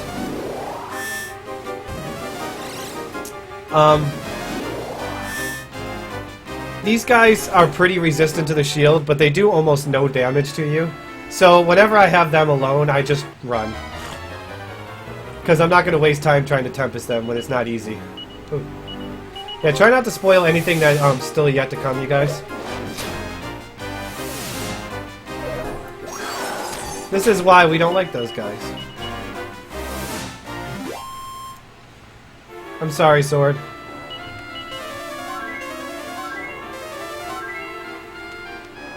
This is the same hero, though, that, like, stole lingerie from his mom. Okay? And these are Mother Ockers.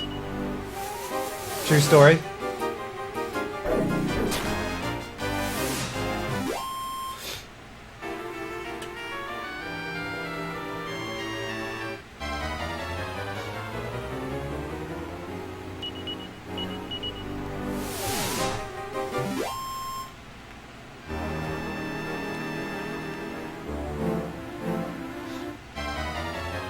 Yeah, I know. But he steals his mom's lingerie. After she's been, you know, kidnapped for 18 years. Or 10, well, I think it's like, I guess it would be somewhere around 18 years at that point.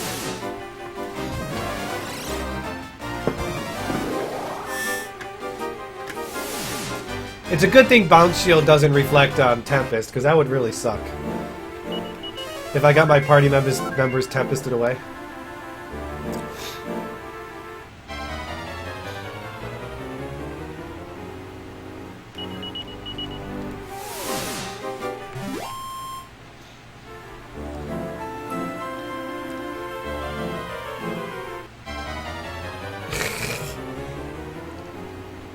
Wow, I got back attacked again. Not having a whole lot of luck in here.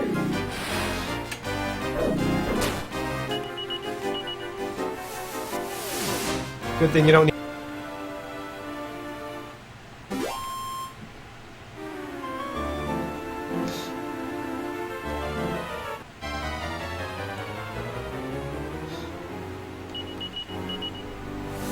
Gotta get these Mother Ockers out of the way.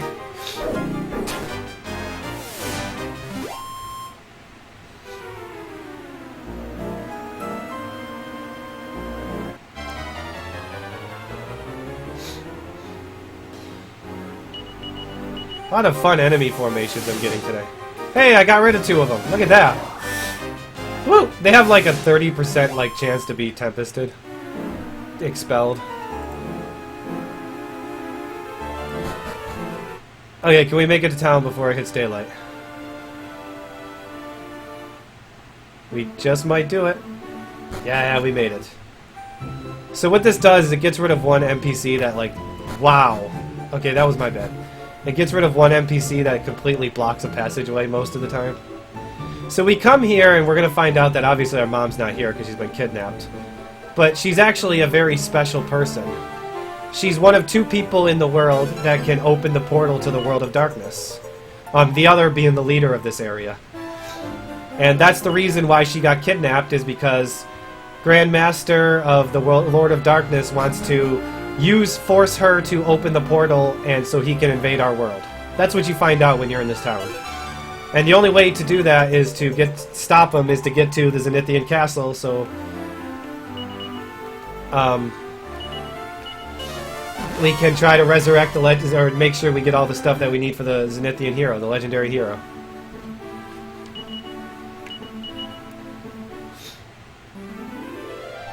So I'm going to line up my party with my baby girl first, and then whoever else afterwards. I don't care. Hey, Waka. I should get in no encounters in the next couple dungeons. Unless I'm really unlucky on this first floor. Hello, Cyber. But this is the Zenithian Tower. You walk. We're climbing it so we can enter the Zenithian, the Zenithian castle, basically. These Achillics that I'm picking up, those are something that my wife can use. Unfortunately, my wife is a little bit indisposed right now. She's still a statue somewhere in the world. So yeah, not only are we looking for Mom, we're also looking for my wife now, who is still a stone statue. We're good, Waka Waka Waka! How are you doing?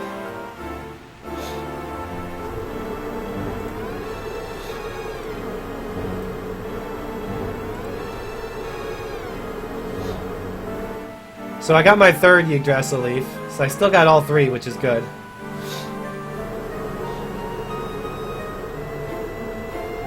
Though there's still a handful of rough bosses to come.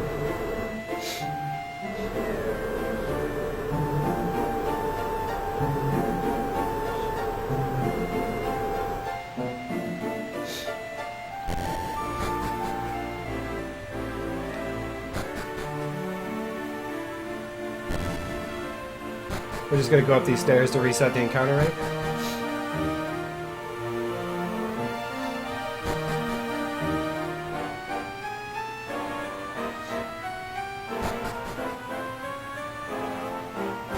Oh, there's a lot of games where boat battles happen.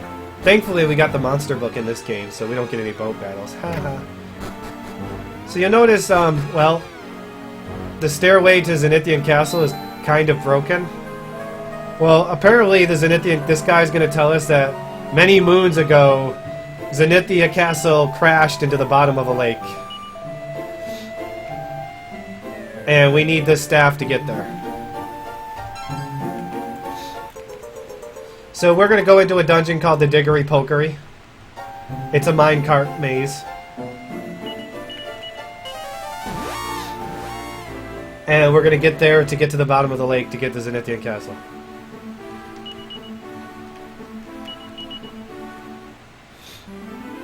Now, there is a glitch that I could show you with the boat and the magic carpet, but I'm going to wait till after I finish the game, because there's actually two parts to that glitch, and I don't have the other item yet to do the other part of that glitch.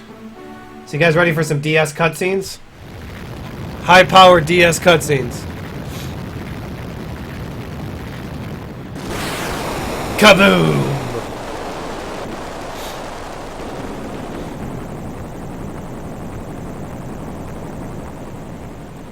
Those cutscenes.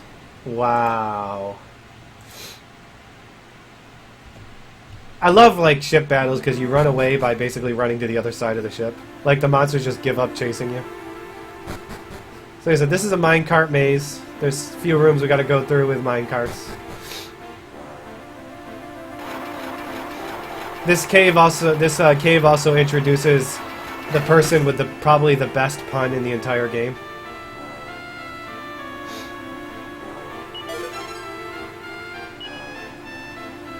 Heck no, Dragon Warrior 3, Gaia sword into the volcano. Now that's a cutscene.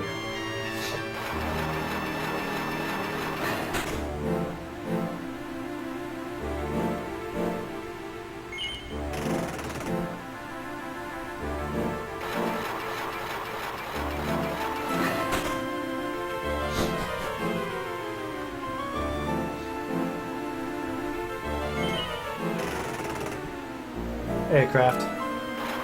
Yep, Deborah. You knew right away from the color of the hair that it was Deborah. Deborah won the vote. It was very close. It ended up like 33, 32, 32 was the final vote. Like, it came down to the last second, the last votes.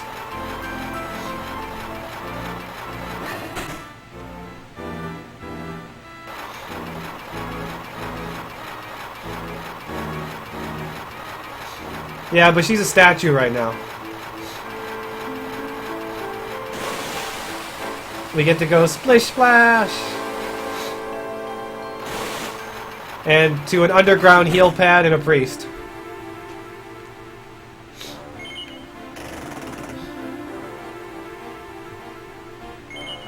This is totally like Super Mario RPG carts. Hello.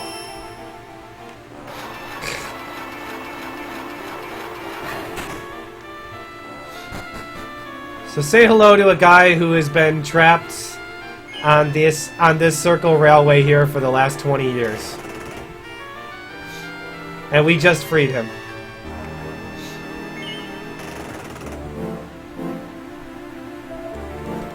Yeah, this guy is a Zenithian, so that's why he could survive for 20 years without food on a track.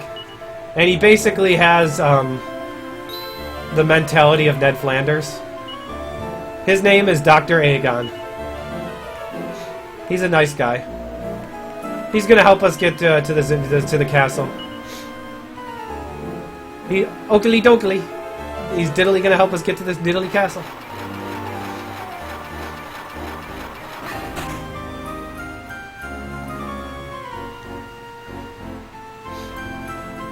And we're gonna pick up an item here called the Staff of Salvation. Very nice item. When used in combat, uses mid-heal. Very helpful. We're going to use it the rest of the game.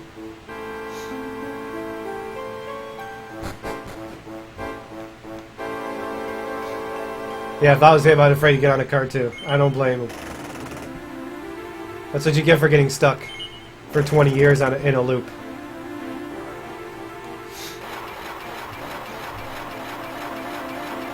So last room, lots of switches.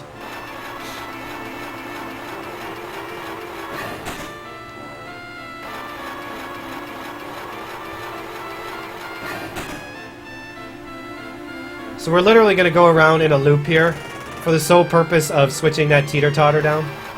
Because we need it to be facing the other way. Teeter-totter!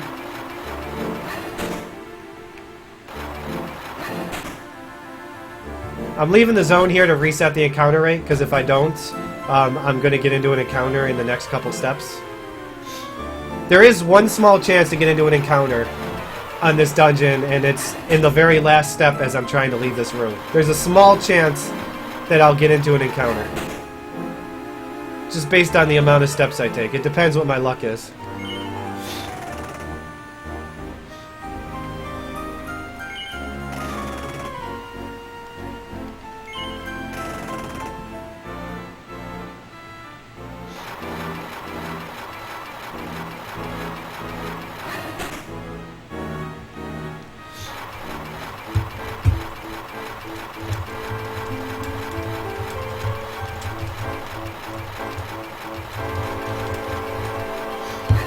No encounter, no encounter, no encounter.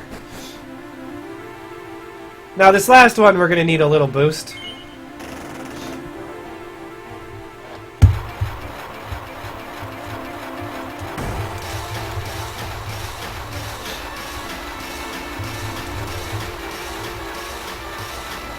Chugga chugga chugga chugga choo choo.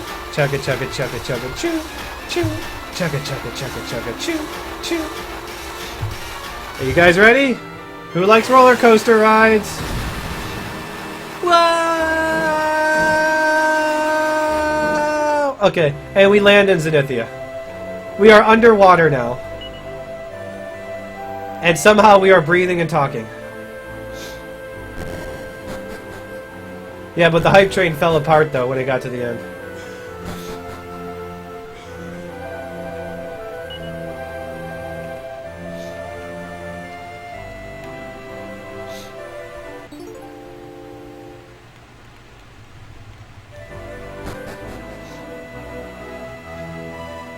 So now we got to figure out why this castle crashed. And thanks to Dr. Aegon here, he's going to tell us that the gold orb should be right there, and there's no gold orb there. Somehow it fell through that hole there, and before the castle could crash to the ground, someone took the time to put a barricade up so no one else would fall through that hole before the castle crashed. So he's going to do a little diddly magic to figure out what happened to the gold orb. So, cutscene again.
So we're gonna follow the path of the orb. And oh look! It's up to 10 towers!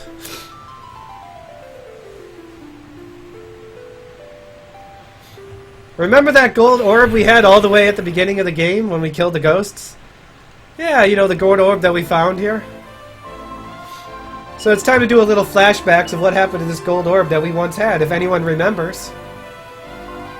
Because it did kind of happen, and you didn't think about it at the time that it was important.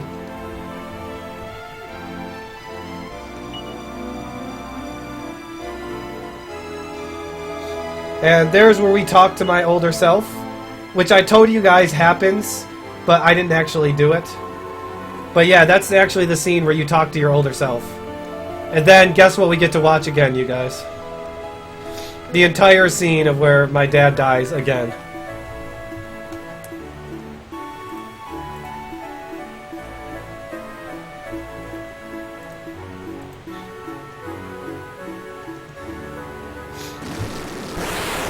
Zinron, you are very, very perceptive.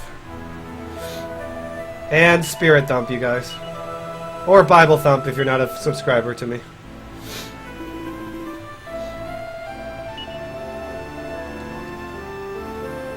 And this is where Ladja destroys the orb. Long time ago, so we have a problem. We don't have a gold orb to make the castle fly again. Oh yeah, comical oversized fireball of death to the face. Ladja's signature move, which you may or may not see again in this run. Multiple times. Yeah, or wee if you're a fan of comically oversized fireballs of death to the face. So good news though, guys, is the fairies made the first gold orb, so Dr. Aegon says, well, why don't you go talk to the fairies and see if they'll make you another one. And hey, the fairies kind of owe me a favor from what I did a long time ago, so... So let's go talk to them. Now in order to get to the fairyland, we have to go to a place near Mastro Ferrato here. So we're going to take a second to stop in the town here because, well, there's a main storyline that we're going to have to do, but we're not ready to do it because we were under-leveled for it. But we're just going to advance the story a little bit since we're here. And this is going to involve checking the color of the pot. Remember how I went and checked the pot earlier because I have Deborah and saw the pot was blue, so everything was fine? Well, now it's time to find out if the pot has changed colors on me.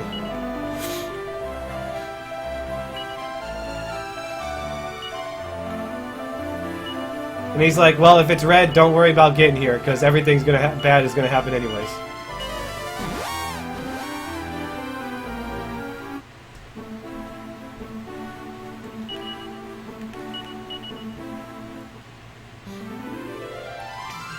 So let's go check the pot. This is something you have to do.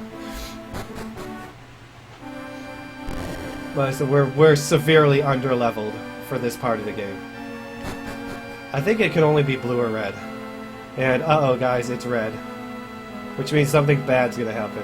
Now I could actually deal with this pot now if I want, but I'm about 20 levels too low for Perry and Madheen in order to pull this fight off. So yeah, we'll come back here later. Instead, we're just going to continue to where I need to go. Now, in order to get to the fairyland, I need my baby girl.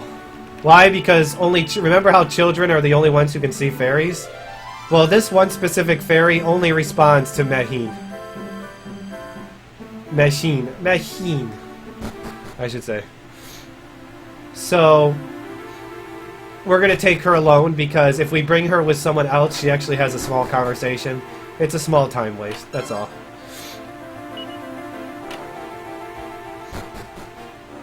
And then we're going to figure out how to get the gold orb back, you guys. Which introduces a whole new problem to this game. This is kind of like a maze forest, a forest of illusion thing. You can get lost in here, but it's not. There's only a few screens, so it's really hard to get lost.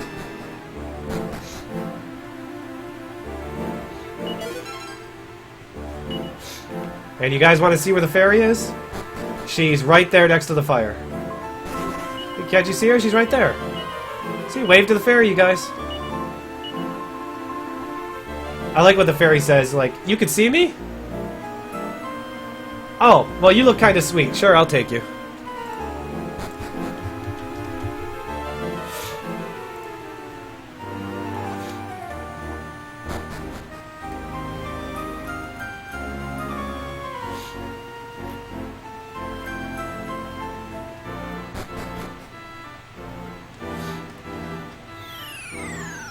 And back to the fairyland we go, you guys.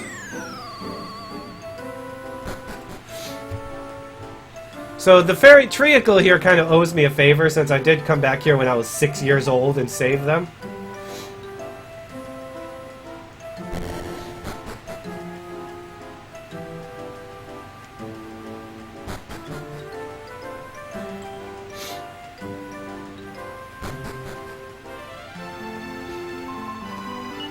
So treacle here is going to give me a way to get to the Fairy Queen. Queen Caramel, of course, because it has to be candy related.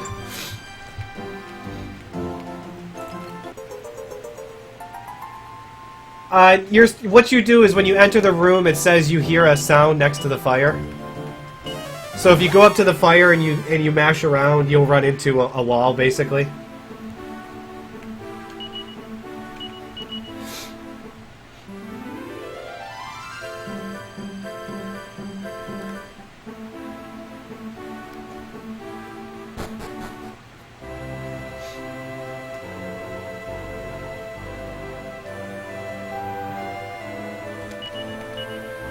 So we're gonna play some beautiful music for you guys.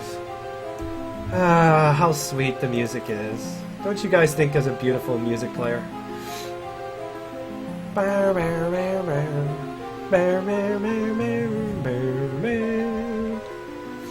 And poo-poo! Castle appears. Insta-castle!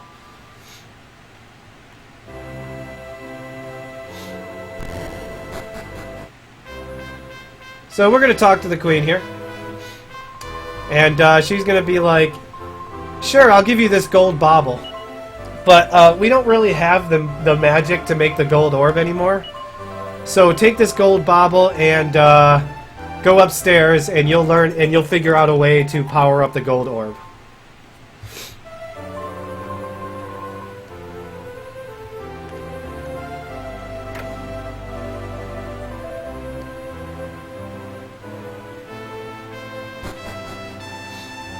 So we're going to go up to this little painting here. Oops, I forgot to push the wrong button. So there's one thing this game has sorely lacked so far.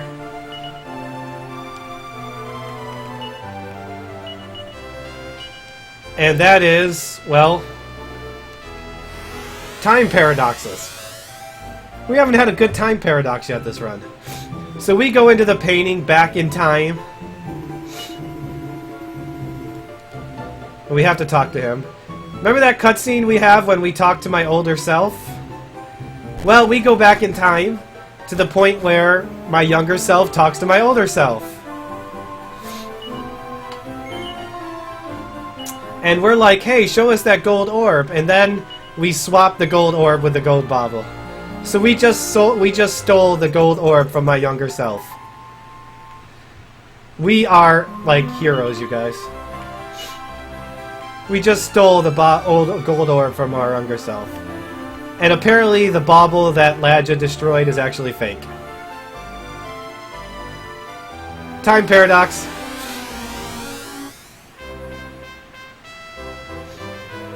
Exactly, now he crushes the fake one and now we have the real gold one. But before we resurrect the Zenithian Castle though, guys, guess what? It's time to grind. We need to grind a bunch of levels now. And I do have a manipulation, but it's very finicky and it doesn't work very often. So I'm going to try it, and if it fails miserably, I'm just going to farm the old-fashioned way.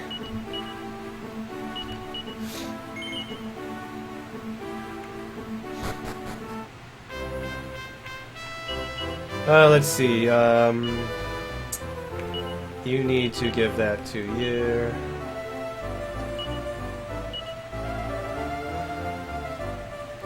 What am I doing? I need you Dang it, I totally forgot what I need to do. Duh, this is it. And you... No, not that.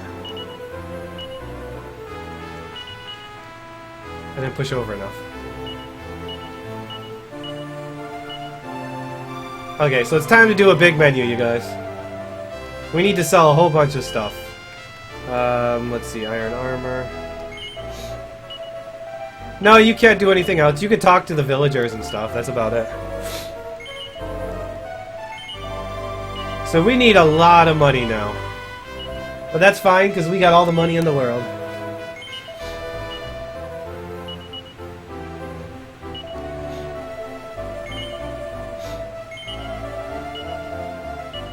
Let's see, sell your stuff. Let's see, we need to sell your Morning Star. Sell your fangs.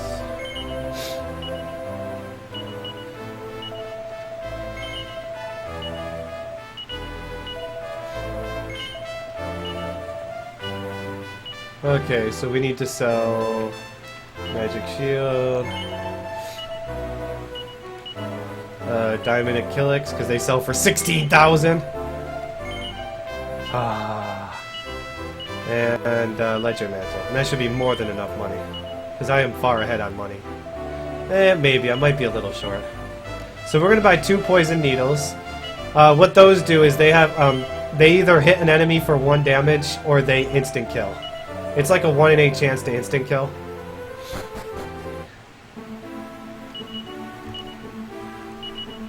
And now we're going to head back to my old stomping grounds, because there just happens to be one guy with a shop open here, even though there's nothing else in town, besides the priest. And the old man.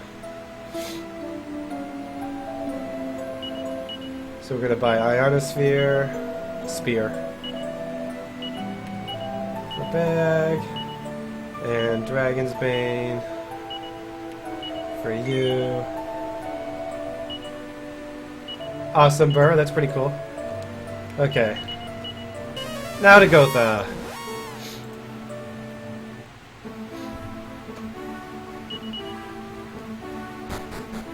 Ionosphere, yes. Oh wait, I need to get the seed.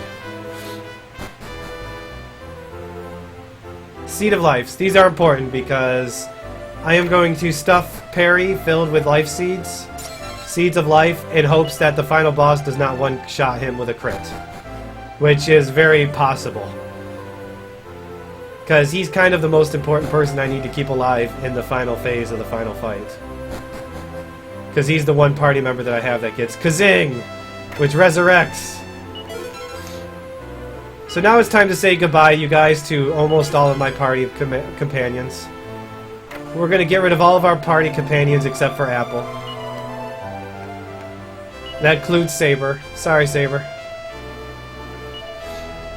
Gudane, thanks for serving me. Wacka, you died proudly. Vlad, well, you died a lot too. We're gonna keep Apple though, because he can use the poison needle. And we're gonna pick up Sancho!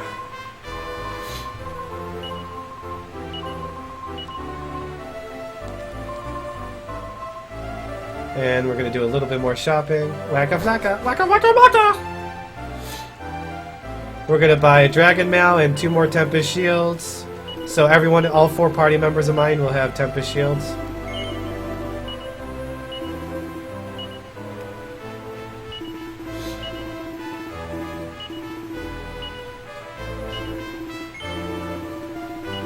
How much money am I on? I am short by 50 gold. I am 50 gold short. Give me something to sell, please. Anything. There. And buy a handful more packs of punches. Even though Maheen is going to get oomph, we still want other people using packs of punch. Ow! Don't throw blitz balls at me. Okay, now it's time for the menu. Transfer that to you for Poison Needle. So we're giving the Meteorite Bracer to Adams, Apple. That should make him almost guaranteed faster than a Liquid Metal Slime. Not always. At my level right now, he may not be faster. We're going to use Seed of Agilities on Madheen. And all my Seeds of Life go on Perry. Because we want his life as much as possible. We got 4, 6, 5. Average. Okay, so Ionosphere to you for Sledgehammer. We better go you. Equip Zenithian Sword. Full plate armor to you. Transfer Tempest Shield to you.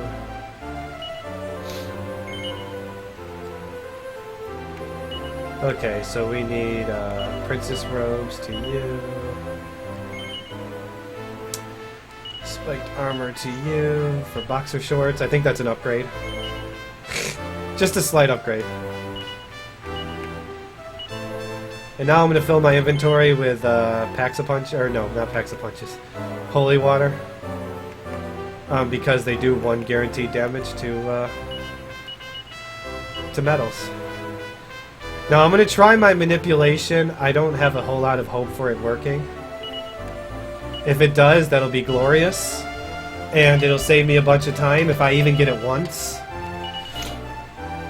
Otherwise, we'll just grind the hard way if we need to. For those who aren't here earlier for what the manipulation is, there is a way to manipulate enemy encounters in this game using the system clock. It's not perfect. There's still some things we're learning because it's tech that we've only discovered a month ago or a week ago.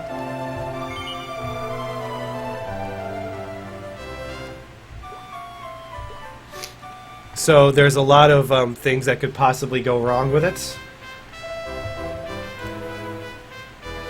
And we need to kill at least 5 liquid metal slimes. If the manipulation goes perfectly, well then we kill 6 because I have to get an extra one.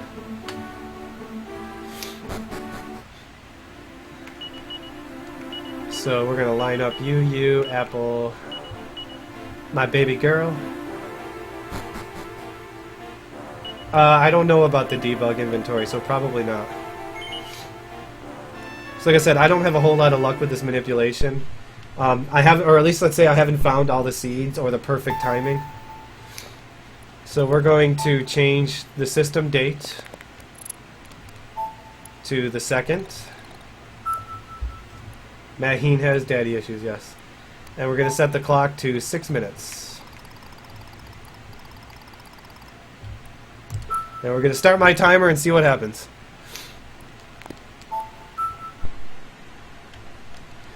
I'm going to try this, like I said, a couple of times, see if I get any encounter to even appear.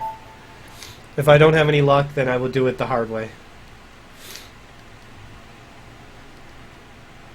If I can kill 2 liquid metal slimes in the first encounter, oh baby, you're going to see level spam. So we'll find out, because I'll know if I'm at least in the right area of the encounter, based on the timer. That was early, so that's not right. I could tell right away I was too early of an encounter.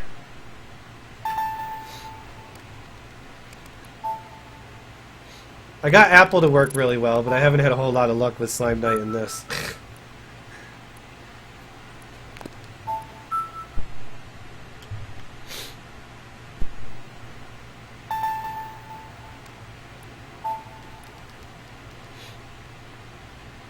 So what I'm timing, though, is I'm turning on the console at a very specific time, and I'm loading the game at a very specific time.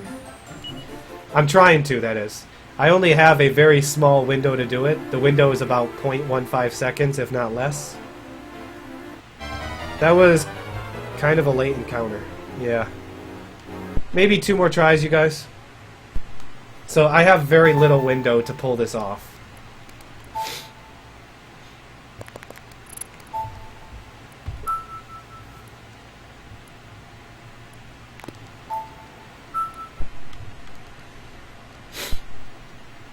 If it doesn't work, then we'll do it the old-fashioned way. Eat monster munchies, which increases the encounter rate, and just run around in circles until we kill 5 of them.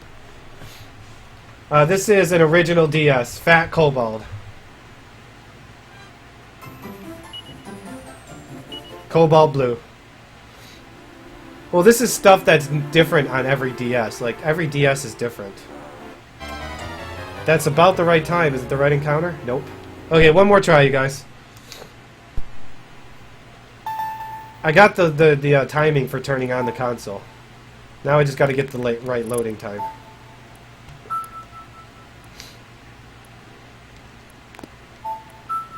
I don't think there's any light capture cards. Katsukiri might in Japan, but there's a lot of bad things I've heard about Katsukiri. Ooh, that was early. This might be very early. It could be perfect, too. You never know.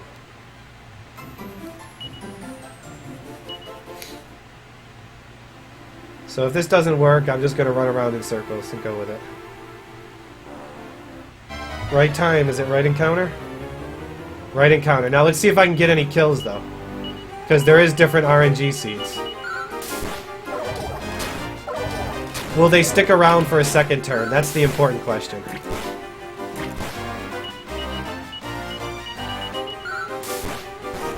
Nope, they didn't stick around for a second turn. So we're just going to pass that. We're just going to give up on it. I'm not going to keep fighting it. See, there's a bunch of seeds that I can go right now. And that was not the one to get them to get around, stick around.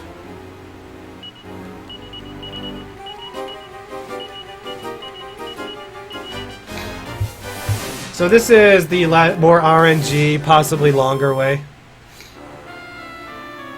I'll need to get 5 kills, which will give me the levels I need to get to the next part of the game. So basically I need liquid metals to appear right now. I at least got the encounter to appear. I mean, that's a good start, right?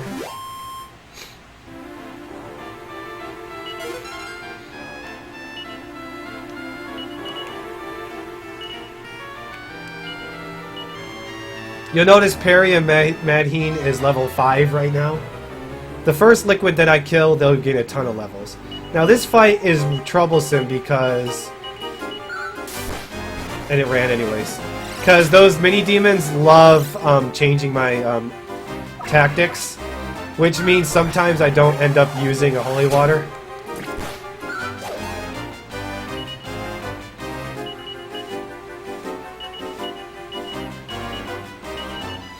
What I'm really hoping for is Apple to go first and instant kill the slime before it has a chance to do anything. That's what I'm really hoping for.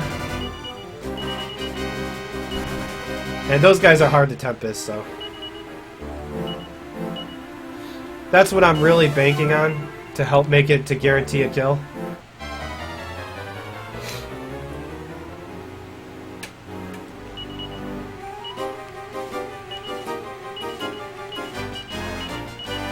Yeah, those mini-demons suck. But step 1 is getting the slime to stick around if I can't get the instant kill.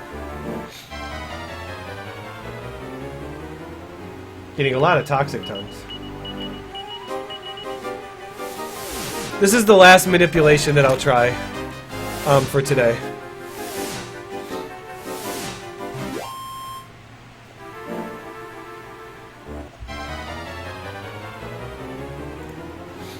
Ooh, 2.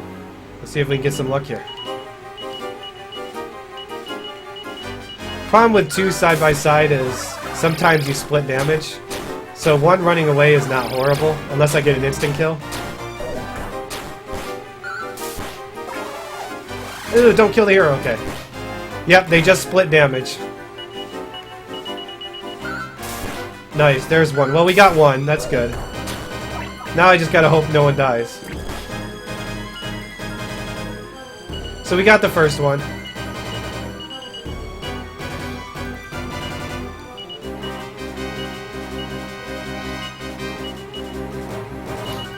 So wait till you see level spam, you guys. I am going to gain a whole lot of levels off of this first one. Like, something like 14 or 15 levels at my level total. Perry and Madheen are going to go to level 11.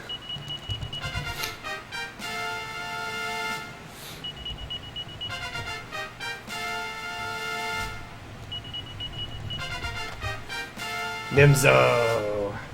He's named Nimzo in this game. He's Mildrith in the other game, Marudras. In this one, he's known as Nimzo. Would have been nice to get a double, but hey. The best I've ever seen is 3 into encounter. I actually have a liquid metal manipulation with 3 slimes in it, but I can only kill 2 of them. And it's such a massive fight that I like lose all of my health just trying to survive the fight. Because it's such a beast.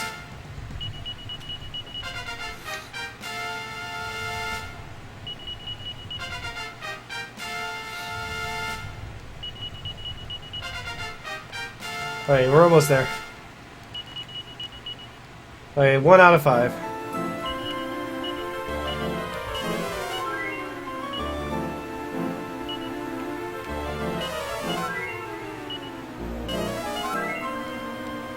I only have so much healing magic, but I have a bunch of herbs left still.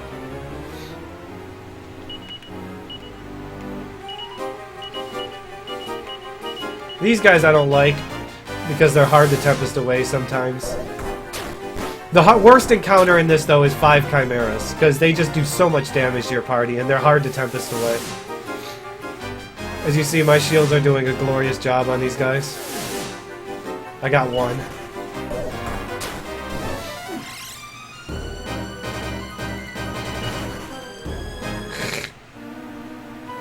I have 2 Monster Munchies, so hopefully we're going to get all of our kills long before we need to use both.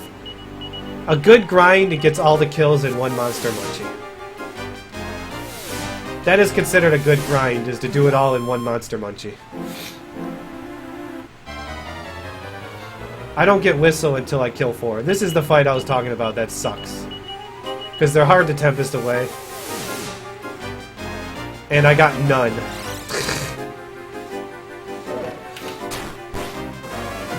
And they can sizz my party, which does add up considerably.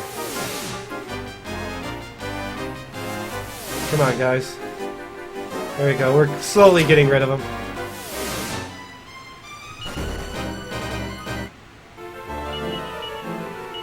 Let's see. We'll mid-heal you.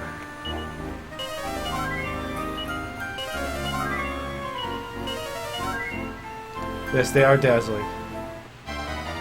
But that's a very frivolous, I give up, statement.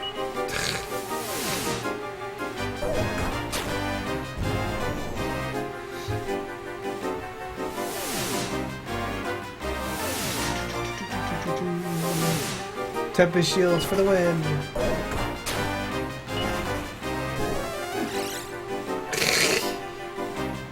I know. I'm tired. I'm sick. Give me a break. I get like 6 hours to rest my voice and then I'm back all day.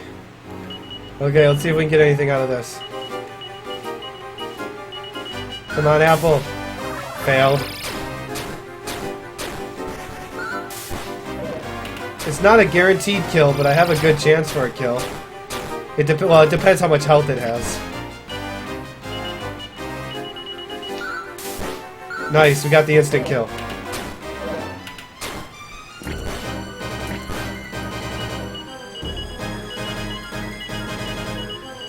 So that's 2.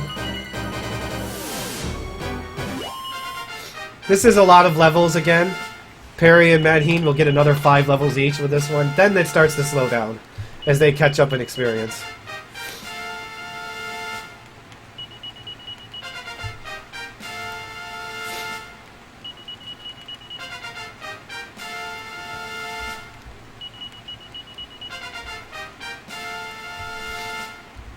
Perry is sizzling.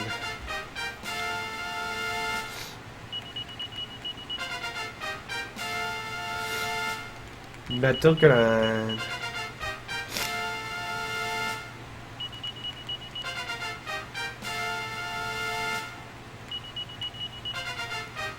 Da, da, da, da, da, da, da. So much level spam.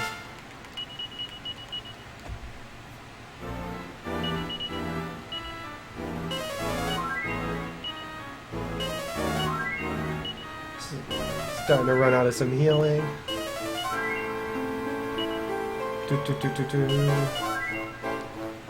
Listen, I got a bunch of herbs if I need to. So we're at 2 kills right now. By the way, did you ever see the character portrait for Madheen? It's so adorable. Like, look at Perry up there with his big chubby treeks. You should see what Madheen looks like the next time I get a metal slime. It's so adorable.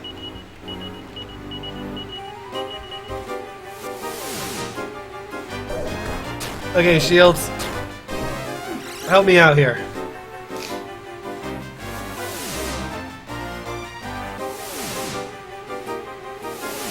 Okay, that was a help, I guess. I got one.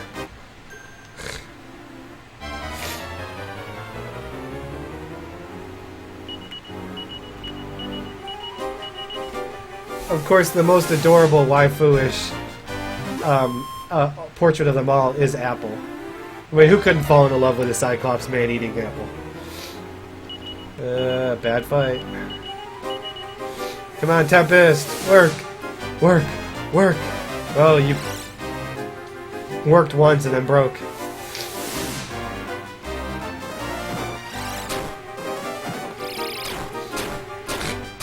My poor hero is taking a lot of damage. Wow. Okay.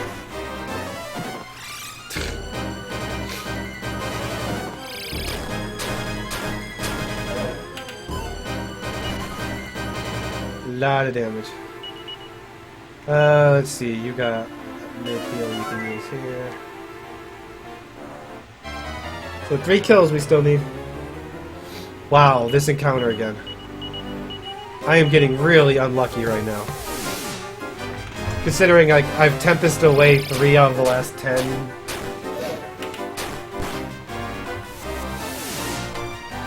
Wow, there we go, we got one more. There we go, we're slowly taking him away.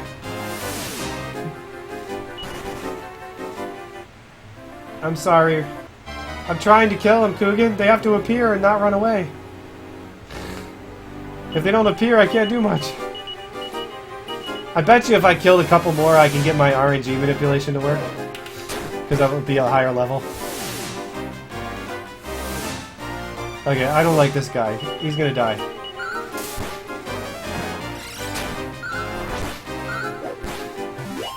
I just felt like killing something. Since it's gotten dry for a little bit.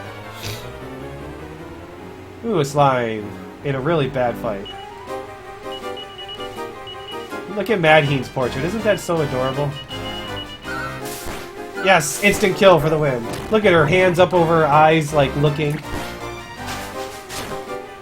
Okay, so... Ooh, I didn't give her this staff, though. Oh, I forgot to change my tactic.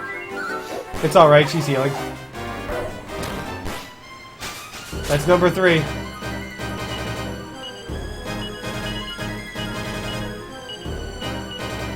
I'm using the staff to heal up a little bit. Save me some magic.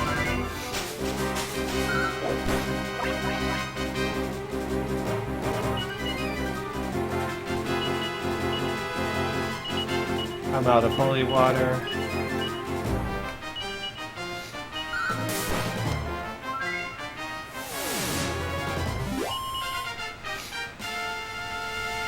Polywallies.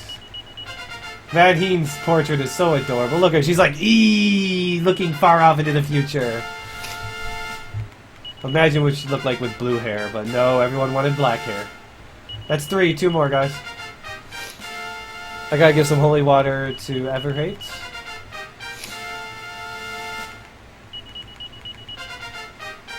Pow!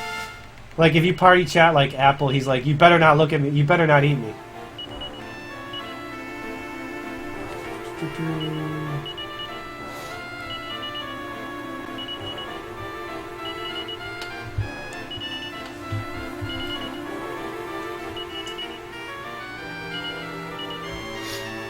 No telling how many I'm gonna need, so I'll just fill out.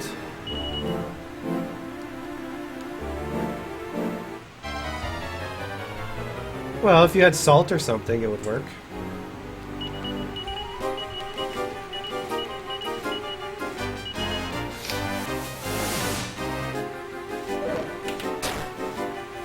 One bird remaining. Jerk bird. say goodbye. 2 more kills and then we're good. We've gotten some pretty lucky so far with my instant kills. Usually I don't get this lucky. Usually I poison needle kill like everything but liquid metal slimes.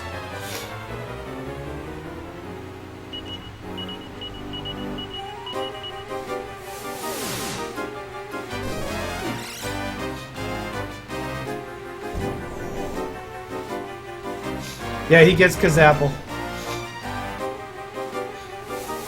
It's fitting, isn't it? We'll never get him anywhere near that level, but... In fact, this is the last time until the very end of the game that Apple's going to be in my party. Okay, now I'm starting to get the worst enemy formations. 5 of these guys, 3 of the Sams. It's like the worst enemy formations you can get in here. When it comes to using the Tempest Shield. Unless you just get lucky and pull off 4 of them in a row like that. High metal. I'm probably going to need an instant kill here to get this one. Nope, it ran away anyways. About time one ran away. I was getting too lucky. Oops.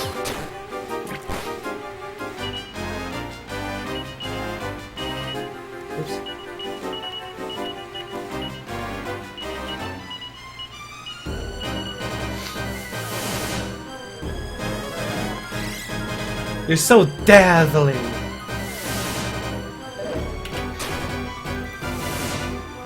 Don't make me take you out. Okay, you didn't want to go away. So I'll just beat you to death. Or, well, I'll miss you multiple times because I'm dazzled. I don't know why I'm fighting him, because I am dazzled. It does kind of make it kind of hard to hit him. So my Monster Munchie should be running out here soon.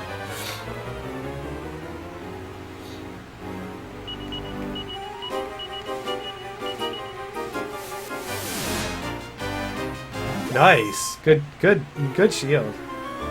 Apple, you're not a disgrace. Yet.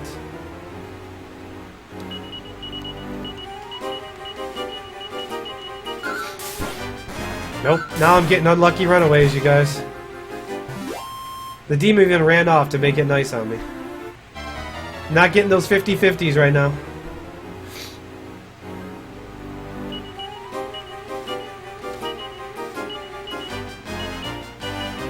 Come on, Apple. Nope. Come on, Apple. Give me some instant kills, dude. Help me out a little bit. Give me some instant kills, because they don't want to stick around now.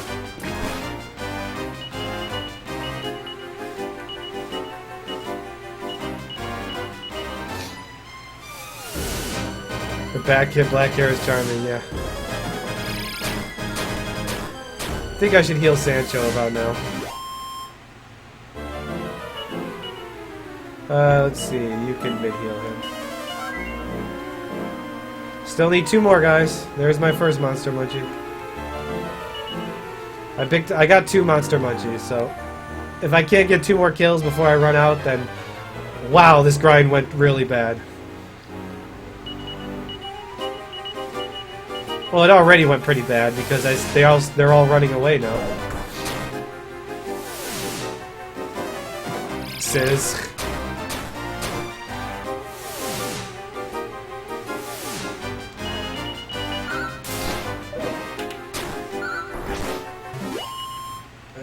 I gotta use herbs. Actually, you have 1 heal left. Use that heal, baby. Then I'll start digging into my herb supply.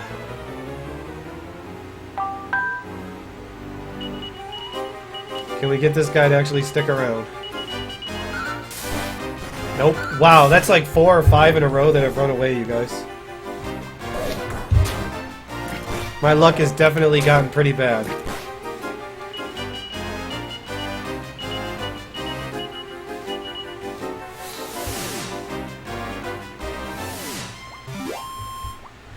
My luck has definitely gotten pretty bad.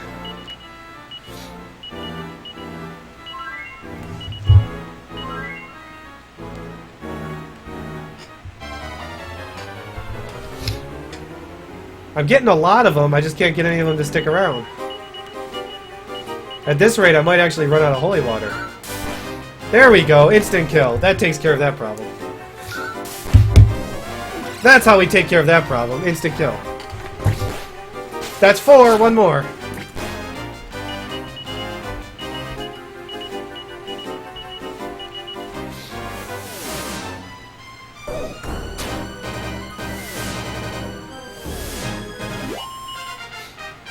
Now, there is a chance that the liquid metal can join your party. It's a 1 in 256 chance. So it's probably never going to happen.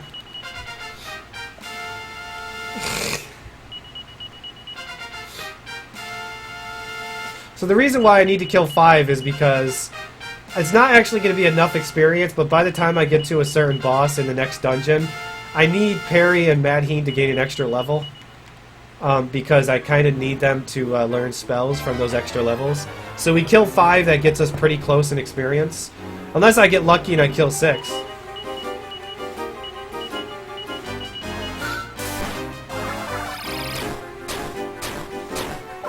Okay, those mini demons though. Splitting damage, focus on healing. Watch my back.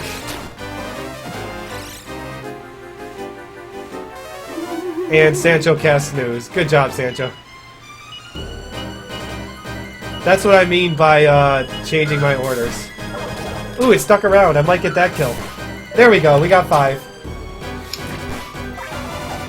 Don't kill anyone. Okay, good. That's scary, because if that kills someone, I'm in trouble. Because then she doesn't get the experience, and that kind of screws things up for me. I need everyone to survive this fight.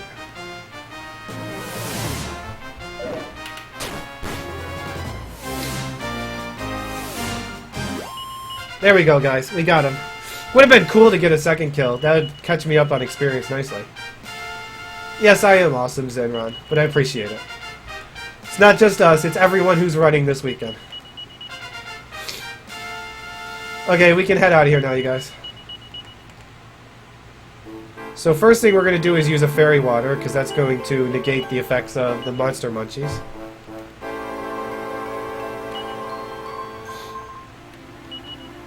And then we want to evac. So we're going to head to Coburn really quick to use the inn, because that's the fastest inn. Yeah, this is an entire marathon. I don't know. Oh yeah, exclamation point DQ marathon. Raid! Welcome, Raiders.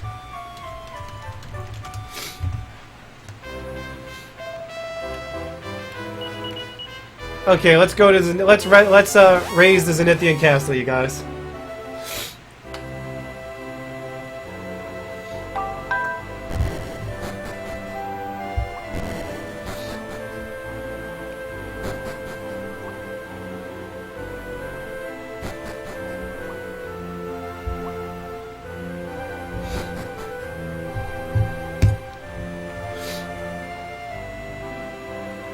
Oops.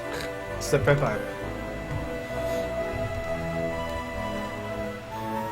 So I would say right now we are on a pace for under 6.5 hours. Depending on how these next bosses treat me. Because now we're going to start getting to some pretty rough bosses.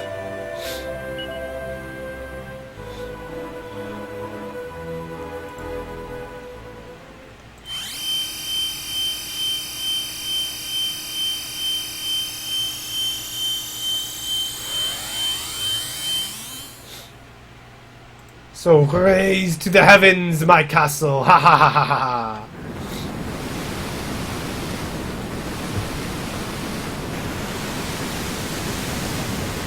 Raise to the sky! Crush the infidels! Wait, that's not right.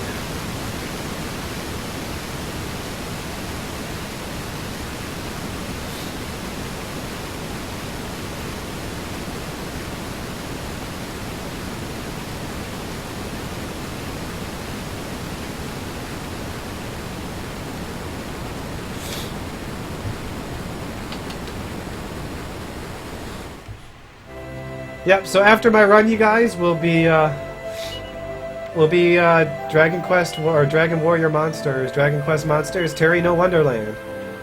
So, yes, there's no Dragon Quest VI in this marathon, but there is Terry No Wonderland, which is basically Dragon Quest VI. So now that we have the Zenithian Castle, we're going to fly to a spot that we can only reach with it. The next part of the game involves us resurrecting the Zenithian Dragon. And in order to do that, we need to reclaim the dragon's powers, which is in this towers over here.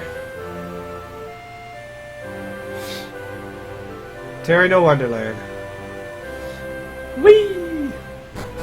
No, it's just no one submitted Dragon Quest VI. So we're going to pick up a couple items while we're here. Some Yggdrasil will do. We're allowed to have one of these in our inventory. It heals everyone to full when used as an item.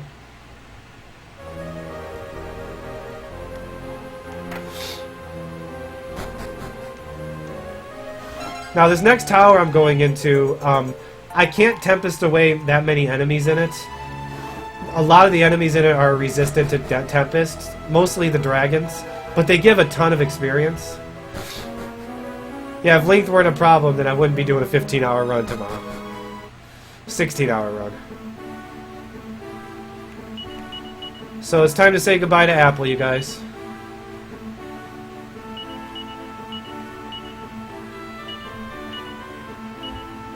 Or at least he's going to sit in the caravan for a while. So let's see, we're going to give your Meteorite Bracer to you. Give your Tempest to you. We're going to we'll just put that in the bag, just in case. And we're going to equip that.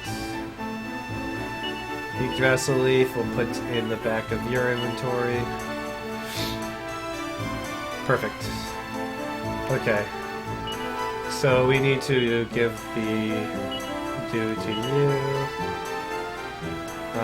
Packs of punches. Give 1, 2, 3 to you. 2, 3, 4. Don't worry, guys. He does have a use later on. Trust me. He does have a very specific use. And I guess I'll give the last one to you. Elfin Elixirs. We're going to start getting to one very serious boss coming up soon. Where the heck did my elf... Oh, it's in the first page. So we're going to make sure we're ready. Well, there's two main bosses in here. The first one is easy. The second one, though, is not easy.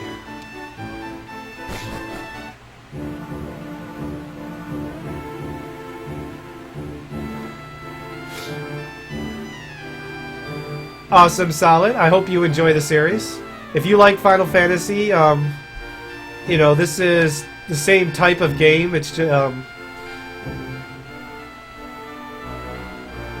never go wrong with the Dragon Quest III Super Famicom. I would also suggest 8 as maybe your next game, because a lot of people really enjoy 8. So I need to go through this place. I can't Tempest away dragons and some other things. Like these guys I could Tempest away.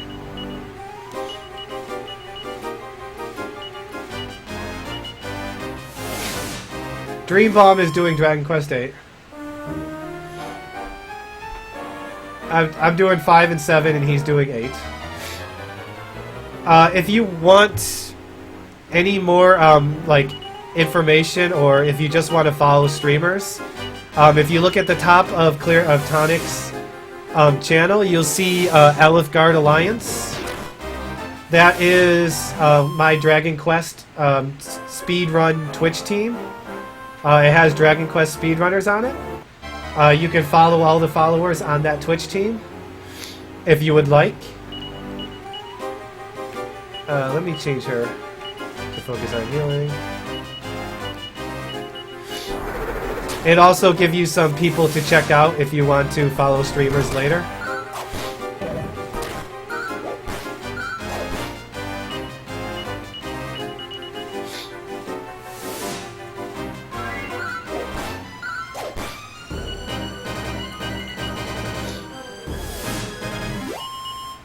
So again, I need to kill a bunch of dragons because I need more experience.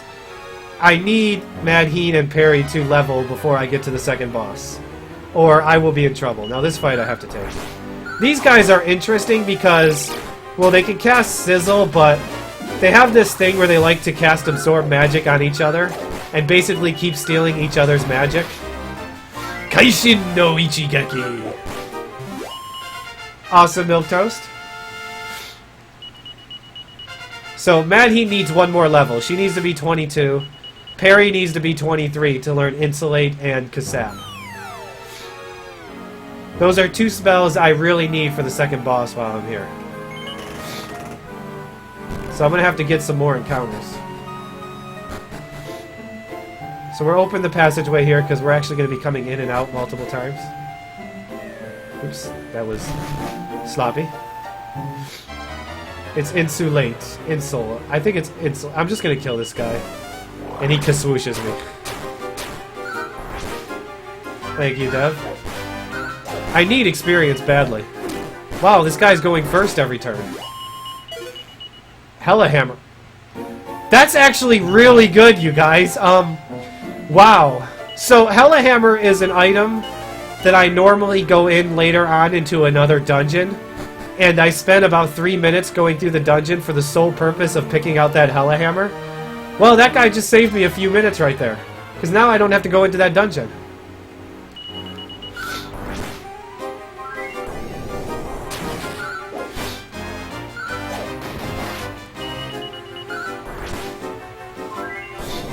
I need better fights than this. What that does is it has it either crits or misses. That's what it does. 50% crit, 50% miss. And that's actually going to be one of my main portions of damage late game. That's one of my means of damage when, like, Wave of Ice starts happening. So here's the first boss. The other guy who killed my father. We already took care of Khan, now we gotta take care of Slan.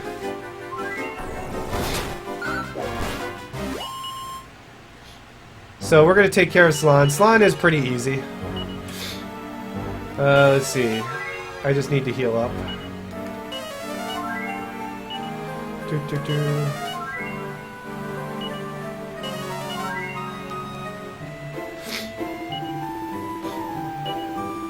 This guy's pretty easy. It's the next fight that I really got to be wary about, and I really need to gain those levels. Follow orders. Gonna kabuff. Kabuff. Oops, not big. Oof. Parry. Paxa. Self. Eat up and guns!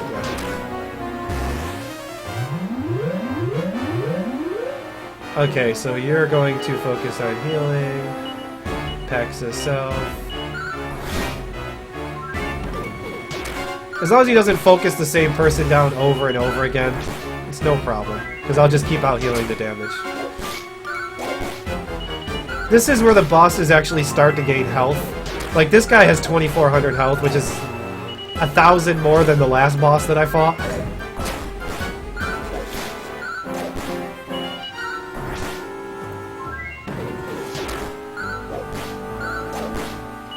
Curse, for the most part, does absolutely nothing and you lose it when you leave combat. Though there is one type of curse that causes damage when you're outside the map.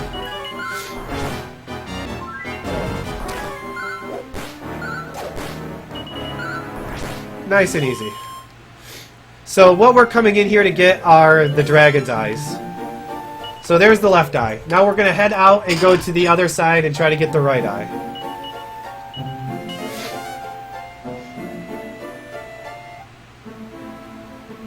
And like I said, we need to get a level for Perry and Madheen. If you have the spell called Sheen, Milquetoast, you can take it off. Madheen should have it. I believe Madheen is the one that gets it. Okay, we need to get rid of this fight. I'm going to kill the Lucifer in hopes that he doesn't destroy me. Lucifer is probably one of the better enemies that you can recruit, but I don't think I'm high enough level to recruit him. I think I need to be level 25 or something to recruit him. Let's see, full heal yourself. But I gotta keep fighting until they get their level, because I need those spells for the next boss. Oh, if she's still a baby, then you're not gonna have the Sheen spell. You're gonna have to go to a priest to get it removed.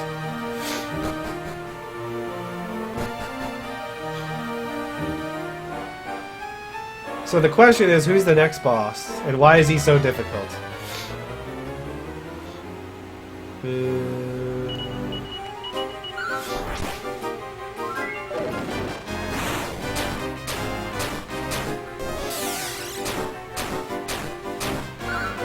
The bomb there doesn't do anything, but when he gets low on house, he sacrifices himself to resurrect his party.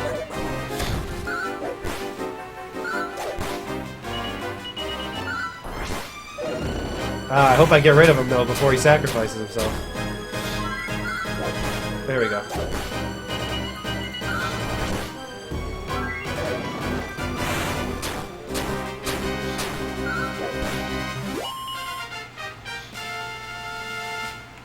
There's Perry. And is this Madheen? Perfect. So now I have Insulate and Kasap. Perfect timing, too, because I'm like one fight away from the boss. Unless I get to the stairs. Nope, one fight away from the boss. And I get back attacked. Nice. That's actually really bad. Tempest. Hopefully Tempest will get rid of some things. There we go. Now heal. And, he called for Gollum. That sucks. This guy calls for Gollum as backup. Gollum is considered probably top 2 recruitable monsters in the entire game if you ever play this game. He is someone that you really want to get. Awesome agent. Well, I appreciate Pi telling you to come here. So the next boss is good old Ladja, you guys. The guy who's been a pain in our ass the entire game. He killed my father.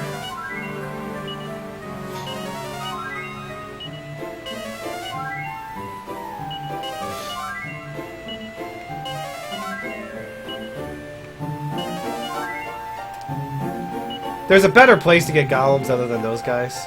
I'm going to use my prayer ring, because this is a good spot to use it. He needs full magic. Even though it was only 8, that was important. And give me some. Okay, so here we go, guys. This guy is a hard fight. He has the option to kill anyone whenever the hell he feels like it. What I really need is to get Kasap on him. I really need to get Kasap on him. So we're going to Kabuff, Insulate, Kasap, Paxa, Self. Oop, failed.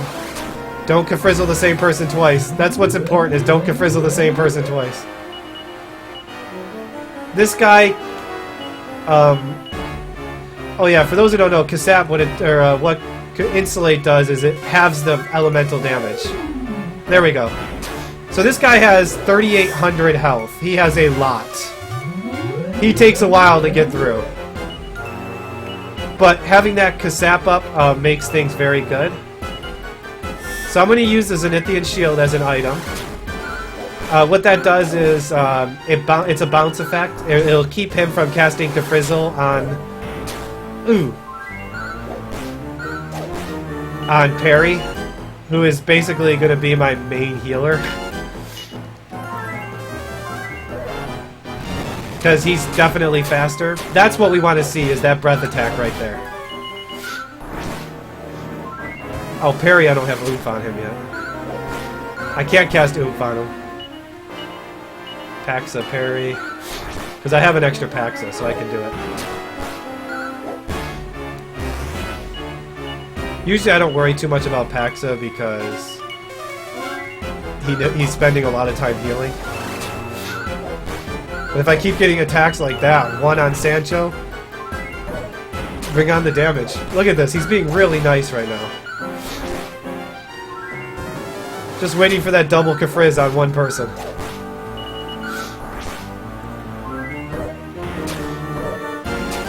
Double attack, that's fine.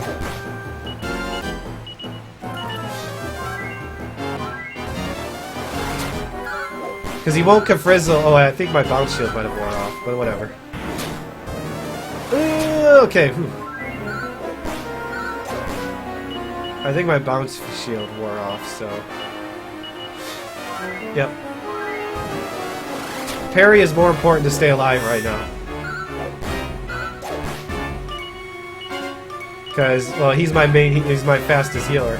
Although Manheen has really sick agility. She's going first like crazy.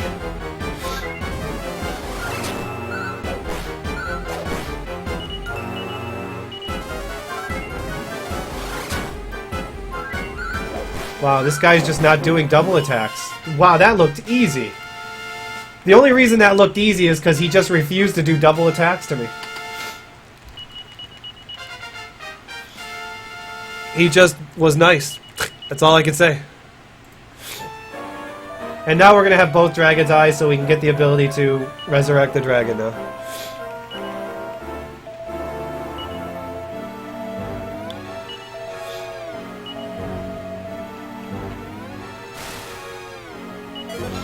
So we're not quite done with here. We actually got to put the Dragon's Eyes somewhere in order to get the soul. So we got to kind of go through the tower a little bit more. I know, thank you, Sword. Oh, trust me, the next boss coming up after I get the Dragon Orb is probably the coolest boss in the game, but he's also can be insanely hard. Unless he does what Ladja just did right there and is like, haha, lol, joke.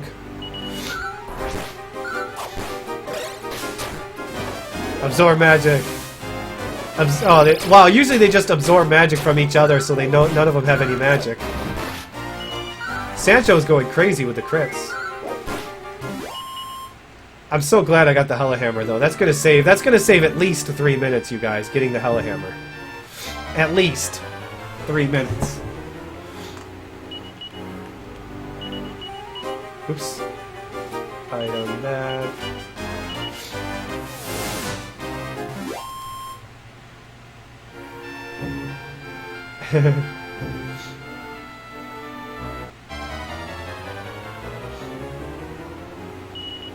These guys I can't Tempest away, so...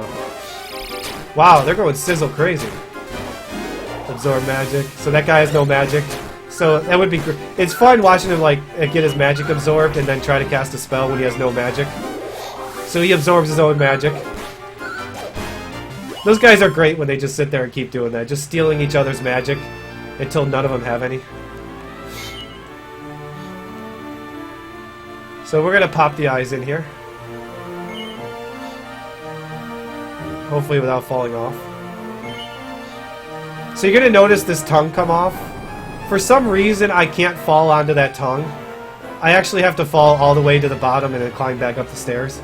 No rhyme or reason why. That's fine, defend all you want. Haha. Waste your turn.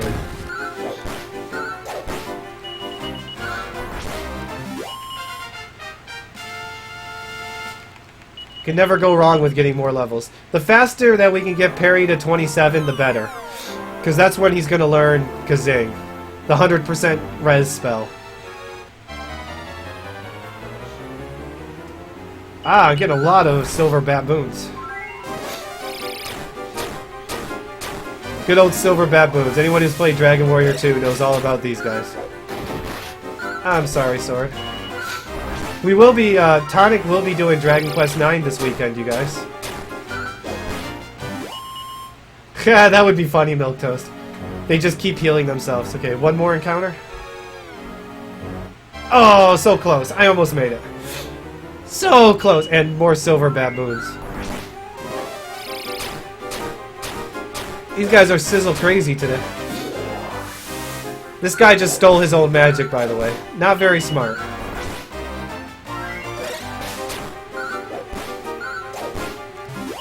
Awesome. Well, after this matters, the run after my next one, or my run is going to be,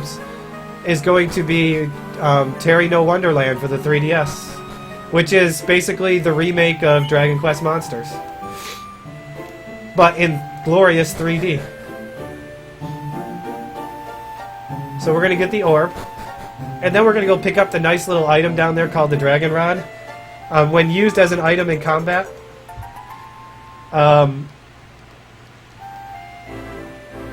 it turns you into a dragon and gives you a fire breath attack or a claw attack. You know, Solid, Lunar 1 and Lunar 2 on the PlayStation are two of the first games I ever speedrun before Dragon Quest. Okay, guys, let's go deal with the next monster now. Oops. So now that we know the color of the pot, now we're going to deal with what's going to come out of the pot. But first, we're going to use the inn.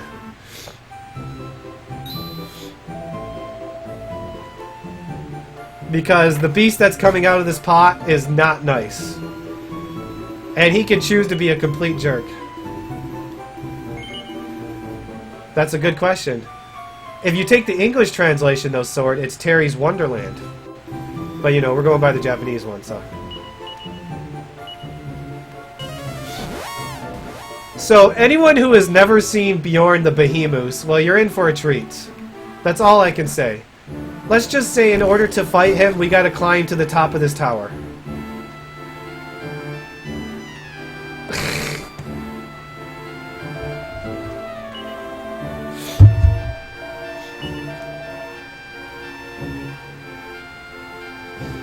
This guy is an ancient beast that was sealed away in the jar 150 years ago by Rodrigo's ancestor. And, well, the seal is about to break, and Bjorn is not going to be very happy being sealed away. Not at all. And, well, he's going to try to go after the person who sealed him, but we're going to stand in the way. This fight is, like, this is a treat. Like, this whole cutscene and the fight is just, like, pretty cool. It's one of the highlights of this game, for sure. Because you never see a boss like this in any game. And if you fight him in Dragon Quest Heroes, it's one of the coolest, most fun fights you will ever have. I hope he's in Dragon Quest Heroes 2, and even better.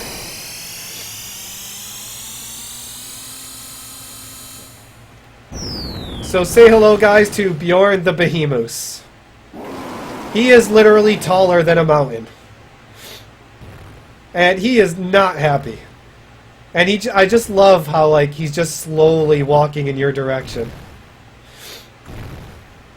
It's like, uh-oh, what am I getting myself into? This guy has the most health in the single health in the game.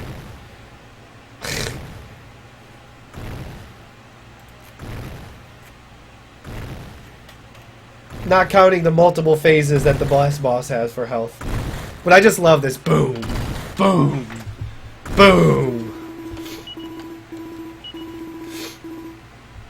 So yeah, this guy can, if he does, this fight is all about maintaining his debuffs and not dying to him.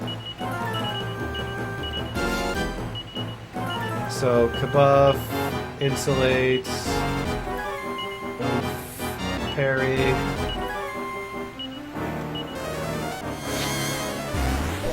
I like how he has mold on him and everything. So I have to, what I'm going to be doing is removing his buffs, killing his debuffs, doing all that stuff. Basically, I'm going to be trying to manage his debuffs.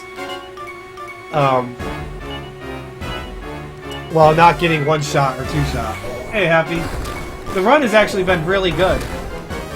Right, he's also going to remove my debuff me, which is going to start to get really hurt later on.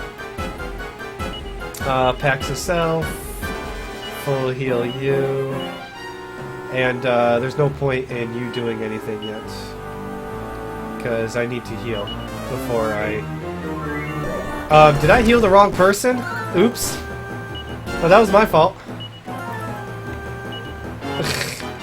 Well, let's start getting Kasap on him. My bad. I got him killed because of that. Sorry, Sancho, you lost all your kabuffs. I better oomph you again. I should have used the sword. So the Zenithian sword has another property. It removes his debuffs. So I basically remove his 2 stacks of buff, and I replace it with 1 stack of buff. So I'm lowering his defense considerably. And it's basically a back and forth game. I need to Kasap twice, and I need to cast Insulate again. And if I can keep a double debuff on him, then this fight goes pretty well. There's a buff, so he's back to 0.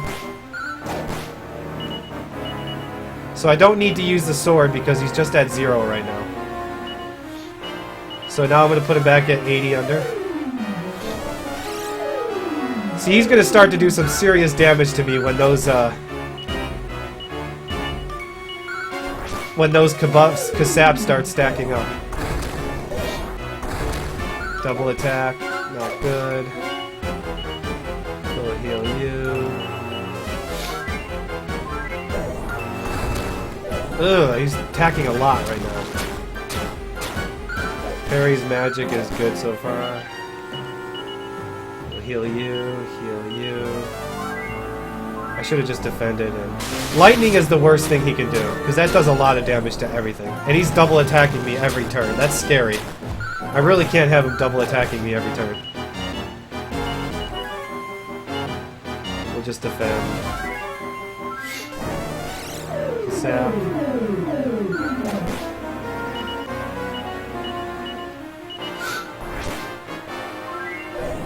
He's not casting a lot of buff, which is really helping. There's buff, but he's back to 0 though, that's fine.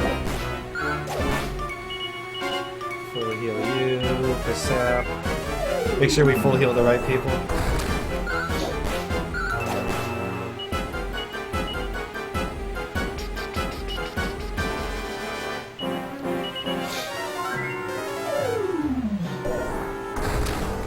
Poor Sancho is getting beat on like crazy.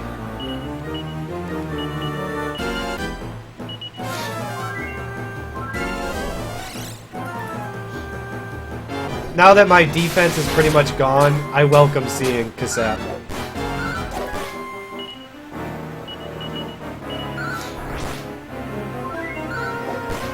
As long as he doesn't physically attack me. Okay, he's back to 0, so we will heal you and Kasap. Lot of lightning. He's almost out of magic. Okay, we got him. Nice. Got a little hairy because, you know, oops. I forgot I healed the wrong person, but... Okay, he's the last hard boss for a while.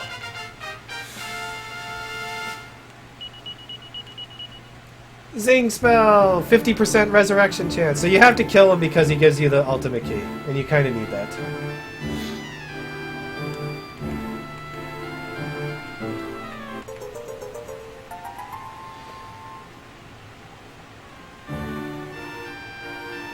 You're taken care of. So this is the part of the run where I'd usually go and get the Hella Hammer, but hey.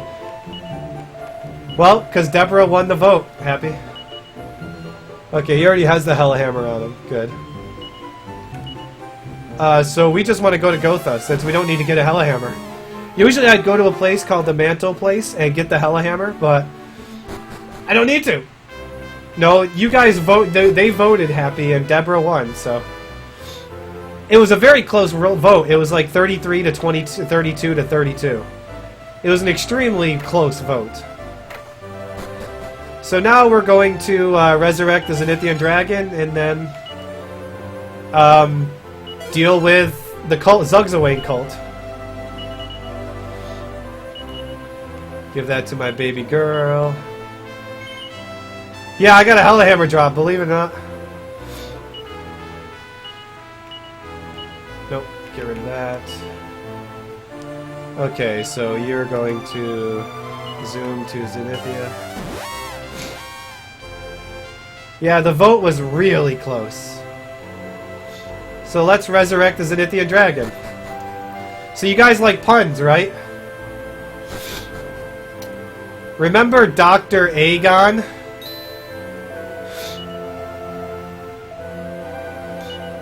Doesn't his name look very fishy like something else?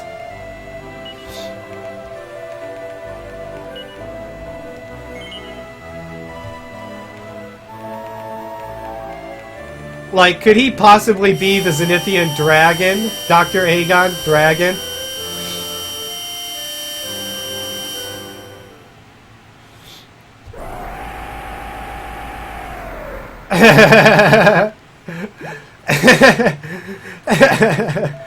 Best fun in the game.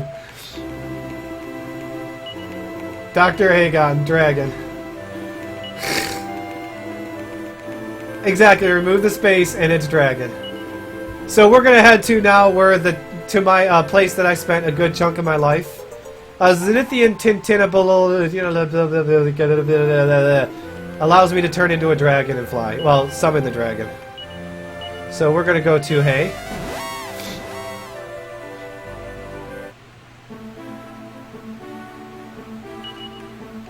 And we're going to get the bell.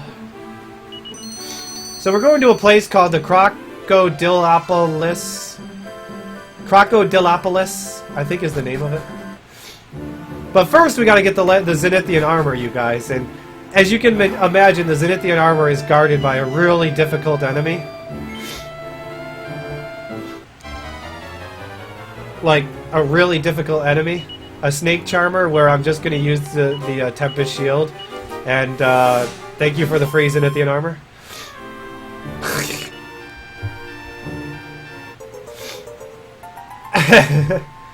So kind of you. Okay, so we want to give the Zenithian armor to the Zenithian hero. Dragon Mail, which is really good because it resists a lot of fire damage. Okay, so now it's time to assault the heart of the Zugzawain Order. We already took care of Slan and Khan and Ladja. We took care of the pawns. Now we got to take care of the next person. First we got a little boss fight, like mini fight that we got to do. It's not really a boss fight. All I do is fight. Zap, and boom.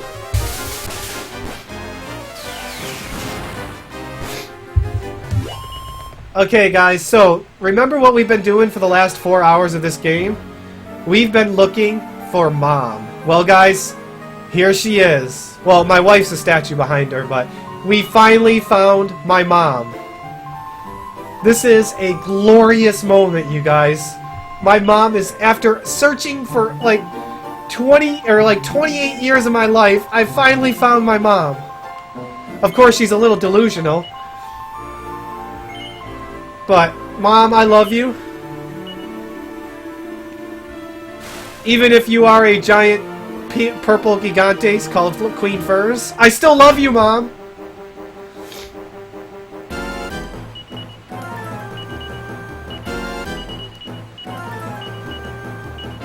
So here's to me hopefully getting Kasap, because Kasap doesn't hit that often, but when it does, it's glorious.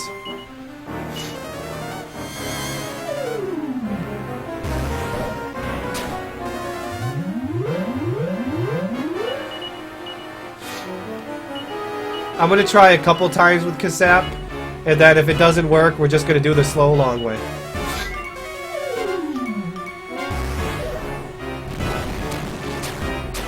You really let your self go, Mom.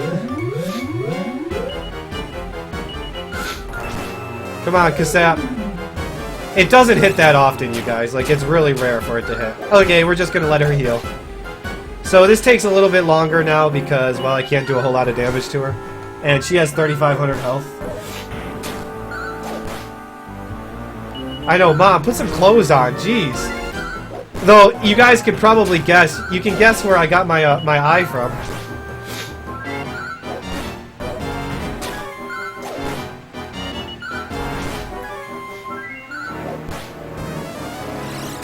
Oh, I never did oomph. No, I don't need... I never did oomph parry. Oh, well.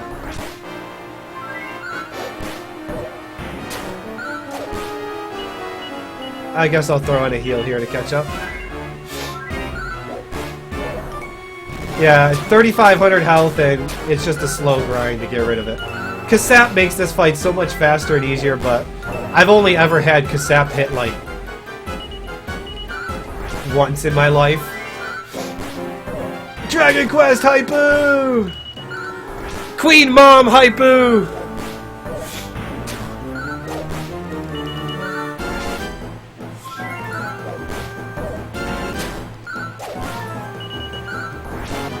Yeah, maybe Adams, you guys, is really my brother. Or sister, or whatever the hell he is.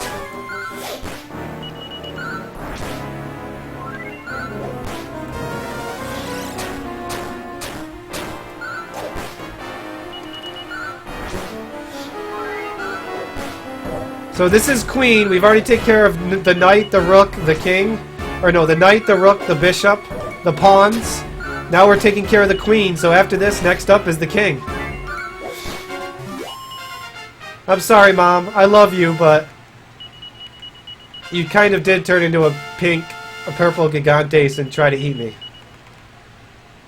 Unfortunately, my wife is still a statue, so we kind of got to do something to make her so she's not a statue anymore. And we just freed everyone here. So this temple might look kind of familiar to people that were here at the beginning of the game. This is my old stomping grounds. I spent 10 years of my life building this temple. See, doesn't this look familiar? This spot right here where Maria got whipped. Ah, the memories. Though this part's kind of new. They must have finished this part after I left. They did a good job, though. Well, this is the Zugzawain Order, Devons. This is like the only encounter I'll get in the entire time. Maybe one more if I get bad encounter luck. The good old slave days.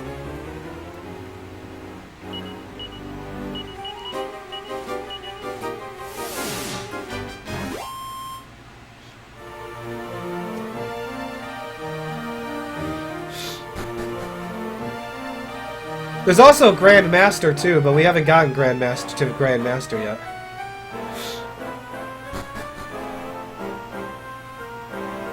Where men were men, and I was a lonely, pathetic boy who got, you know, just watched my dad die. Yay, no encounter. Okay, so coming up is King Carol. He is kind of a spoof on a video game villain from possibly another series. So we're going to put the Hella Hammer on now. That's going to be my main form of damage by him. Let's see. You need to heal up now.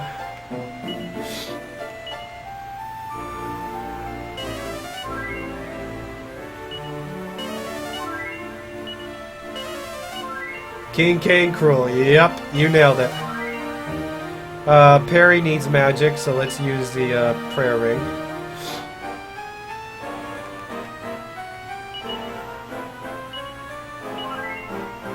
Nice, let's do this. Let's give your Elfin Elixir to you. Okay. This guy is not really difficult. The only annoying thing about him is he introduces Freezing Wave. Wave of Ice, baby. Where it removes all debuffs and buffs. So that's why we have the Hella Hammer, because, well, we don't want to deal with the this guy, like, removing my saps every frickin' turn. So we're going to try to keep Oomph up as much as possible. But this is 4,200 health, and it basically relies entirely on Sancho hitting. I did that backwards. Oh well. Cruel is the final boss of Donkey Kong Country. So this guy will only do Freezing Wave, a cold attack, Kaboom, or a crit attack. The Kaboom I reflect on him because I got Zenithian Shield up. But yeah, a lot of this fight just comes down to how many crit hits Sancho gets, which sometimes he goes on cold streaks.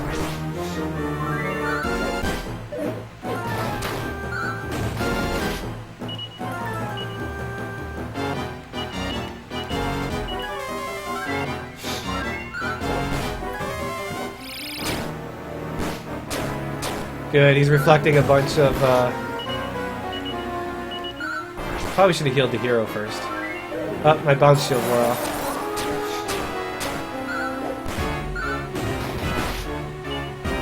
Let's see, Zenithian. I'll just defend this turn. Dang, the crits are real. By Sancho, too, which is nice.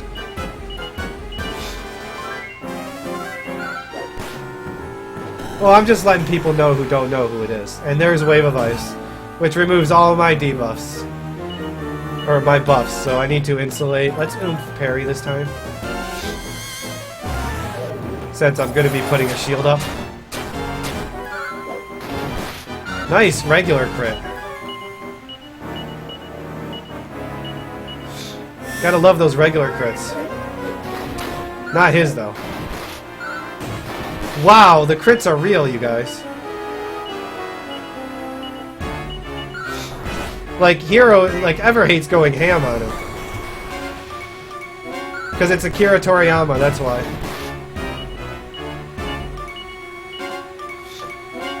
That's why it looks so Dragon Ball Z. Wow, Everhate has like 4 crits so far, you guys. It's pretty insane. Crit when he's defending, that sucks.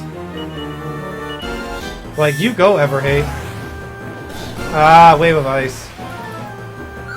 I don't think Akira Toriyama is a pun, I'll be honest.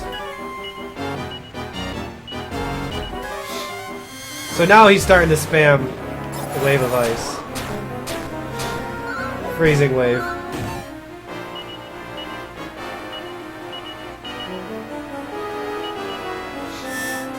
This guy has a 100% crit chance. Carol does. That's what he does, is either he crits or misses.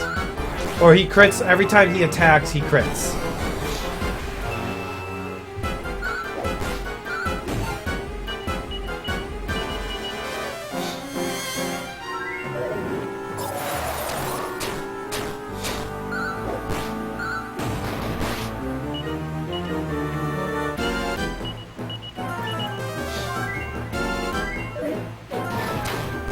And he's definitely critting, that's for sure. But Sancho kicked him pretty good, you guys. It was not a hard fight, but yay, pad fight! Kazing! This is when I like to hit level 27, is this fight right here. As long as parry didn't die anywhere, I usually hit level 27, which means it gives me Kazing going into the Dark World.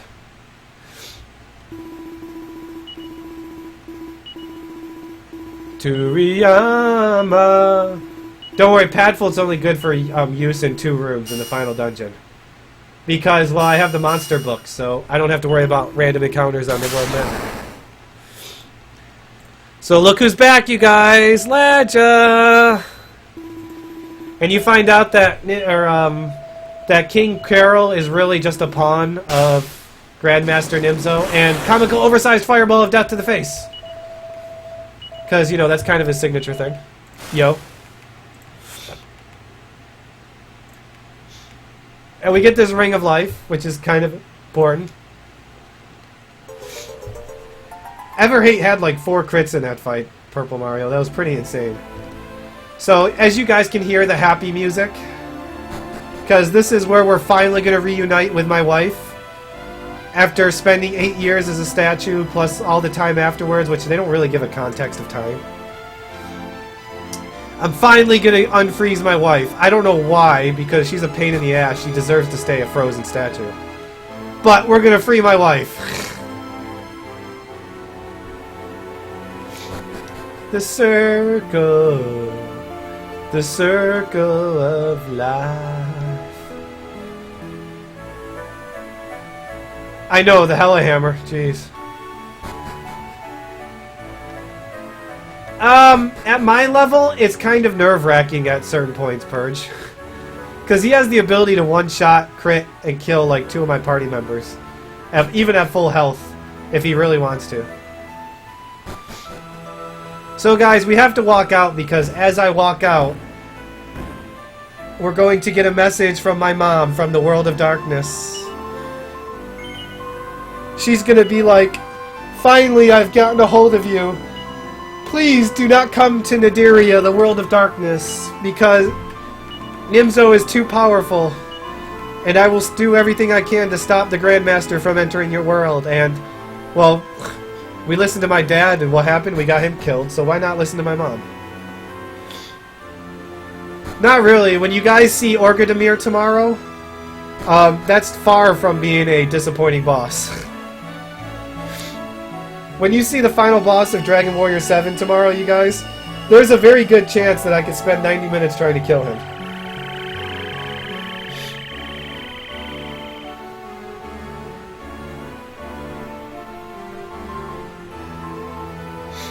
No, Queen Furs wasn't Mom. Sadly, she was only dressed as Mom. So yeah, we're just going to ignore the advice of my mom, and we're going to go to the World of Darkness. So I was a statue for 10 years, huh?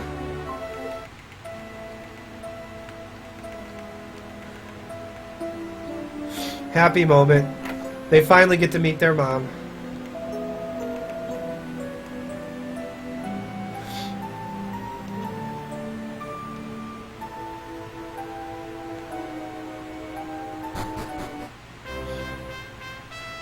Oops, I better go talk to him. I went the wrong way. So Albert is also going to say, don't do it. Don't go to the World of Darkness. And again, we're just going to say, leave me alone. Remember what happened when I didn't listen to my dad? He died, okay? So do you think I'm going to listen to my mom? Hell no. She's already been dead to me for 30 years. So, unfortunately, when you leave, your children actually leave your party, so I gotta come back to Patty's party place just to put my children back into my party.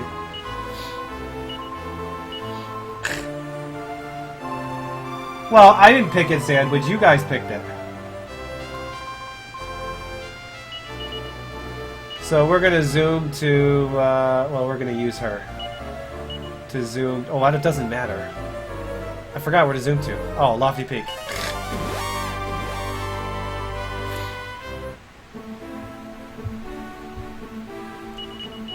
Okay, so we got some shields that we got to put back on my party members.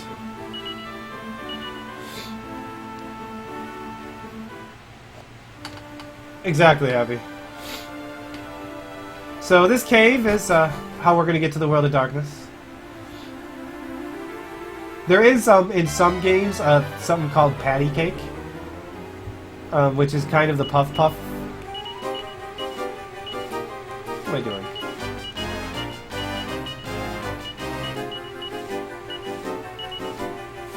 Oh, Sancho is still on Show No Mercy.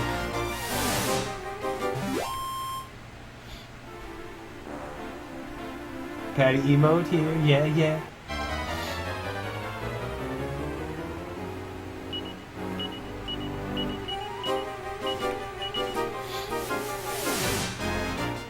Get out of here, you mother ockers.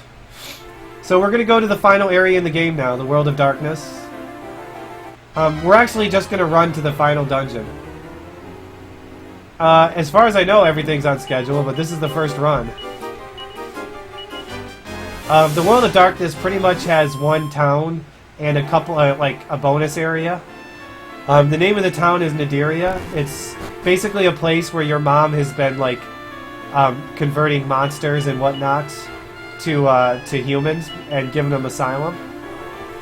So the 3 circles that I have, oops, is what you need here to get into the World of Darkness.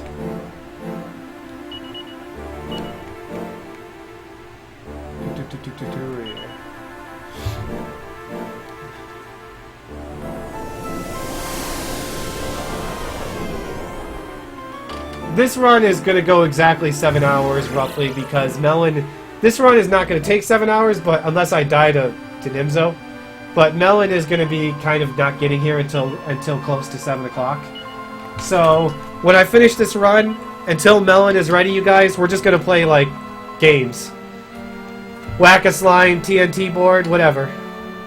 Oh, I show off the glitches, too. Show off the chip glitch. So I enter the world of darkness, and my mom's like, dang it, you didn't listen to me. Well, here, have a Sage's Stone. Good luck finding me. Sage's Stone is amazing. It's the best item in this game. So we're going to transfer this to you. I still have another ticket in my inventory. Give that to you. Transfer that to you. Give that to you. The address will do to you. Ba, ba, ba, ba, ba. Dragon Staff to you. Nope, don't equip it. What am I missing? Oh, Moonwarp Bulbs.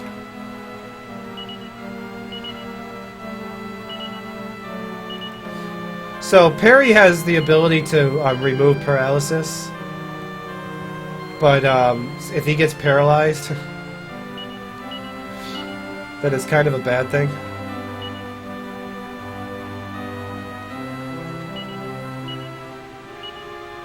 So we're gonna have 3 party members that can remove his paralysis. Okay, so let's head to the final dungeon. Let me make sure you have 1 leaf. And you have 1 leaf, okay. This music is pretty kick-ass, by the way. I like this music here. There is a Sage's Stone sandwich. You get it from the Best Dressed contest, winning it 7 times.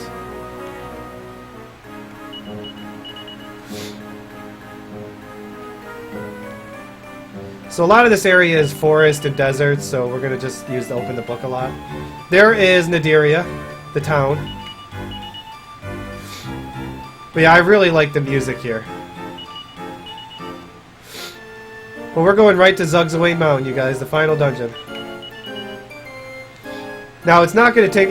I'm still on pace for about 6.5 hours. Well, you have to do 3 rounds of the Best Dressed contest just to beat the game anyways, so you might as well do 4 more.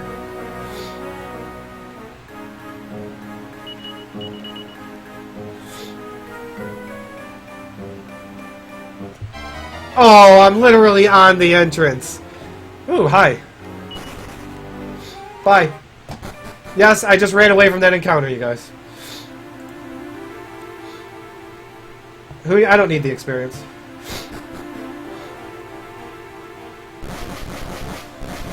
It's a pretty long dungeon, followed by a really long final boss. Tempest.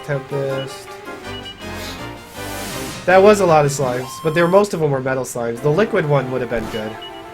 Oh, you know what I gotta do? I got to transfer that to the Dragon Staff. Yeah, but they were all, you know, metal slimes. No one cares about metal slimes. Liquid metal slimes might have been a little nice, but at this point in the game, it wouldn't have gained me a whole ton of experience.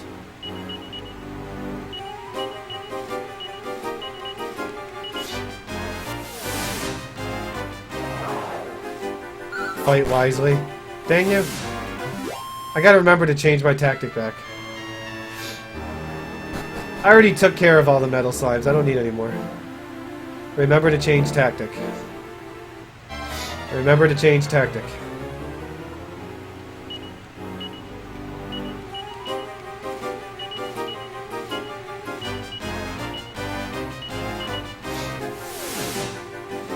I already killed 6 of the liquid metal slimes. 2 metal slimes. I'm good on experience. Now there is 2 possible encounters in this dungeon in a very specific room where I could come across a king metal slime. Just 2 chances I'll have. And Pazuzu! Pazuzu! Yeah, well, look at my children, Vic. They're demon spawns from Deborah.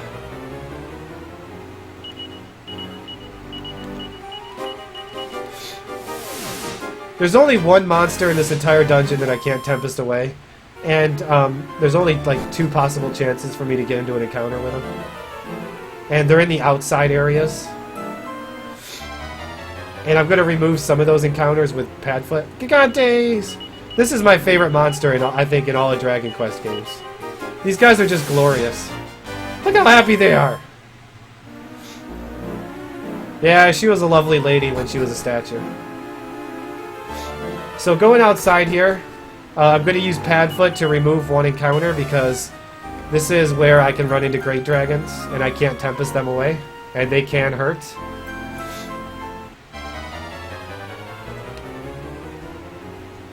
No, Tempest.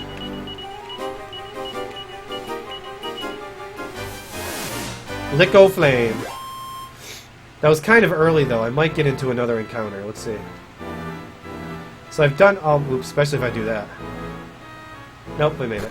So I've done all my menuing for the first boss. So we have one boss we're going to have to fight coming up. Well, first we got to deal with these Snake Charmers, and we know how difficult these Snake Charmers are, well, because, you know, I only used a Tempest Shield on him earlier.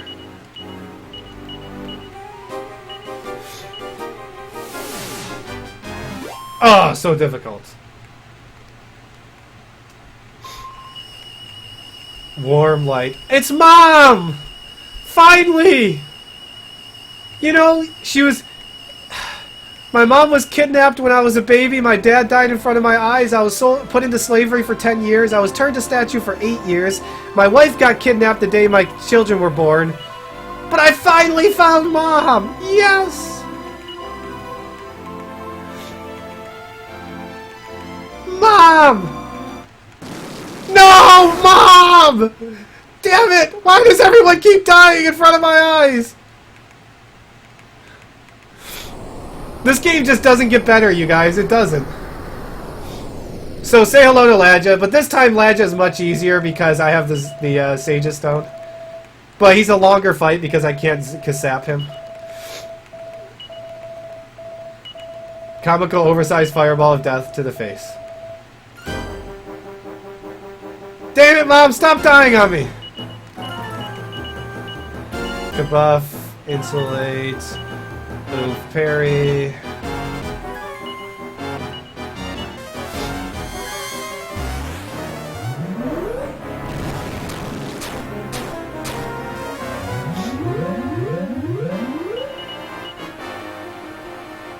Let's see, Zenithian Shield, move Hates, and buff Sancho.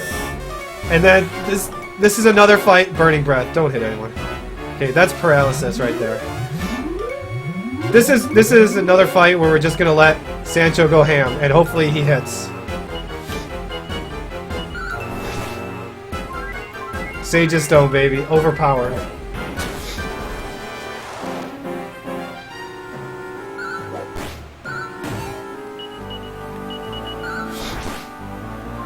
He has 4,000 health, and as you can see, I don't do a lot of damage unless a certain someone crits. I'm fine with him missing his crits now. What's important is he crits the final phase of the final boss. That's what's important the most. When things start to get really hairy, and a boss is trying to one-shot my party members, that's when we kind of need the crits to happen.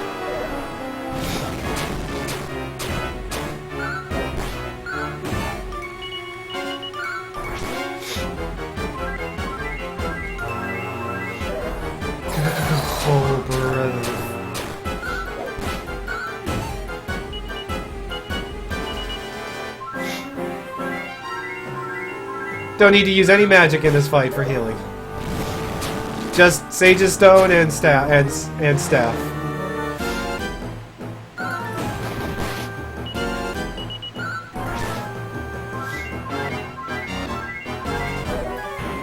Actually, your mom's name is Madalena.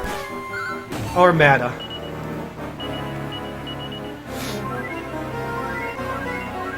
I know, hopefully he's getting his misses out of his way now, you guys. Because, well, I'll explain the final boss, but the final boss has 3 sub-phases in his last phase, and the last sub-phase, he crits every time he attacks. And he actually has the chance to one-shot and kill Parry or Madheen at full health. So I have to use a Moon Warp Bulb here. Because Parry is paralyzed. Parry has Tingle, which removes it, but if he's paralyzed, I obviously can't use it.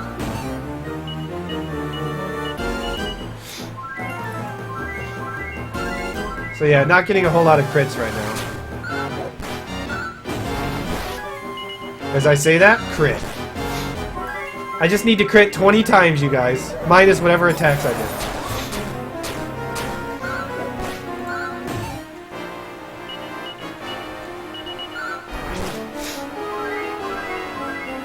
This fight's easy, I can, you know.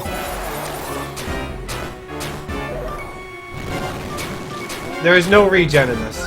Besides the bosses, the final boss of Nimzo. Which is a strange regen healing mechanic, but it's something you have to take into account. I know, can you believe that sword? That just doesn't make sense. I should be able to cast Dispersion and drink it. Oh wait, that's World of Warcraft. Never mind.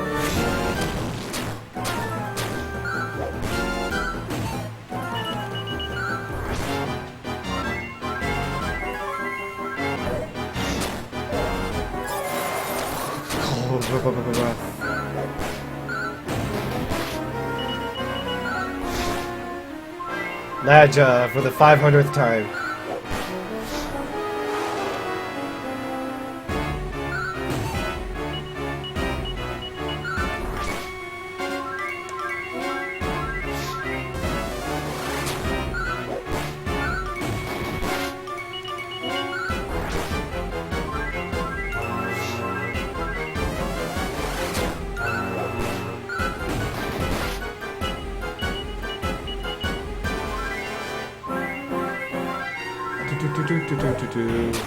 Ow. Ow. Dang it, I didn't get to heal. Now I actually gotta waste magic healing. It don't matter. Burning Breath is actually there's only one monster in the entire game that it's a problem, and we got past him. Finally, Ladja's taken care of, right? Question mark? Hey, look guys, my mom's alright! She's not dead! Yay! She's even gonna close the portal to the world of darkness and banish Nimzo away forever. Go, Mom, go! Go, Mom, go! Ah, crap. Not again! Mom!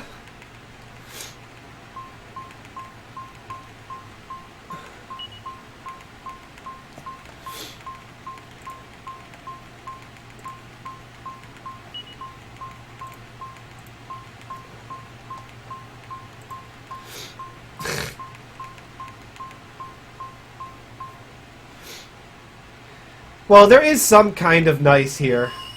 And it's...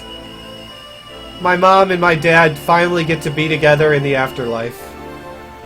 So that's some kind of comfort. Even though I've watched my mom die 3 times, my dad die twice, my wife get turned to stone, put into slavery for 10 years.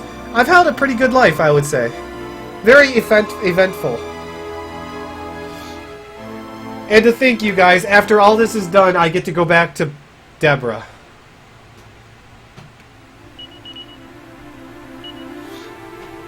Oh yeah, you get a full heal from that. I thought it was only a full heal before. I couldn't remember. So it wouldn't be much of a Dragon Quest game without sliding tile puzzle.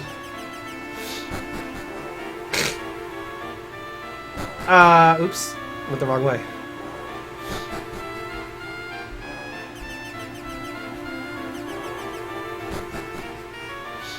Too much tragedy. Not realistic. So we're coming here to get the Espressorium here. This is needed to get to Nimzo. There's the Sun Crown there if you really want it. Deborah is sitting at home right now. She's no longer a statue. So coming up, you guys, is one of 2 encounters that could possibly be a Metal King slime.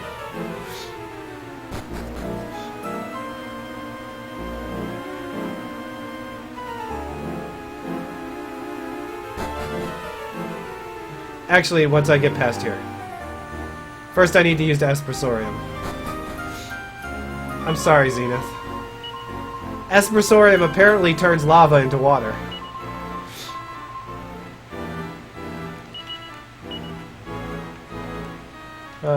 Aspersorium. And it installs a staircase. Ah, hot water, hot water! You can't recruit a King Metal Slime, unfortunately. That's one monster that's one metal that you can't recruit. So here we go, guys. 2 possible encounters to get a King Metal Slime to fight. I don't need him, but it's kind of fun if I ever get him. Ooh, King Metal Slime! And it ran. There's one. What about the other encounter? Nope, no king. Well, we got one king to appear.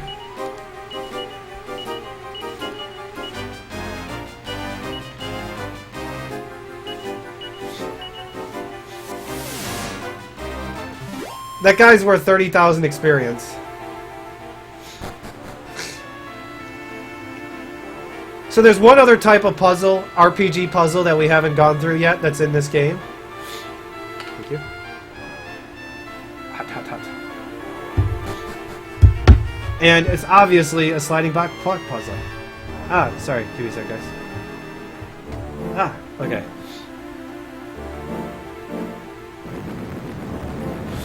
I mean, we gotta have a sliding block puzzle, right? My dinner is ready, and I can't eat it now for a while.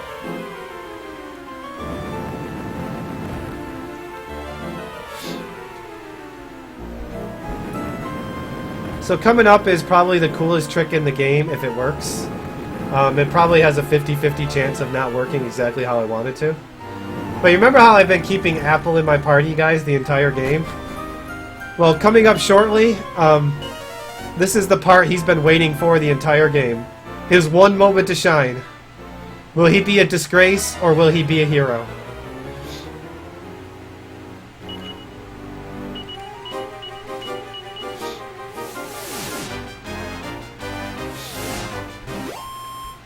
I gotta fight one more fight before I get to it, though. So, that Kamikaze Bracer that I picked up a long time ago, what it does is if you equip it and you die, you blow up and deal massive damage to every enemy. You have a chance to deal damage to every enemy. Well, Apple just happens to have an ability that sacrifices himself to do massive damage. So we're going to attempt to do some fireworks here and destroy a very hard set of enemies in one round. But this has a chance to miss, though. What we need is Body Slam to hit, or if we hit both of them, then we will utterly destroy them. So here we go, Apple, your one time to shine. This is actually glorious if it happens. So I will Dragon Staff, and I will Body Slam. Yes! So he blows up. Deals massive damage to both of them. And I'll Dragon Staff, kill at least one. Yeah, I didn't quite do as much damage as I wanted to the other guy. And Apple, you served your purpose.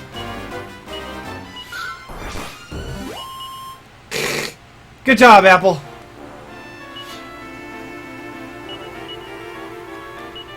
Okay, guys, final boss time.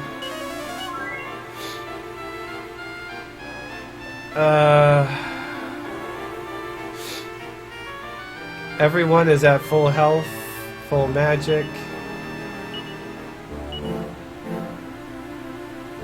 Okay, prayer ring. I still have one of those, right? Yep. He kind of goes up in a blaze of glory. Okay, guys, final boss hype. Now, if you really don't like Comic Sans font, be warned. Just warning you now. Nimzo has a very unique way to talk.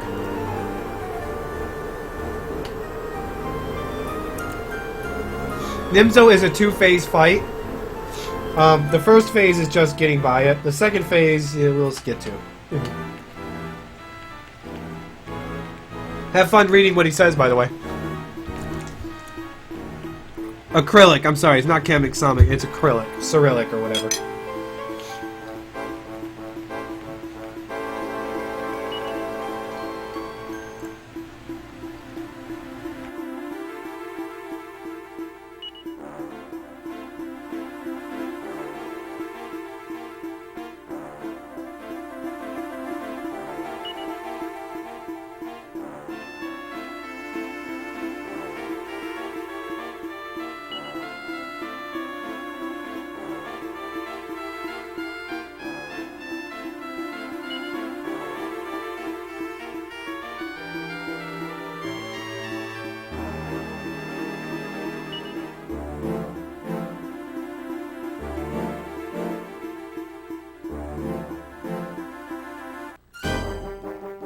Okay, so phase 1, 3,000 health. He's not too difficult. Like I said, it's just basically he get by it. He summons ads. I'm hoping he doesn't summon Mace Masters, because those guys suck.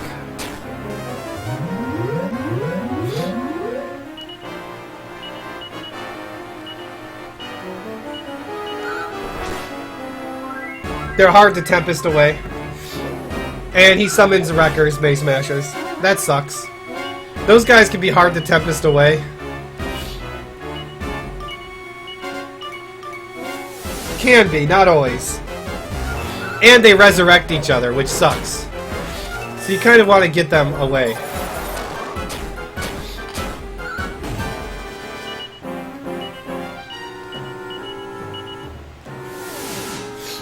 As you see, they don't like to get summoned away.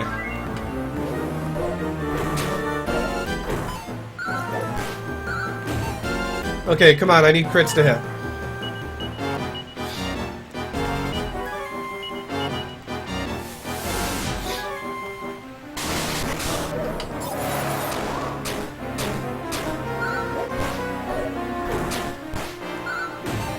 Wow, Sancho, please. You haven't hit anything yet. Oh, and this guy does Wave of Ice, too. Oh, now you crit, you know.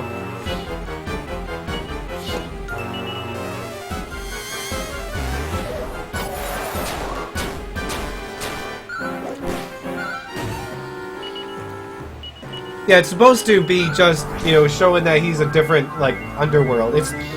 I guess they look at it and think, well, this is what underspeak would be.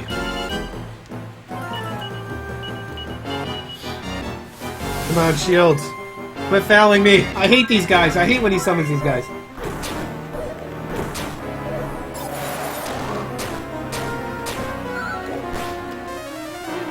Whack, whack. Not doing a whole lot of damage right now because Sancho's not even attacking.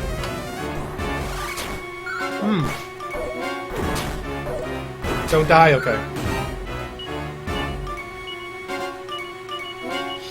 Sancho cannot crit anything other than Nimzo, apparently.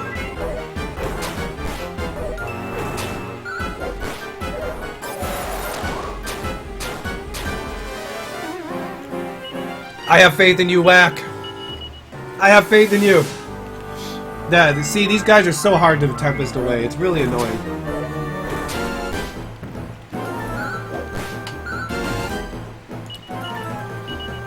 And he can't crit anything to save his life right now. I got rid of that one, but the other one survived.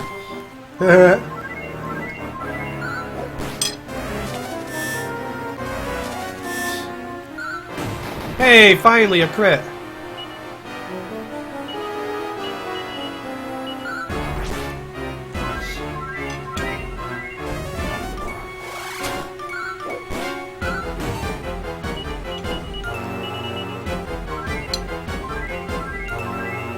Okay, as long as he gets his crits, missed crits out of the way now.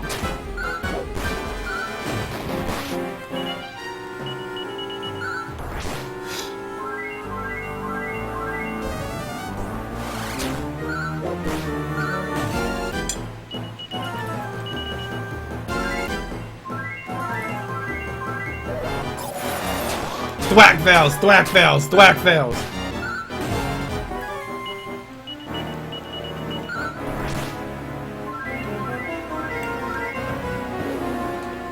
More back up. Hey, yeah.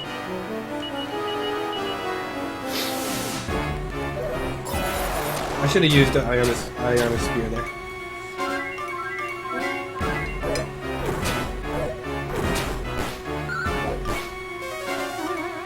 Whack actually worked. Yay!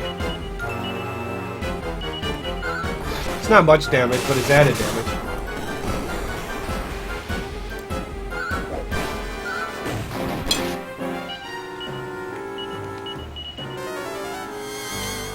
Planet Nacum.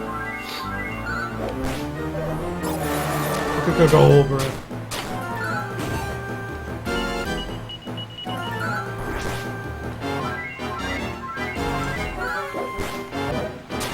Believe it or not, this is the shorter fight of the two. And this is taking forever because Sancho is really horrible. And Perry couldn't freaking Tempest away anyway.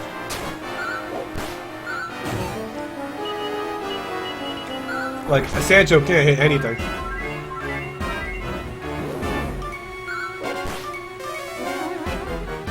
Hell, he can't even whack properly. Don't you hate when you can't whack properly?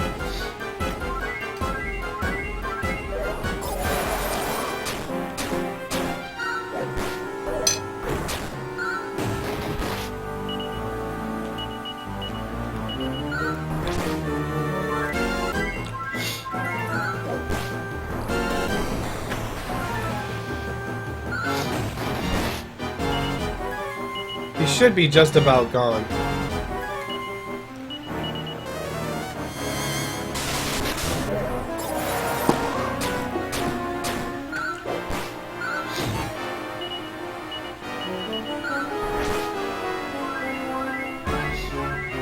Yes, he can whack all day. Stupid mimic. Wow, you are horrible. I just want to let you know that, Sancho. You better not you know, disappoint me in the next phase.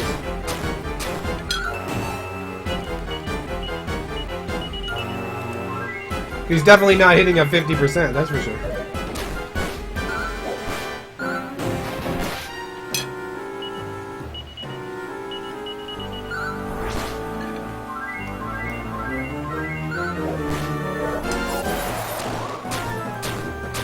If he had regen, he'd be destroying me right now.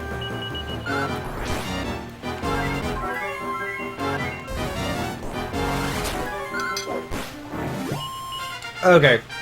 Woo! 2200 experience! For killing the final boss. Okay. I got dinner in me. I'm ready to go, you guys.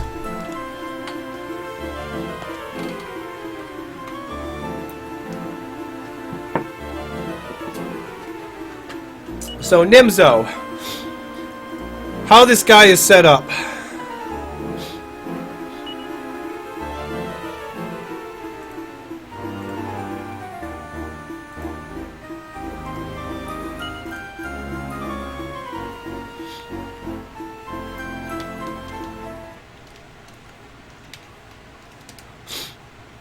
This guy has 3 sub-phases, and each one has its own health total. And I have no clue when he switches sub-phases. What he has is 2,500 health, 2,000 health, and 2,000 health. He has an in-game healing mechanic. When he sometime after he crosses one of those damage thresholds, he heals himself. But the game gives you no inkling that he actually healed himself. So my main attack for this is going to be Dragon Rod and Sancho, because this guy is going to spam Wave of Ice like it's nothing. I basically just got to keep Insulate up and keep healing.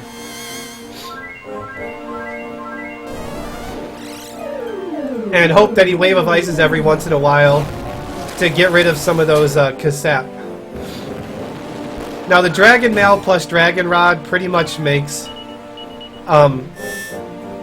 Everhate immune to fire damage. I just put up a shield. Where he's really dangerous is after if he does like Disrupting Wave and then does his fireball attack. That does a ton of damage to my entire party.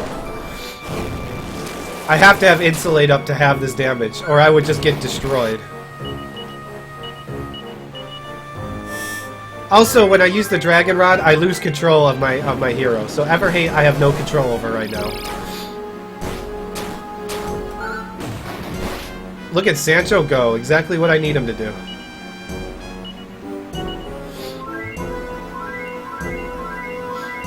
So the first phases don't bother me. It's when he gets to the last sub-phase, we will know because he will every time he attacks me, he will start critting me. And that's where it's yeah, pray that everything goes well. Because he can one-shot party members when he decides to do that.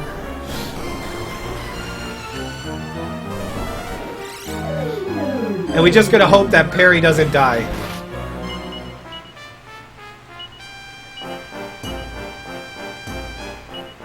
Oh, I mashed too hard. I wanted to use the Dragon's Rod. Once he Wave of Ices you, though, the Dragon Rod wears off. So, you know, I don't keep it up when Wave of Ice.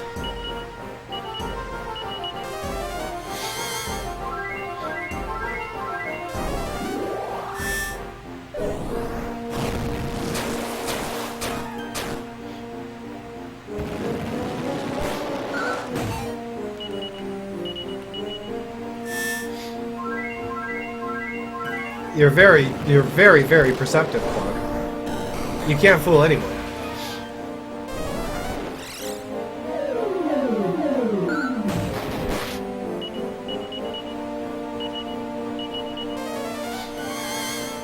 Keep Insulate up.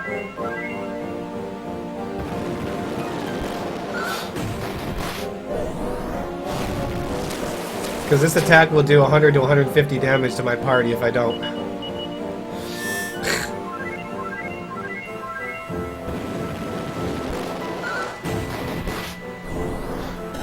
Ooh, this guy's going ham today with Disrupting Wave.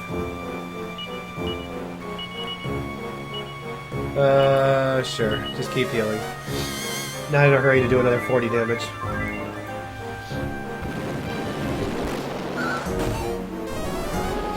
Those moments when Sancho goes before him.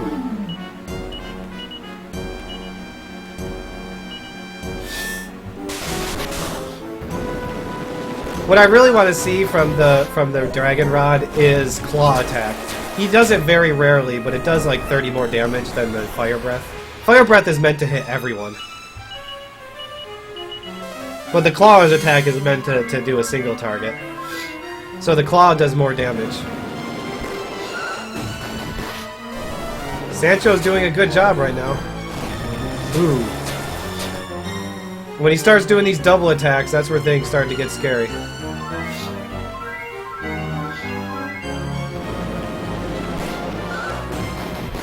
Lots of good crits. He's doing a good job right now. Oh, ouch. Okay. No Insulate for that, that's why. Thankfully, I hit the person with the most health. But yeah, once we see him start clawing me and critting me every turn, that's when it's, pray that he doesn't decide to be a jerk. Ooh, that sucks. Let's see if I can get a full heal off on Sancho. I have to Insulate. That's more important than healing Sancho right there. Cool, I got the full heal off. Yeah, all those misses, they're finally coming to a kaboom, apparently.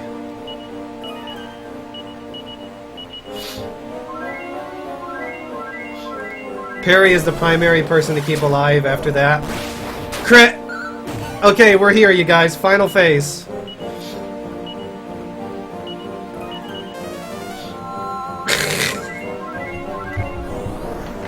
We do not want to see physical attacks. Okay, I'm no longer going to use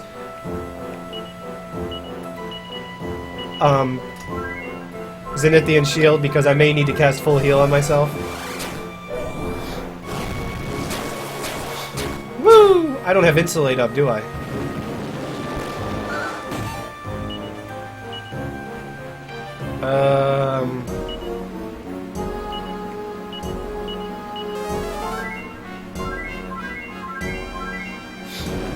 Just stay away from the big attacks. I need to get Insulate up. Ouch. I survived. Okay, we gotta get Insulate up. That's important. Sages, and you'll just defend this turn. Since I really can't do a lot to heal you right now. Crit! And Perry survives with 9 health! But I can't Insulate this turn. Or I can't heal him. Here's to getting the full heal off before Nimzo goes. Okay, good. I know, it's Insulatl is called. That's how they like to do that for these remakes. This guy's doing some nasty attacks to me right now. Okay, staff. Sancho, though, is helping me out a lot, you guys. Kasap is fine because... Ooh, the claw attack. Because crit goes through defense anyway, so Kasap is perfectly fine. Ooh, Sancho survived. You go, Sancho. You're definitely helping me out a lot right now. I hate when Perry's not at full health, though, so he's very susceptible to a death.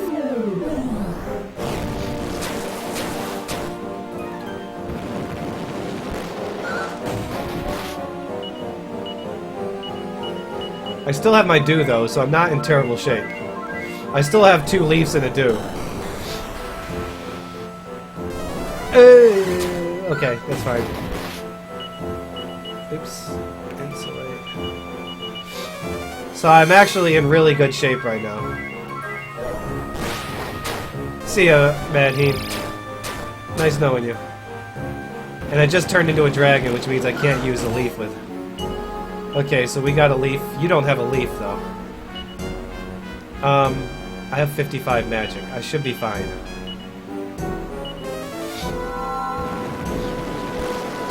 Be nice to me this turn. That was not nice to me.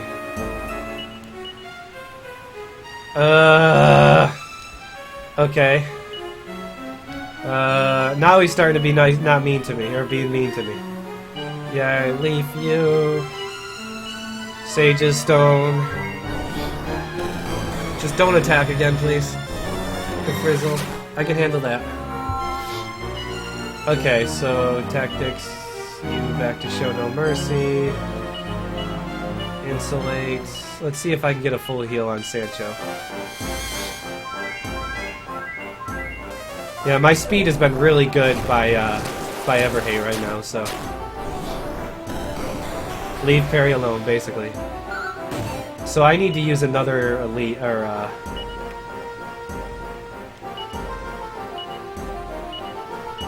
I need to use another Elfin Elixir. Just in case.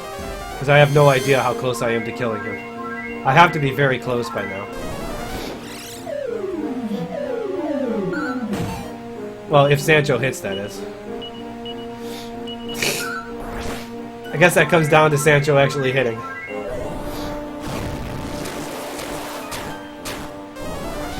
Ouch, that's a rough. I'm gonna use my do this turn. If he's not dead. Sancho's missing every time. Good time to use my do.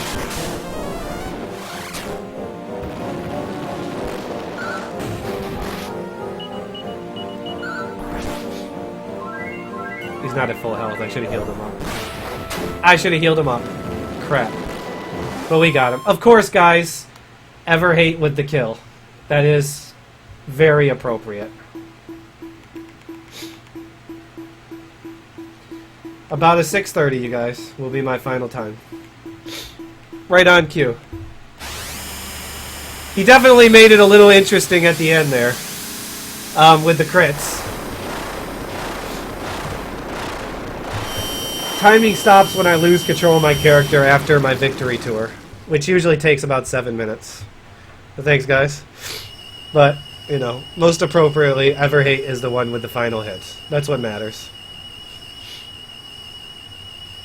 Nope, Deborah got voted in, Yawn. I said whoever got voted is the one who got taken. Hey, Nacho, thank you. But that's Dragon Quest V. Now, I'm not necessarily done with the game because Melwin is probably going to be another 20 or 30 minutes before he's ready. Which means after the credits are shown, I'm going to go ahead and show off the ship glitch, which is actually kind of funny. And if we still got time to kill, then Then maybe we'll go play some Whack-A-Slime or TNT board. Something fun. One of the mini games while we wait for Melon to get here.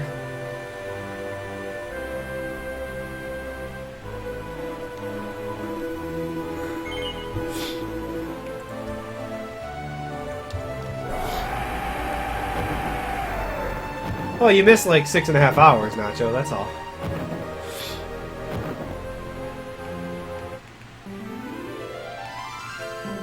So we gotta do our little victory tour. Doesn't take very long. It's actually one of the shorter victory tours in all of the games. Some games have victory tours that last like 15 minutes at the least.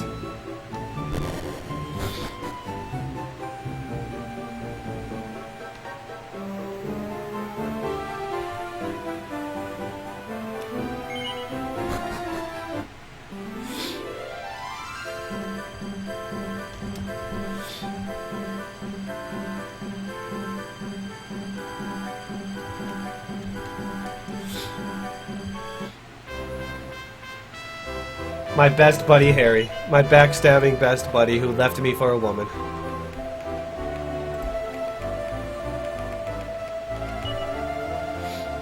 Heyo, Arbo. Fortunately, you can't just like evac out. You actually gotta walk out. Because the trigger is leaving the castle, not the town.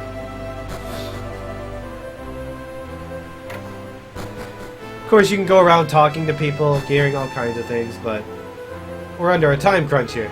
So I didn't quite get close to my world record time. I was 20 minutes off of my PB.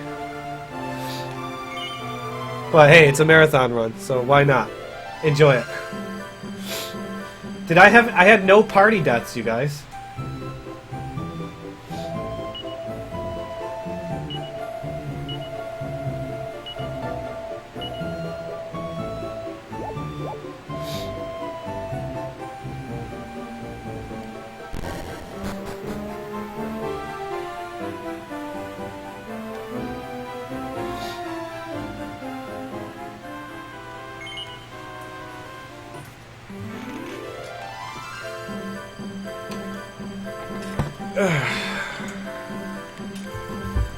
But yeah, once I get the okay from Melon when he gets home, get him set up, we'll switch over.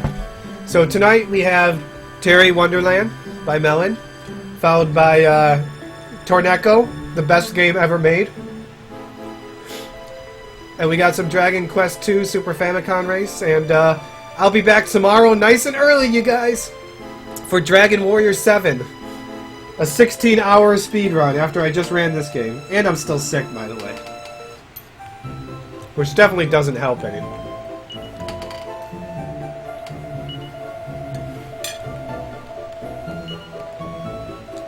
Torneko. Well, actually, they made a Torneko 3 Shiner. But we never got the game. Torneko is Dragon Quest Mystery Dungeon, if you've never seen it.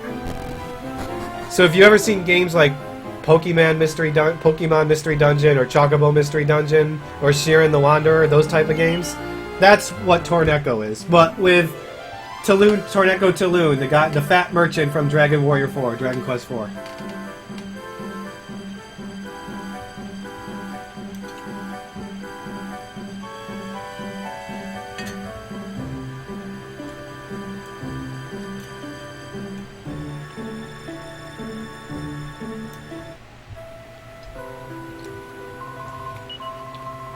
Beard. Now, it depends which Torneko, though. I've only ever played 2. Pokemon.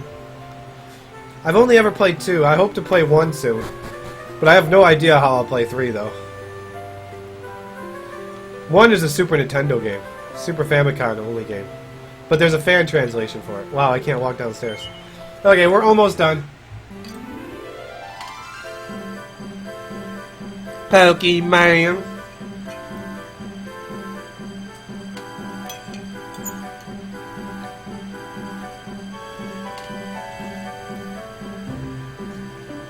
But yeah, this is just the start of Dragon Quest Marathon, you guys. We still got like 81 hours of content left.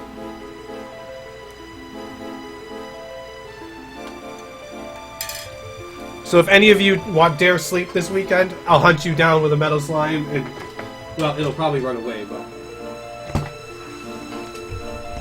It'll probably run away, but I'll at least try.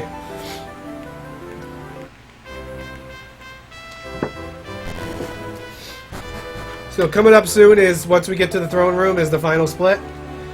After I show the credits, you guys, like I said, I will show you the ship glitch, which is actually kind of hilarious. It's something I just recently discovered. Well, Wells, bad job by you. Like I said, if we got time to kill, and by the way, final split. 6:30-20. I don't have enough time to grind and fight Asturk, though. If I had a more reliable liquid metal slime manipulation, I would gladly grind levels real quick and go fight him.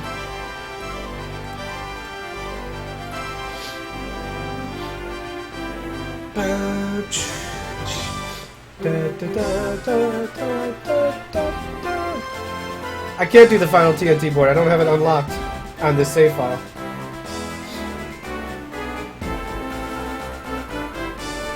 You look at that, I just dragged Deborah off the throne. I'll show you who's the boss now. You're not the boss of me anymore.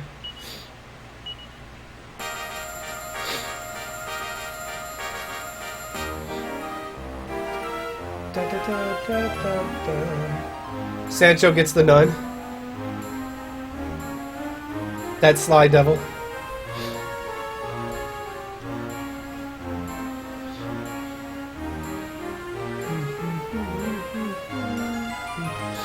So yeah, so, and then like I said, once Melon gets here, hopefully he'll be ready to go in 20 minutes. That'll give me enough time to show off the glitch. Maybe we can go play Whack-A-Slime. I got a stylus around me. I can do that. Whack-A-Slime is basically Whack-A-Mole, but with slimes. She never will, Zenith. She doesn't control me anymore. Unless Melon gets here and ready to go earlier, then we'll switch it over to him. Well, I want to show off the ship glitch first, no matter what. Because like I said, it's kind of funny. It's kind of entertaining. There's no practical use for it in a speedrun. Hello, fanboy. There's no practical use for it in a speedrun, but it's kind of funny. Because it's a mini-game, and it's in Deborah's room, and well, since, you know, I'm her husband, I should be able to go in and whack any slime that I want. She would be sitting on the throne, Zenith, if it wasn't for me dragging her off. But yeah, guys, so this Dragon Quest V run was, like, this morning, like I said, this run was dedicated to Everhate. And it was very appropriate that he got the final hit on the final boss. So that shows me that he's somewhere watching, hopefully. So I hope he enjoys the rest of the marathon wherever he's watching from.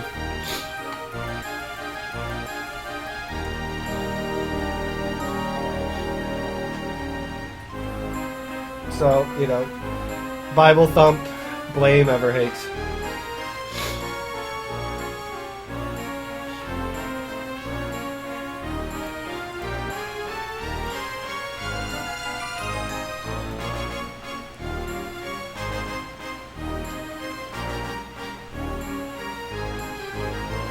We get to watch Dad be a badass one more time. I feel sorry for the cameraman hiding off in the background there, getting whaled by a giant door.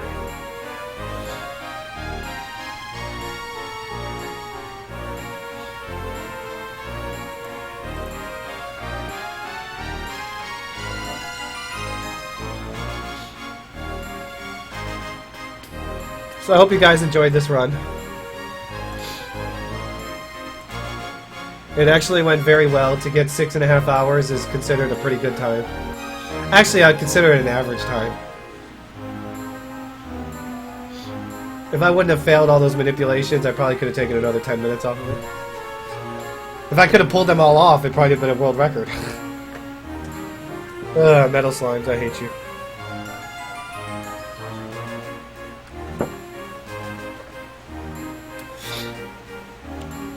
So Melvin, who's next, is a very entertaining person also. And you're going to have fun watching Terry's Wonderland. It's unfortunately the closest thing to getting Dragon Quest VI this weekend.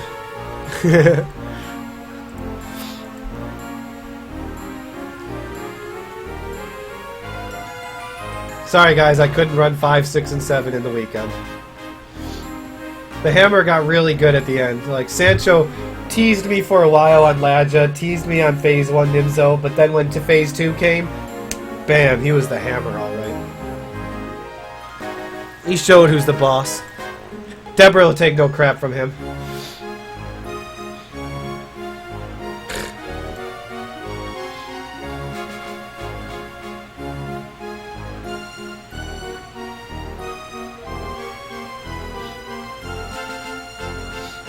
I'm sorry, Zenith. Who would do Torneko then? Don't forget Torneko! And Dragon Quest Swords, Dragon Quest Fruit Ninja. All the good games that you guys never get to see. Rocket Slime. I don't know how many of you out there have seen Dragon Quest Heroes Rocket Slime. It's a really hilarious, fun game.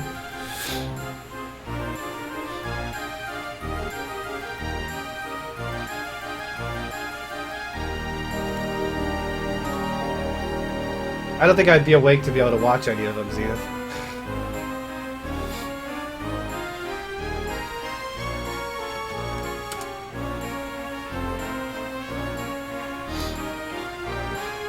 Mori Slime! Gusto! If anyone's just interested in knowing where Mori Slime is right there, well, that's exactly where you got it, where I got it from. So the credits are almost done. Then I'll show off the glitch and maybe whack a few slimes before I go to bed. Because I'm going to get like a whole whopping 4 hours of sleep before I go to work and then run the long game tomorrow.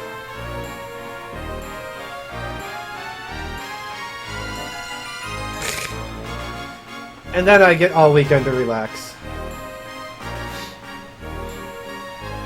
Mori Mori!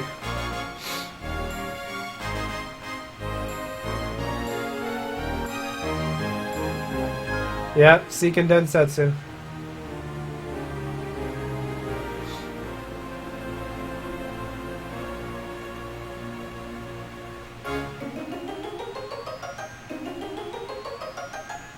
Hopefully I'll survive the entire run. The end. Okay guys, let's show off some glitches. What do you say? What do you say? I think I already have a save file. Yeah, I do. Oh well, we'll keep Everhate here.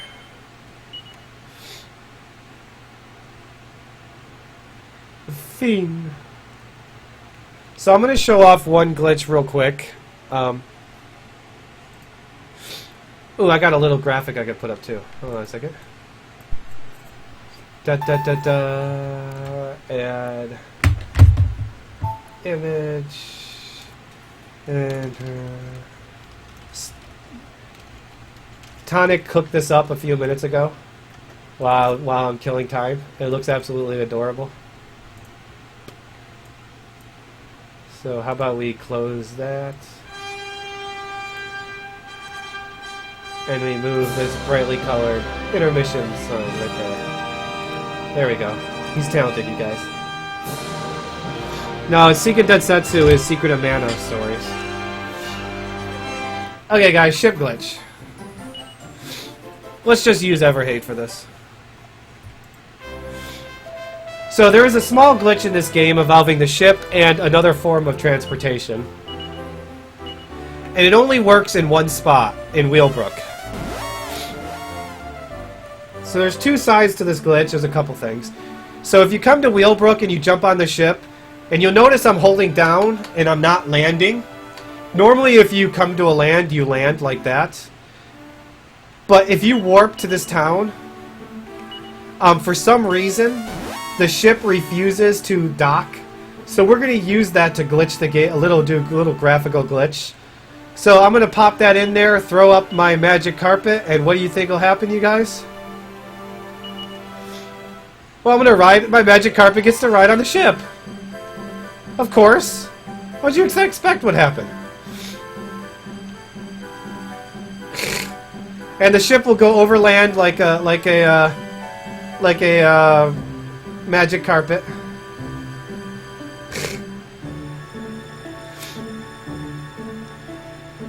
So I'm gonna take this magic carpet.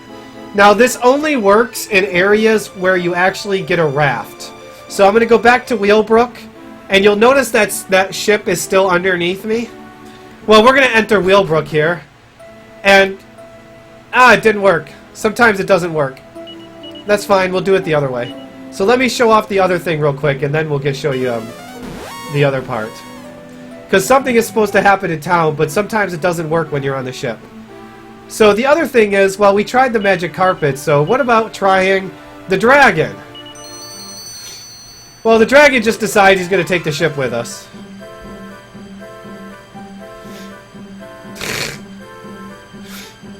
Who needs a ship? We'll just take it with us. No, we don't have to dock it anywhere. And when I enter town... Oh, look! I'm on my raft! And I'm going underground. Whee! Now, there is one spot where you can walk on the water, and look, I'm walking on water now. Because you see I parked my raft. It only works right here, parking the raft.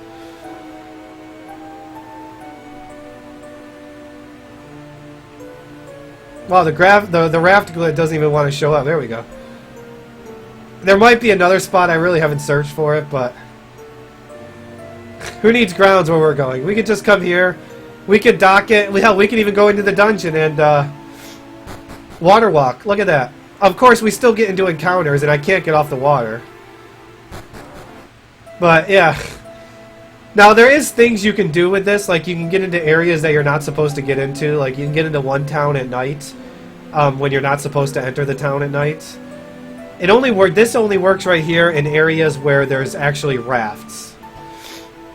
But, yeah, that's the raft glitch. That's the ship glitch. It's kind of fun.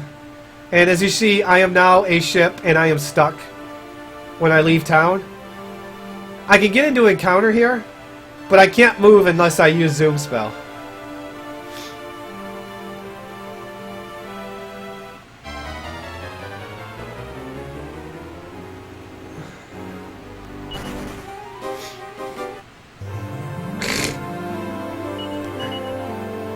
So it's a fun little glitch. The Japanese have known about it, but I finally learned about it and got it translated and learned about it. Oh, what are we looking at? 650. Okay, so that means let's go visit my wife. My wife I haven't actually done this in a long time. Let's go play a mini game, you guys. What do you say? There's a handful of mini games in this place. One is being in my wife's room. Is Whack-A-Slime. Bruise the ooze, baby. Basically, I need to whack a slimes, and I gotta follow the what it tells me on top. So, like, I have to hit blue slime, blue slime, blue slime, blue slime, and pretty soon it'll switch it up and switch it to metal slimes and red slimes. Whack a slime. And yes, I am using the stylus to do this right now.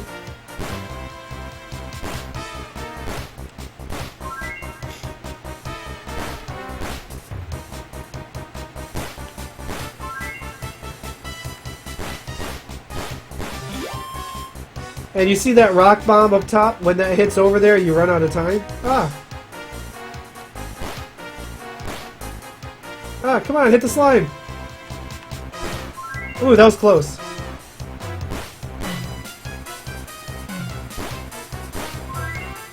Dang touchpads.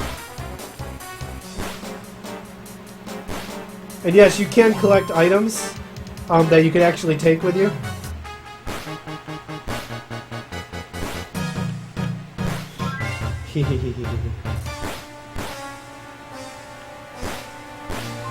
Let's see how long I can go before I die. Ooh, I could have got that prayer ring.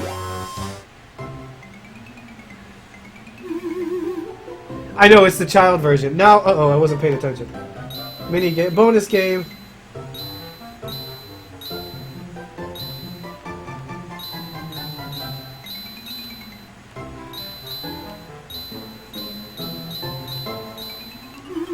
Rack up some money, you guys. We got metal slimes. Those guys are quick. Too quick for me. There is no monster arena, I believe. So that's Whack-A-Slime, you guys. That's one of the mini games on this. There is one other fun mini game. I guess I can show it off real quick.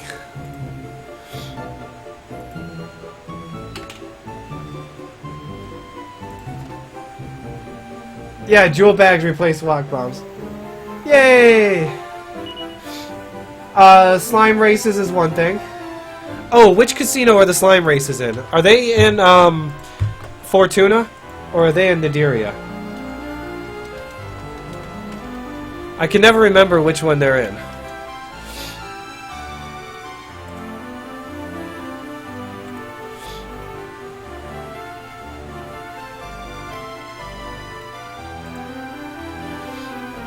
Fortuna, that's it. Thank you.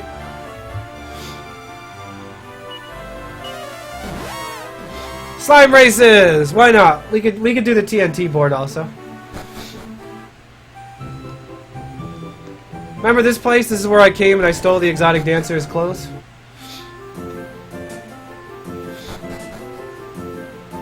Slime races. So we can enter a slime. I don't have any slimes, unfortunately, because I got rid of all of them. Place bets, you guys. Oh, I gotta get tokens. I gotta go buy tokens. That would help.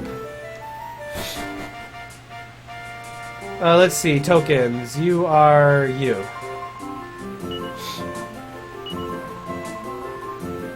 We're kind of rich, so we'll take 300 tokens. Let's go bet some slimes, you guys. Hey, Melon. Welcome home. Okay, guys, what are we gonna take?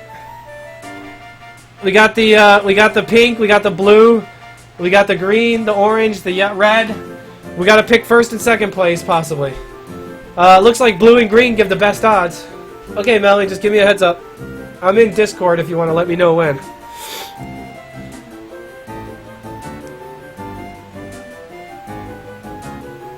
Go green and red. I see green and red as the first one. 2-5. We're gonna go with 3-5 because that was the first person. So we want green in first, red in second. Well, actually, we can bet as much as we want. So how about this? We'll bet 20 on this, and 21 or bust. We'll bet 20 on this. And someone said 2-5, so we'll bet 20 on this. Oh, wait, I only have 10 left. Oh, you can only bet 50, okay. So how about we, let's, you know. Okay, guys, let's do this. See if we get any payouts, if any of you are lucky.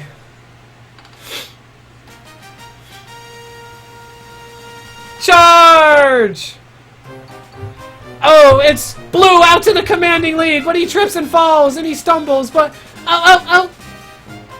Red, oh no, he trips too, but purple seems to be doing really good, but blue takes the lead, but he falls asleep!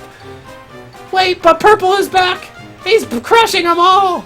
No one picked purple, but he's running out of breath! Will he survive the trick? What happened to green? Green is out of it! Oh no, purple is rushing towards the goal. Is purple gonna win? Here comes the comeback from... And purple takes first place, followed by red!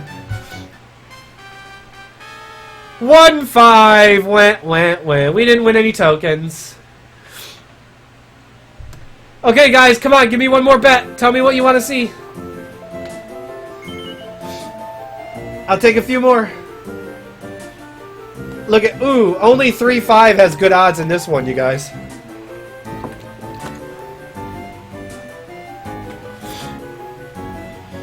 Come on, give me some things. 3-2. Or 2-3, how about that?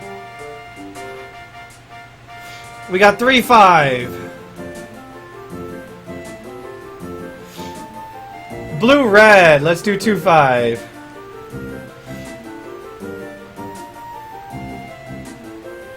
And put it all on 3-5. Okay, let's rack up the rest of our tokens, you guys.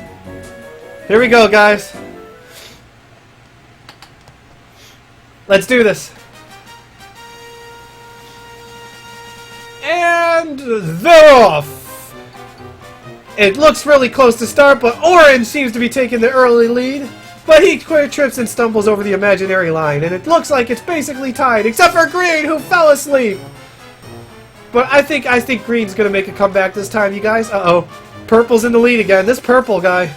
This guy's just destroying the field. Look at him go. Oh, wait. He got confused. He saw number 1. And oh, blue charges ahead. Look at blue go. And blue, oh no, he trips and falls. Blue. And oh, blue barely finishes first, followed by green. Yes, blue-green. We got a winner. We won 6-4 odds, you guys.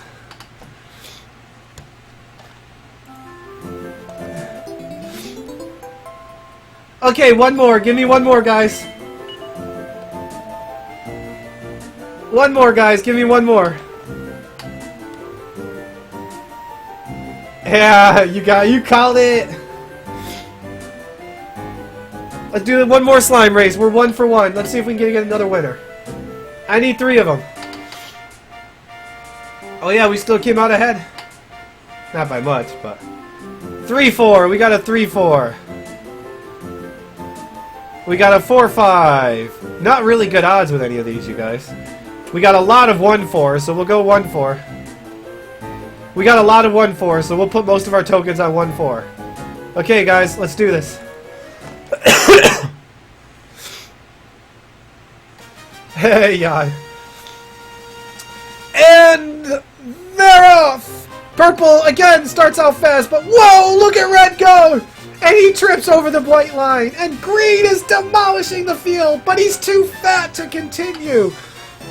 But it's all right. He's got. Oh no, he's tired. Someone forgot to feed him. But blue is in the lead. Blue is charging, and orange back and forth. Blue, orange, blue, orange. This is a close race, you guys. They're coming down neck to neck to the finale. Oh no, blue fell asleep. And oh no, and red jumps in behind orange. We got a 4-5, which means we won again. Woo!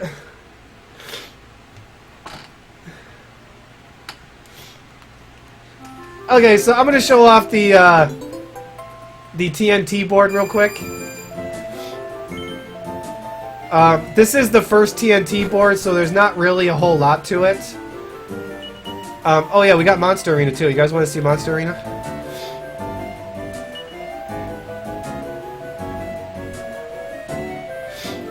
Okay guys, we got Powy Yowie, Small Fry, Grudger, and Gourdzilla with the big odds.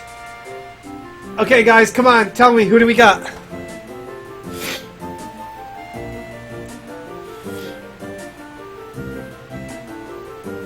Powy Yowie by Countess. He loves his Powy Yowie.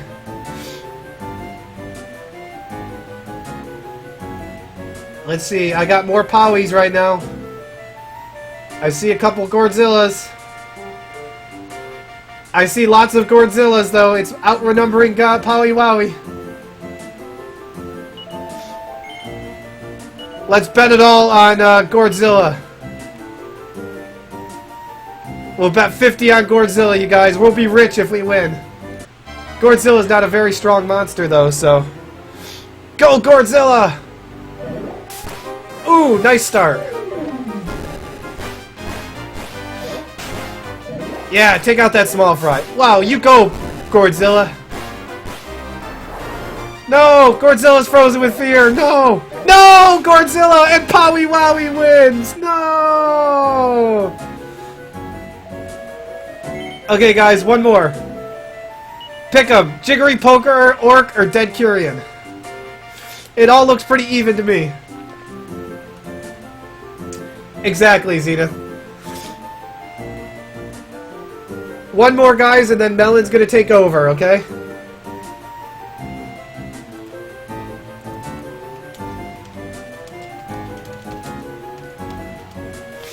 I see lots of orcs and Jiggeries. We will go with Jiggery because that name sounds great.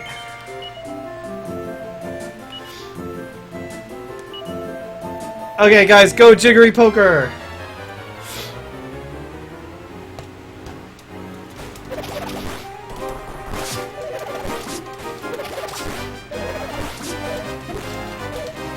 Wow, Jiggery Poker got destroyed.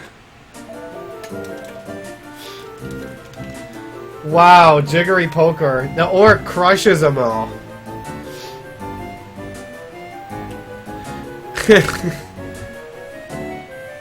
Well, guys, this is, I guess that's it for me today with Dragon Quest V. Not betting on orc, I know. So I hope you guys enjoyed the game. Up next is the Melon with 3DS, Japanese 3DS version of Terry's Wonderland, Dragon Quest Monsters. So I hope you guys enjoy the rest of the night. I'm probably going to be going to bed very shortly because I don't have a whole lot of time to sleep. So I will pass it along to Melon now. The stream will go down briefly, and I will see you guys tomorrow morning for Dragon Warrior 7. So have a good night, guys.